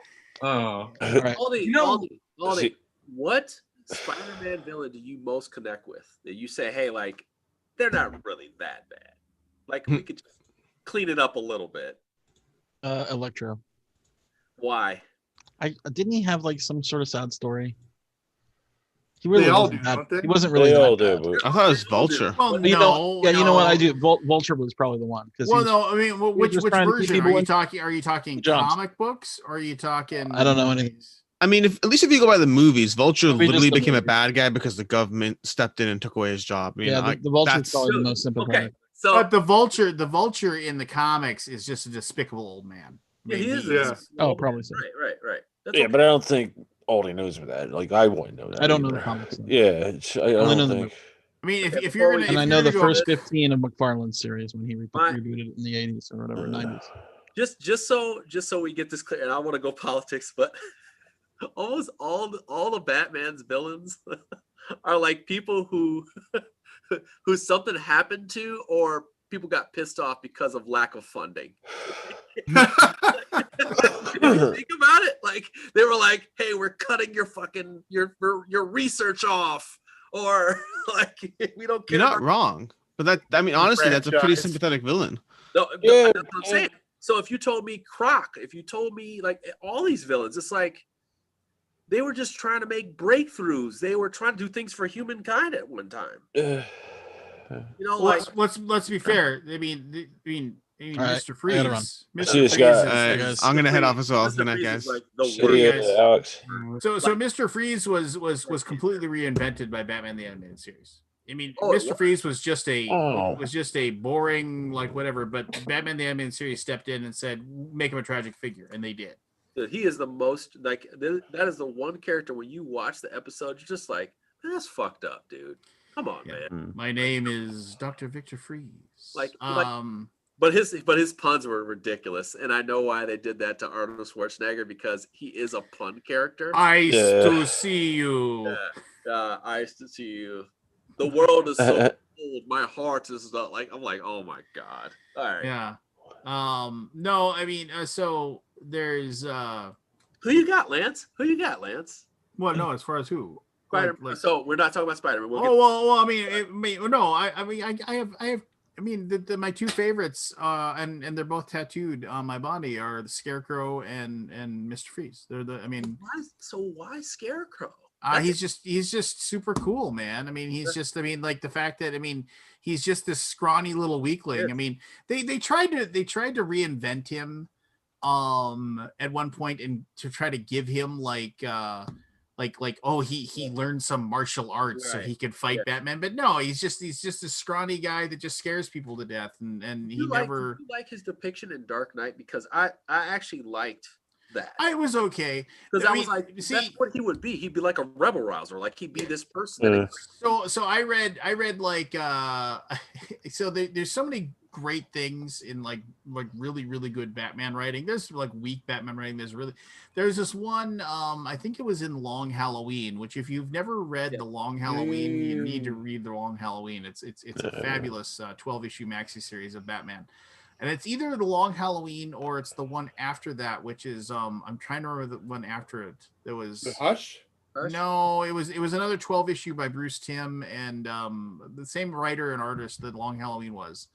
There was another one right after that. There was a year. There was 12 issues. I can't remember the name. It'll come to me. But there's this moment where like Scarecrow and Batman are facing off, and Scarecrow develops some sort of nerve toxin that was able to hit Batman, and he had to like relive the night of his parents being murdered over and over again because he was trying to drive him insane. And so like they're fighting, and there's this scene, it's a 2-page spread, and you see him, and like and Batman's just like, power punch, and you just see like Scarecrow's just Jonathan Crane's just folded into a perfect U. And he said he made me relive the night my parents were taken from me 100 times or more. I try not to enjoy breaking his ribs. He just bam! He's like, oh! I try not to enjoy breaking his ribs. I just never got. He's such a cool villain that I never understood. Like I just never connected with him. I just felt like he was just kind of like a. And the thing is what he's doing makes sense. It's like, dude, I'm not much different than you. I just, I act on these things that I want, and I want to shake shit up. But You said what was the other one? You said Mr. Freeze. I mean, Mr. Freeze just, there's so many good lines, and there's like a really good line in it's either Long Halloween or afterwards, and like Two-Face is asking Mr. Freeze if he'll like, it's like he goes to this thing, he's like, look, I need your help making this happen. And he's like, why should I help you? And he said, it's like, do you need, what do you need? Do you want women? He's like, no, I don't want any women. What do you need? Money? No. How can I convince you to help me? And he says, have you ever been in love? And he says, of course, then I'll help you. And he's just like, and it just, so it's like, Freeze. That's the thing. It's all about that. Yeah. He would give up everything. He would not be a villain. And in Batman the Animated Series, he does. He basically allows himself to be like completely lose all of his humanity just so Nora can live. Yeah, so Nora can live. And I was just like, this is awesome. Like, he's the best. The best. Except he kills people to I mean well, there's that. His methodology. I mean, we're able to talk. We just can't be killing. There's always every villain has the but. There's a but. Yeah, but what do you got, Matt? Who's your guy? Who's your villain? Please don't tell me. I'm kicking you off. Most relatable or favorite? You're most relatable. You're like, hey, you can't. I can vouch for him a little bit.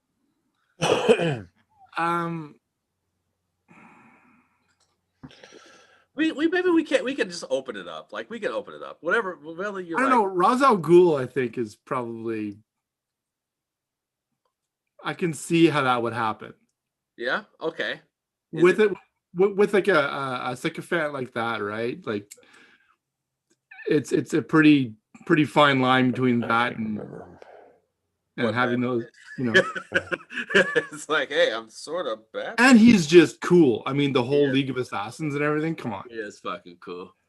He is. Ra's al. I was so glad when I finally hit you. It's Ra's al Ghul. But I remember when I knew, I argued with a guy because I said it's Ra's al Ghul, and no, it's Ra's al Ghul. No, I said it's Ra's al Ghul, and I remember arguing with those people, and then I pointed to it was a maxi series where Ra's al Ghul teamed up with a couple of people, including Solomon Grundy, and Solomon Grundy called him Racer Cool. Racer Cool, what should I do now? So he because he couldn't say Ra's al Ghul. He would say Racer Cool. What Solomon Grundy do now? And I was like, that's why it's Ra's al Ghul. And he's like, that's just because he can't say it. I was like, low key, pretty cool character. Solomon Grundy. I think one of my favorite episodes of Batman is Almost Got Him. It's my favorite. Oh yeah, my favorite one. Or I Have Batman in My Basement. I just watched that. I just watched I Have Batman in My Basement. Those are two of my favorite episodes. Yeah, So they're fantastic. Yeah, there's is the best one by far. One of my favorites is the Batman the Animated Series, where the three different versions of Batman. That's Batman in the Basement, isn't it? Is that Batman in the Basement? No. Well, no. Basically, those kids are talking, and they talk about the three different versions of Batman. Yeah. One of them is Batman: The Dark Knight, Frank Miller. One is the classic Batman from the campy television show. No, because this one is like he gets knocked out, and then like the kids discover him, and Batman, the Batmobile gets uncovered by some bully kids. And I know what you're talking about, Lance, but I can't remember what it is. No, and basically there's three different things. And the funny thing is that, I mean, it obviously, rest in peace, Joel Schumacher. But there's this moment where these kids are talking, and like they're all comparing their notes about when they saw Batman and what Batman was like when they saw him. And then at one point, as they're running by, they run by this kid who is standing there, and he's like he's like got his hand on a light pole, and he's just going around in a circle, and he's wearing a scarf, and he's rather flamboyant. And he says, You know what I think Batman is? Batman is a person who has nipples on his costume, and he drives his Batmobile up the side of a building, and they just said, "Joel, go away." Yeah. That's it. They just You know, move on. what I expected from animated series when you watch it, like I said, I've watched all the ones that I loved growing up, and like I gotta find Thundercats. I gotta find a way to watch Thundercats, all of it. But what I and Silverhawks, because I held that in high regard. But Silverhawks, yeah, partly metal, partly real. We'll discuss that another day. But one thing I was worried about was that like, was this as serious as I thought it was? And it is. Like, there's still some Saturday morning cartoon episodes in there. You're like, hey, we got him, run, Batman, run for me. But like, there's those, right? To be fair, Jeremy, this, if I remember right, this Batman animated series was targeted at prime time at like 8 o'clock at night. It was a Saturday morning cartoon. It was a Saturday morning cartoon, but it was it? No, I don't think it was. I think it was Fox's, like, was trying to get start there. They had like Married with Children, all that, but it was a prime time thing. It was both, actually. Now that I think about it, it might have been both. Like, it was after school for me. It was after I I'll came to high school. It was on like 4 o'clock. I want to say it was a 4 because I went to my brother's house and we watched it. Really? I thought it was later. Now that you say that, I'm thinking like it may have been twice a week because there's a shit ton of episodes. And if you have 50 plus episodes and almost in a season, guess what? You had to be on 2 days. I think there's 92 episodes. Yeah. So we're talking quite a few episodes. I'm on 92 episodes like that right now. Something like 30, something like that. So think about how many hands had to like paint that, because back in the day, I don't think it was digital yet. Yeah. So, wow. That Clayface stuff is awesome. Yeah. Oh, Clayface is a good one too. That's a favorite one of my favorite too. You know what's funny is explaining that to your partner, like explaining like the complexities of heroes when they just don't like connect with it at all. And I was just like, some of these characters really bring out things that we, you're younger at the time, but your impression, maybe you do hook onto certain things or you don't, but it's like, like I always say, I connect with the humor of Ren and Stimpy because I like silly, sick, kind of silly, gross humor. That stuff didn't age well just because of the creator. Yeah, it doesn't. But at the same time, like that guy still writes awesome shit to this day. But I like, there's still things in life that I realize now that I kind of got like, because Clayface, he never loved himself. Like, he never loved who he was. Yeah. And he was trying to get the job, which is a very LA-like thing, right? Like, he's just trying to get a job. He wants to get work. I get it. But he was like competing with himself, and that director was giving him pressure. So he's just taking this stuff, and he has a shitty agent who doesn't really know how to get rid of cream, so he doesn't fucking overdo it. But that's fine. But I was just like, wow. That's a conversation for another day. Right, that's another conversation for another day. But it was like, damn, this talks about addiction, and it's just like, there's way more to it than I thought, and I love this episode because it was like about self-image and all those things.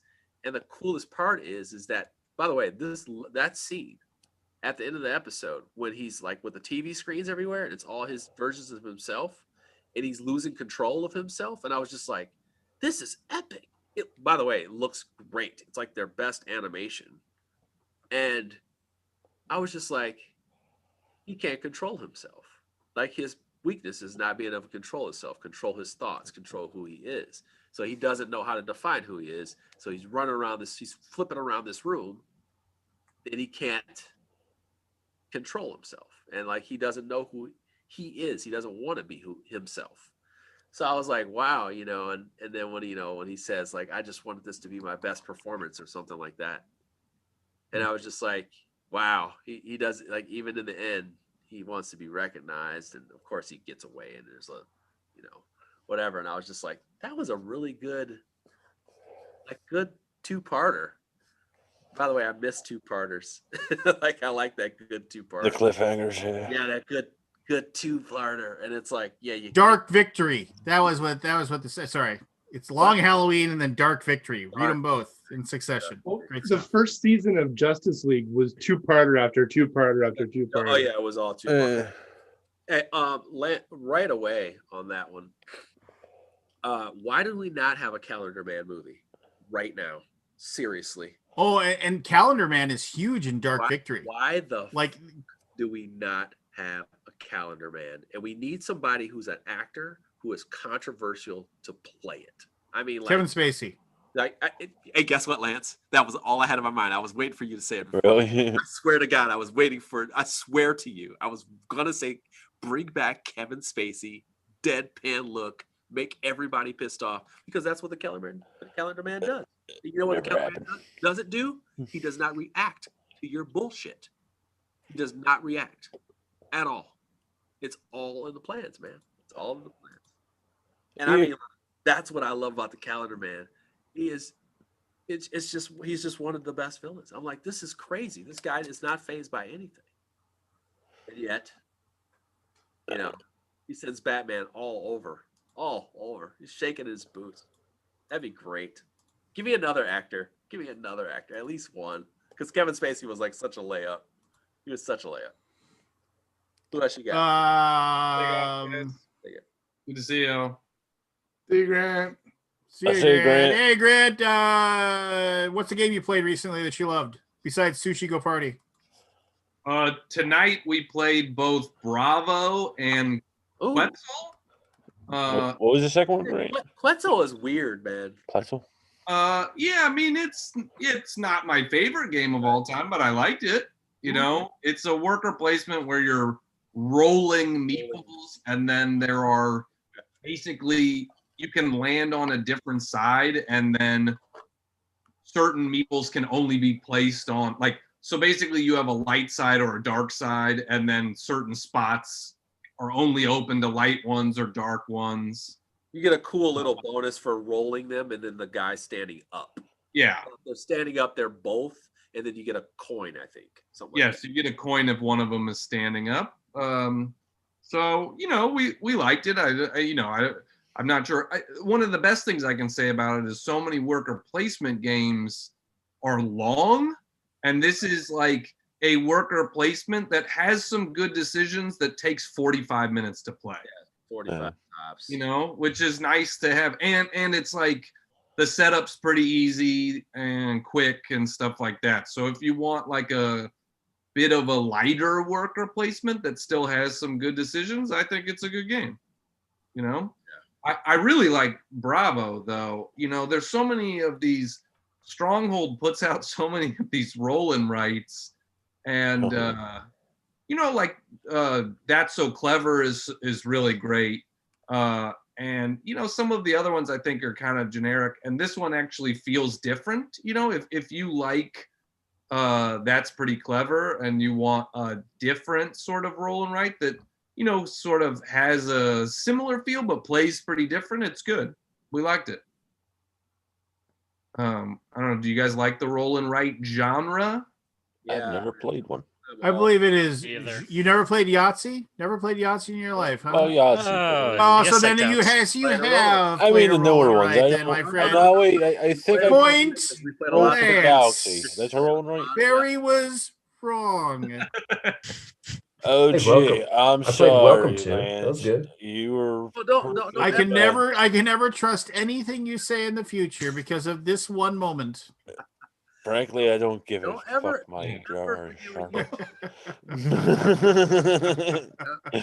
I'm sorry. What were you saying, Jeremy? I cut you off. No, I always said so. Don't ever forget where you came from. Like, hey, as I'm telling you, like without Stratego, backgammon, Tiddly, Oh no, yeah, no. Dax, Super Bowl, all these things. Without those things, I would not be there. As I tell you, like I did not know. When I put a post up, a social media post about in different groups about luxury, like board games being a luxury. Yeah. I saw those, yeah.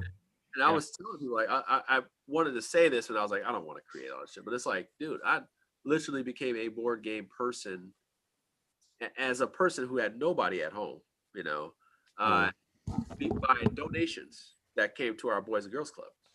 And, they let us take some games home, and then I didn't bring them back because I wanted to play them so bad. And I played checkers by myself. I had Tiddlywinks And then I went to my friend's house, and he has. Oh, stop. Is this like the foundation of your solo gamer story here? Is this like your backstory on that? The origin story. Yeah, origin story there. The only story I'll tell you on board games or games is, but my friend had a Stratego, and we in the hood, like we in the hood. I love that game. By the way, we in the hood. He has like he doesn't know what the fuck Stratego is, how to play it, and also we had Battleship, and he only liked that because you could guess, and he didn't realize that like how you whittle things down and like kind of he just never did. So I would bring over like Mastermind. I bring these games over that I had. You know, we got them for the 4-H club or Boys and Girls Club, and he was just like, "These are there's too much thinking going on. There's too much whatever." And he just like he liked to play with Stratego because of the bits or whatever. But I just remember like even when I had absolutely nothing, like we had this crazy thing where my mom would sometimes take me to Toys R Us. We do what you call window shopping. You would go and look at stuff. She didn't get anything, you know, real poor folks, as I tell people. And then you would, you know, go to Toys R Us, you would beg for something, and of course you couldn't get it because you were broke as fuck. And I would always get a Super Bowl. There's a story to that Super Bowl thing. But I asked my mom once for a Hungry Hippos. And I can't express to you how quick my mom snatched me up for even asking for Hungry Hippos. So I tell people like you got to understand like that's where I started with like I wanted the things that people had, and when I left Toys R Us, I knew that I was always going to get a Super Bowl. So my mom would give me that quarter, or it was like 10 cents at the time, and I would have a Super Bowl. So when I went home and I was by myself, I'd always throw a Super Bowl off the wall. Like I could do all kinds of stuff with a Super Bowl, even to this day. I'd throw the ball, spin it behind my head, throw it back behind me. You know, you play jacks. I was a master at jacks, so I love dexterity games. But yes, I love dexterity games. But yeah, it was just a thing.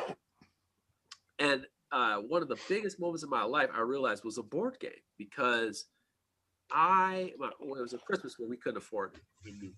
My mom just nothing. I think she was waiting for a bonus and it never came. And we just had nothing. But when I went to my grandma's house, they had everything. Like my grandma on my father's side was pretty well off. She was a GM employee, you know, and they got bonuses and shares and all that stuff. And you know, I was back when GM was giving out everything. Like you could just, hey, you worked here. Here's $10,000. Yeah. So it was like, you know, so she was always giving off these big presentations to all her kids and grandkids. And but this is before that. So my mom was just like, hey, what do you want to do till your dad comes? I was like, well, I just want to play checkers with you, Mom, you know. And I was just happy. You know, I wanted a Nintendo. I wanted all these things. But like my mom was like, let's play checkers. So we played like 3 games of checkers and my dad came pick me up. We go to my grandma's house. And she found out I like board games. And the one game that she made sure I had, although my cousins, we got Game Boys.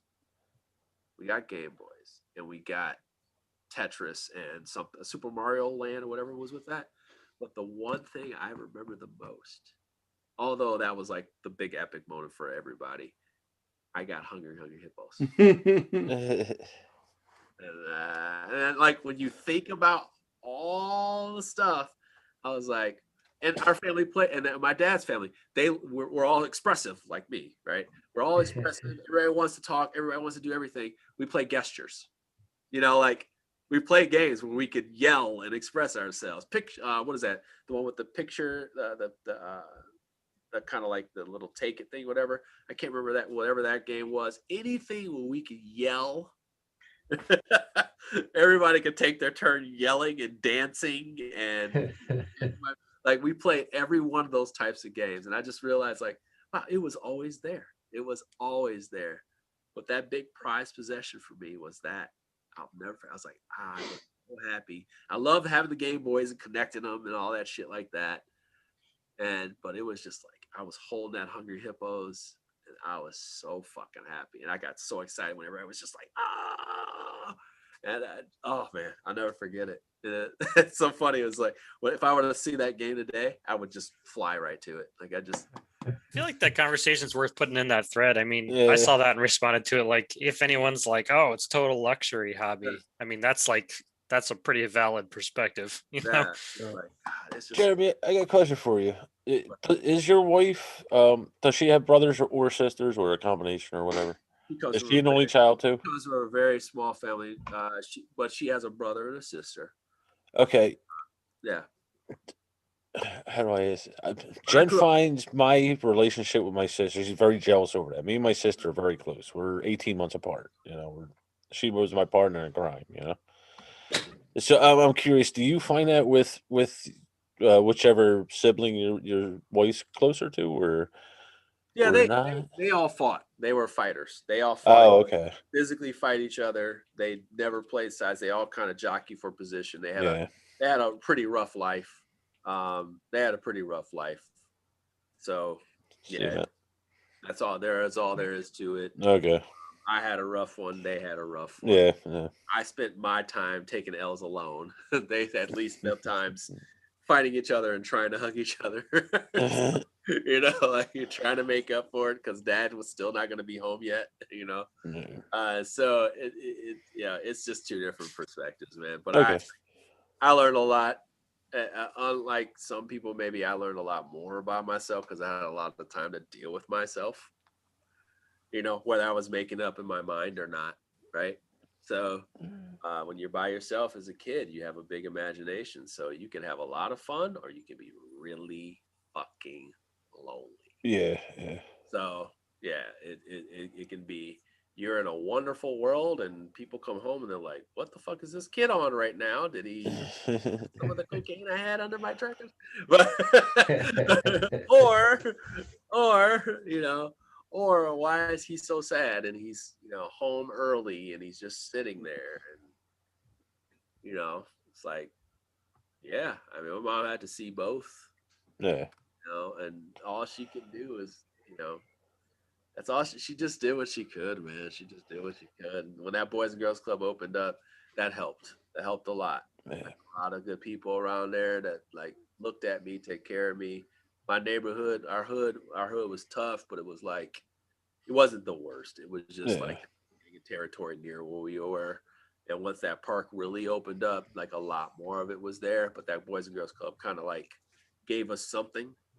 And then when I went to school, because we were part of a voucher program, we got to go to like the whitest of white schools, like the most awesomest suburban schools ever. So it was like, hey, dark shit over here, beautiful shit over here. I was talking to Jen about that. She's like, the weirdest kind of like, you know, stimulus for a child, like but we all learned in a great way.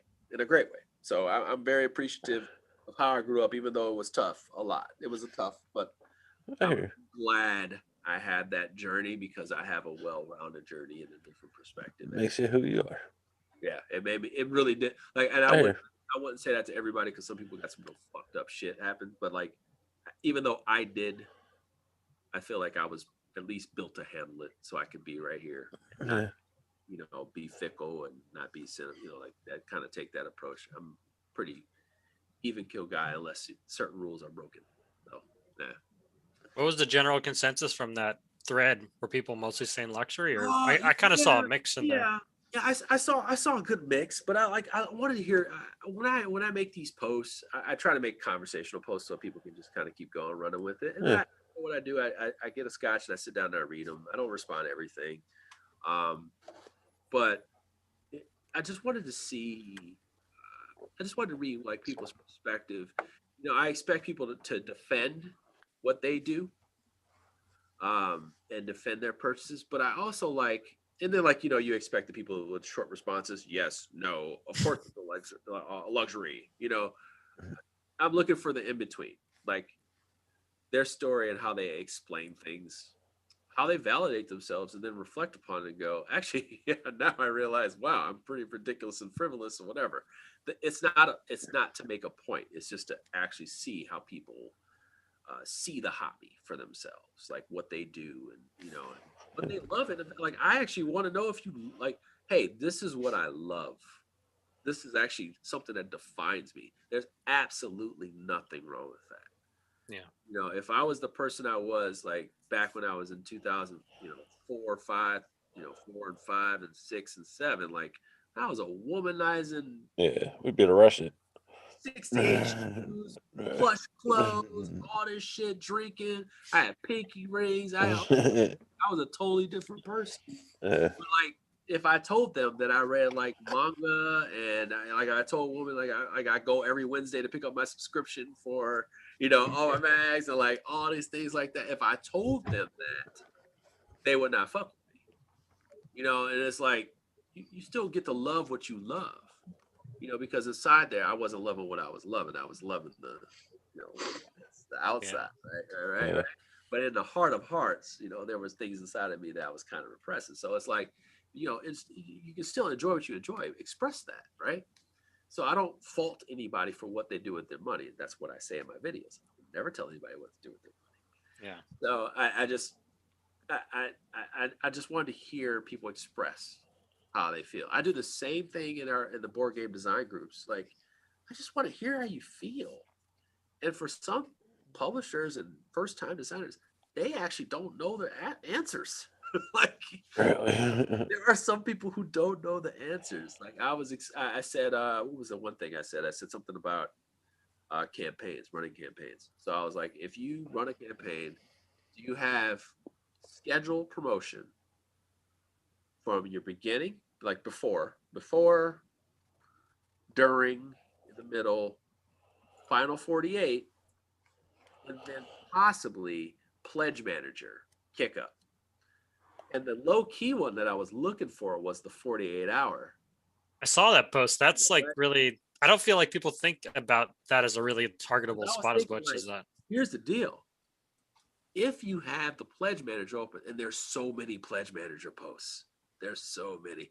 I'll tell you, Alex actually has tap into, and he actually showed his hand just a little bit. Nobody was paying attention. I was.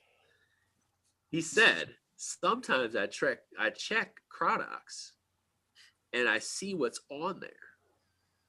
And then I make a post about it and think about the things that I feel about it. And then I make a video and I mention it. And then I go back to Crodox and I watch. And I was like, knowing Alex, there's no way to track that stat, but if he could, he would. But he said, I see movement. That lets me know I have something. I was like, see, that's what I'm saying. Like, there's something there. And who's a good proof in the pudding of that? I'm actually going to ask him in a couple of weeks. I just talked to him today. Was the guy who did Vampires Masquerade chapters. What he did was, and it made me think about it again, was he sent out copies of the game to other previewers, not sponsored, just everybody. You want one, you get one. You want it, get it. I got 10 of these. He sent out to all these people and said, hey, make some content for it. Pledge manager is open. And they all did. And I'm sure he made a lot of money. But I'm going to ask him, just give me a roundabout number. How well did it go? I didn't want to ask him today because this is the first time I talked to him. But I think, and I go back to this. I won't name the person or the publisher because these are things of confidence in business. But I remember one publisher saying, he was like, I actually had one campaign I ran, and it was because of the way we promoted it all the way through the process. He's like, we sold 12. He said 1,500 copies in the Kickstarter. And because we pushed through the whole thing, we made 1,200 more copies in the pledge manager. Whoa. I know that's rare, but it made me invest in that going forward. His next Kickstarter, he reprinted the previous game. He reprinted it, and he gave, as a thank you, he gave the new reprinted version as a gift. And he was like, we're fine. He was an RPG writer. He made a lot of money. Yeah. He was like, I'm gonna give this to you guys, and then he reprinted and like he made so much money on this new version and the expansion. It was crazy. Well, this brings up a question too. Then is like, what do you think about like that form of monetarily gatekeeping pledge managers? Like, I know a lot of Kickstarter creators, like people who have a game, like often want to put a higher monetary price on the Kickstarter, on the like a pledge manager access, because otherwise you didn't help the campaign on the front end at all. Oh yeah, you know, like that like, right there is determined publisher by publisher and how that works. Well, I'm just curious what your thoughts are on like the general idea of that. Yeah, because I only speak. I do. I hate to say this all the time, but like I don't always speak from a business perspective, but I understand that. And also just like how it looks optics wise to the backer, right? Or to a potential backer, like, hey, I missed it out, but oh, now I got to pay $20 more, right? You know, like, right? That feeling, and that's the feeling that you think exists in the hundreds, but it only exists in like 10 to 12 people, right? And then 10 to 12 people will possibly let you know, Yep. Or they'll make a post about it that gets 6 comments, and it doesn't really mean much, right? So that's I say, like it's like, but I'm not the person who's making the money, who was trying to sell a product and appease a lot of customers. Yeah, I just know that that's actually the truth, and I don't have a game to. This is not my game that I need to. Yeah. No, I totally feel like both ways of handling it are like the right call for different reasons. And it's like so my conversation that we're having is actually about communication versus like what you're saying right now. Like what you're saying is all about communication to the backers. There are so many companies that do that and say, hey, we want to let you know why to back now. And when you use a why to back now section, let them know what to expect. Leader Games, Garfield Games. Hey, this is what's in the box. We're not adding anymore. Garfield Games. We're selling this. This is all about us. Like, you are just investing in us. We already know that Garfield Games is supported by Renegade Games. You are supporting us. And after what? 9 games? Like, hey, gloves off. Hey, man, support us, please. Like, that's all. Like, it's us. We're in New Zealand. The fuck, man? Like we're in New Zealand. Like, what are we really making that much money? Like, I've been able to produce 9 games. Well, there's also people who have been able to produce 9 card games. We appreciate them the same, support them the same. We're here. Some people don't get, like, some people are trying to go big. I actually don't feel like Garfield Games is trying to do anything insane. They just happen to make designs that make a decent amount of money. I don't think they make a ridiculous amount of money. I think they make a decent amount of money, and they have a stronger following. They don't have a gigantic following. There's a lot of people who do not play these types of games. Well, they're growing since they came here, because I owned a game store like when I think that when they actually got to the US, because I found out about the whole the Trilogy Explorers and Raiders and all that stuff, and they had not yet hit distribution that way. I had to order it direct from New Zealand at that point. And that's how I first found out about it. And like, I really like it. I still think Explorers was my favorite of all their stuff. I think it's like underappreciated favorite. I think it's really cool. It's like a better Carcassonne for me. And you know what? That's what I was hoping, and it wasn't. And then I was like, do I not like Carcassonne? But I will tell you, there is a game that is going to that for me. It's all right. Like, it's not like it, but it's somewhat like it. I'm guessing it's Hush Hush. Which one's like this? Like Carcassonne? No, it's not completely Hush Hush, but I just like the feeling of it. Actually, no. Yeah, it's Hush Hush. Fair. Yeah, it's fair. It's Hush Hush. I shouldn't say that. Yeah, I shouldn't. I don't know if they want me to say anything about it.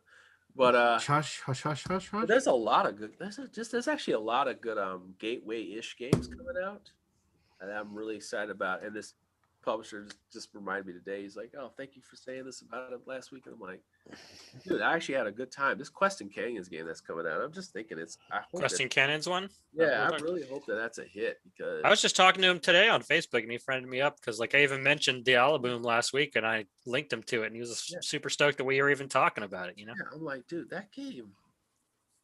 That's just a good, like right theme, right? Right theme, accessible theme. And I just feel like it's got that, got enough of that stuff that gamers like, like it's not Merchants and Marauders. It's not trying to do all that. It's like, it's trying to it's just a good gateway-ish game. And it plays the right time. It's got enough of the strategy going on about movement and timing and an upgrading system. So it's got upgrading system in there. Yeah. It's got multiple goals. It's got these like kind of weird achievement-ish kind of things going on. A little bit of unpredictability, a little bit of reveal. It's got a lot of these things, that I think that really work. And like, even like the abilities, the different characters, like this really works. Huh. I'm stoked to try it. He was talking about playing it even like Monday with me, like because he's got tabletop. I try to tell people like that one is the one to look out for. This other game, Oros. Yeah. Shit. Was that Oros with an A or Boros with a B? Oh no, Oros. Okay. There's many ways to say. All right. The video the guy made is super smooth. That's the one. Okay. Like you really want to look out for. I played that with the designer this weekend, and I was just, ooh, shit. You got a good one on your hands, buddy. So this one here, in Oros, what you're doing is you're building like it's like not, I don't know if it's Hawaiian Islands or whatever, but it's like basically you're shifting these tiles together and manipulating them into creating like different land formations. So you have volcanoes, you have lands with these numbers on them, and you're trying to put them together to create these fours, which create like a landmass. And then when you put the fours together, so fours and fours, they make eights, and you make a spot where you can put these sacred temples on. Now, the cool part about it is that it's abstract manipulation of the whole plate of the earth, right? And then you have these volcanoes that spill over, that creates more land spaces. But you're also, this is the cool part, when you see the pictures, the land masses, they go around in a square thing, but the sides, when you, let's say you push off a row, because you can, a row or column, it goes off to the other side and wraps. Dang.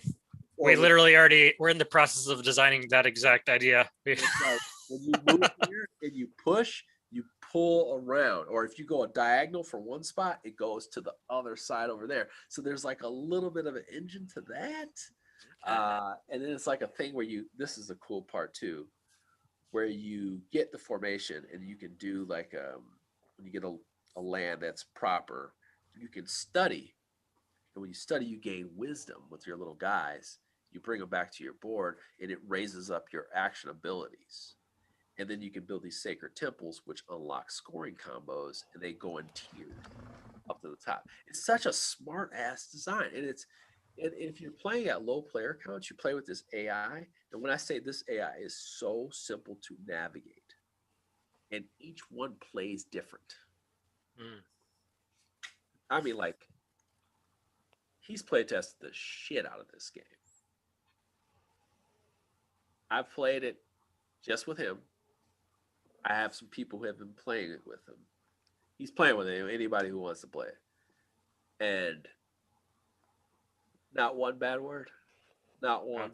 Not one. Like, oh, well, maybe this. No, it's either you just don't like simplistic visual design, which I get it. Yeah. But as you can see, like if you look at BGG page, it's going for this very almost like Ian O'Toole, like that basic visual, hard, thick-lined, kind of gallerist look, but with better colors palettes, right? With different color palettes. Like that very, I always think of the gallerist when I think of that, like a very simplest look, just thick lines, very instructional video-ish, but like with this different earth-like color palette. And kind of reminds me of the Networks art if it was Yeah. done more as like an Hawaiian island vibe. Yeah, That's the thing. It's very much playing into the island thing. Another game like that would be Ecos. Oh yeah, I have Ecos, but I haven't tried it yet. Yeah, very much like that, but it's just got this more beautiful look. And yeah, you're playing as like the fire, the earth, or the water, and whatever, and they all have their own kind of, not necessarily too asymmetrical, but they definitely played into strengths differently. So yeah, that one right there was good. That one was really good, and I was like, this is one of my ones right here that I definitely want to pay attention to. Yeah, 2 good games I've been testing. I'm trying to test all these games with people. Trying to test them while I'm chilling. Did not turn on the camera. I'm gonna turn it on this weekend. I'm gonna fuck around with some stuff.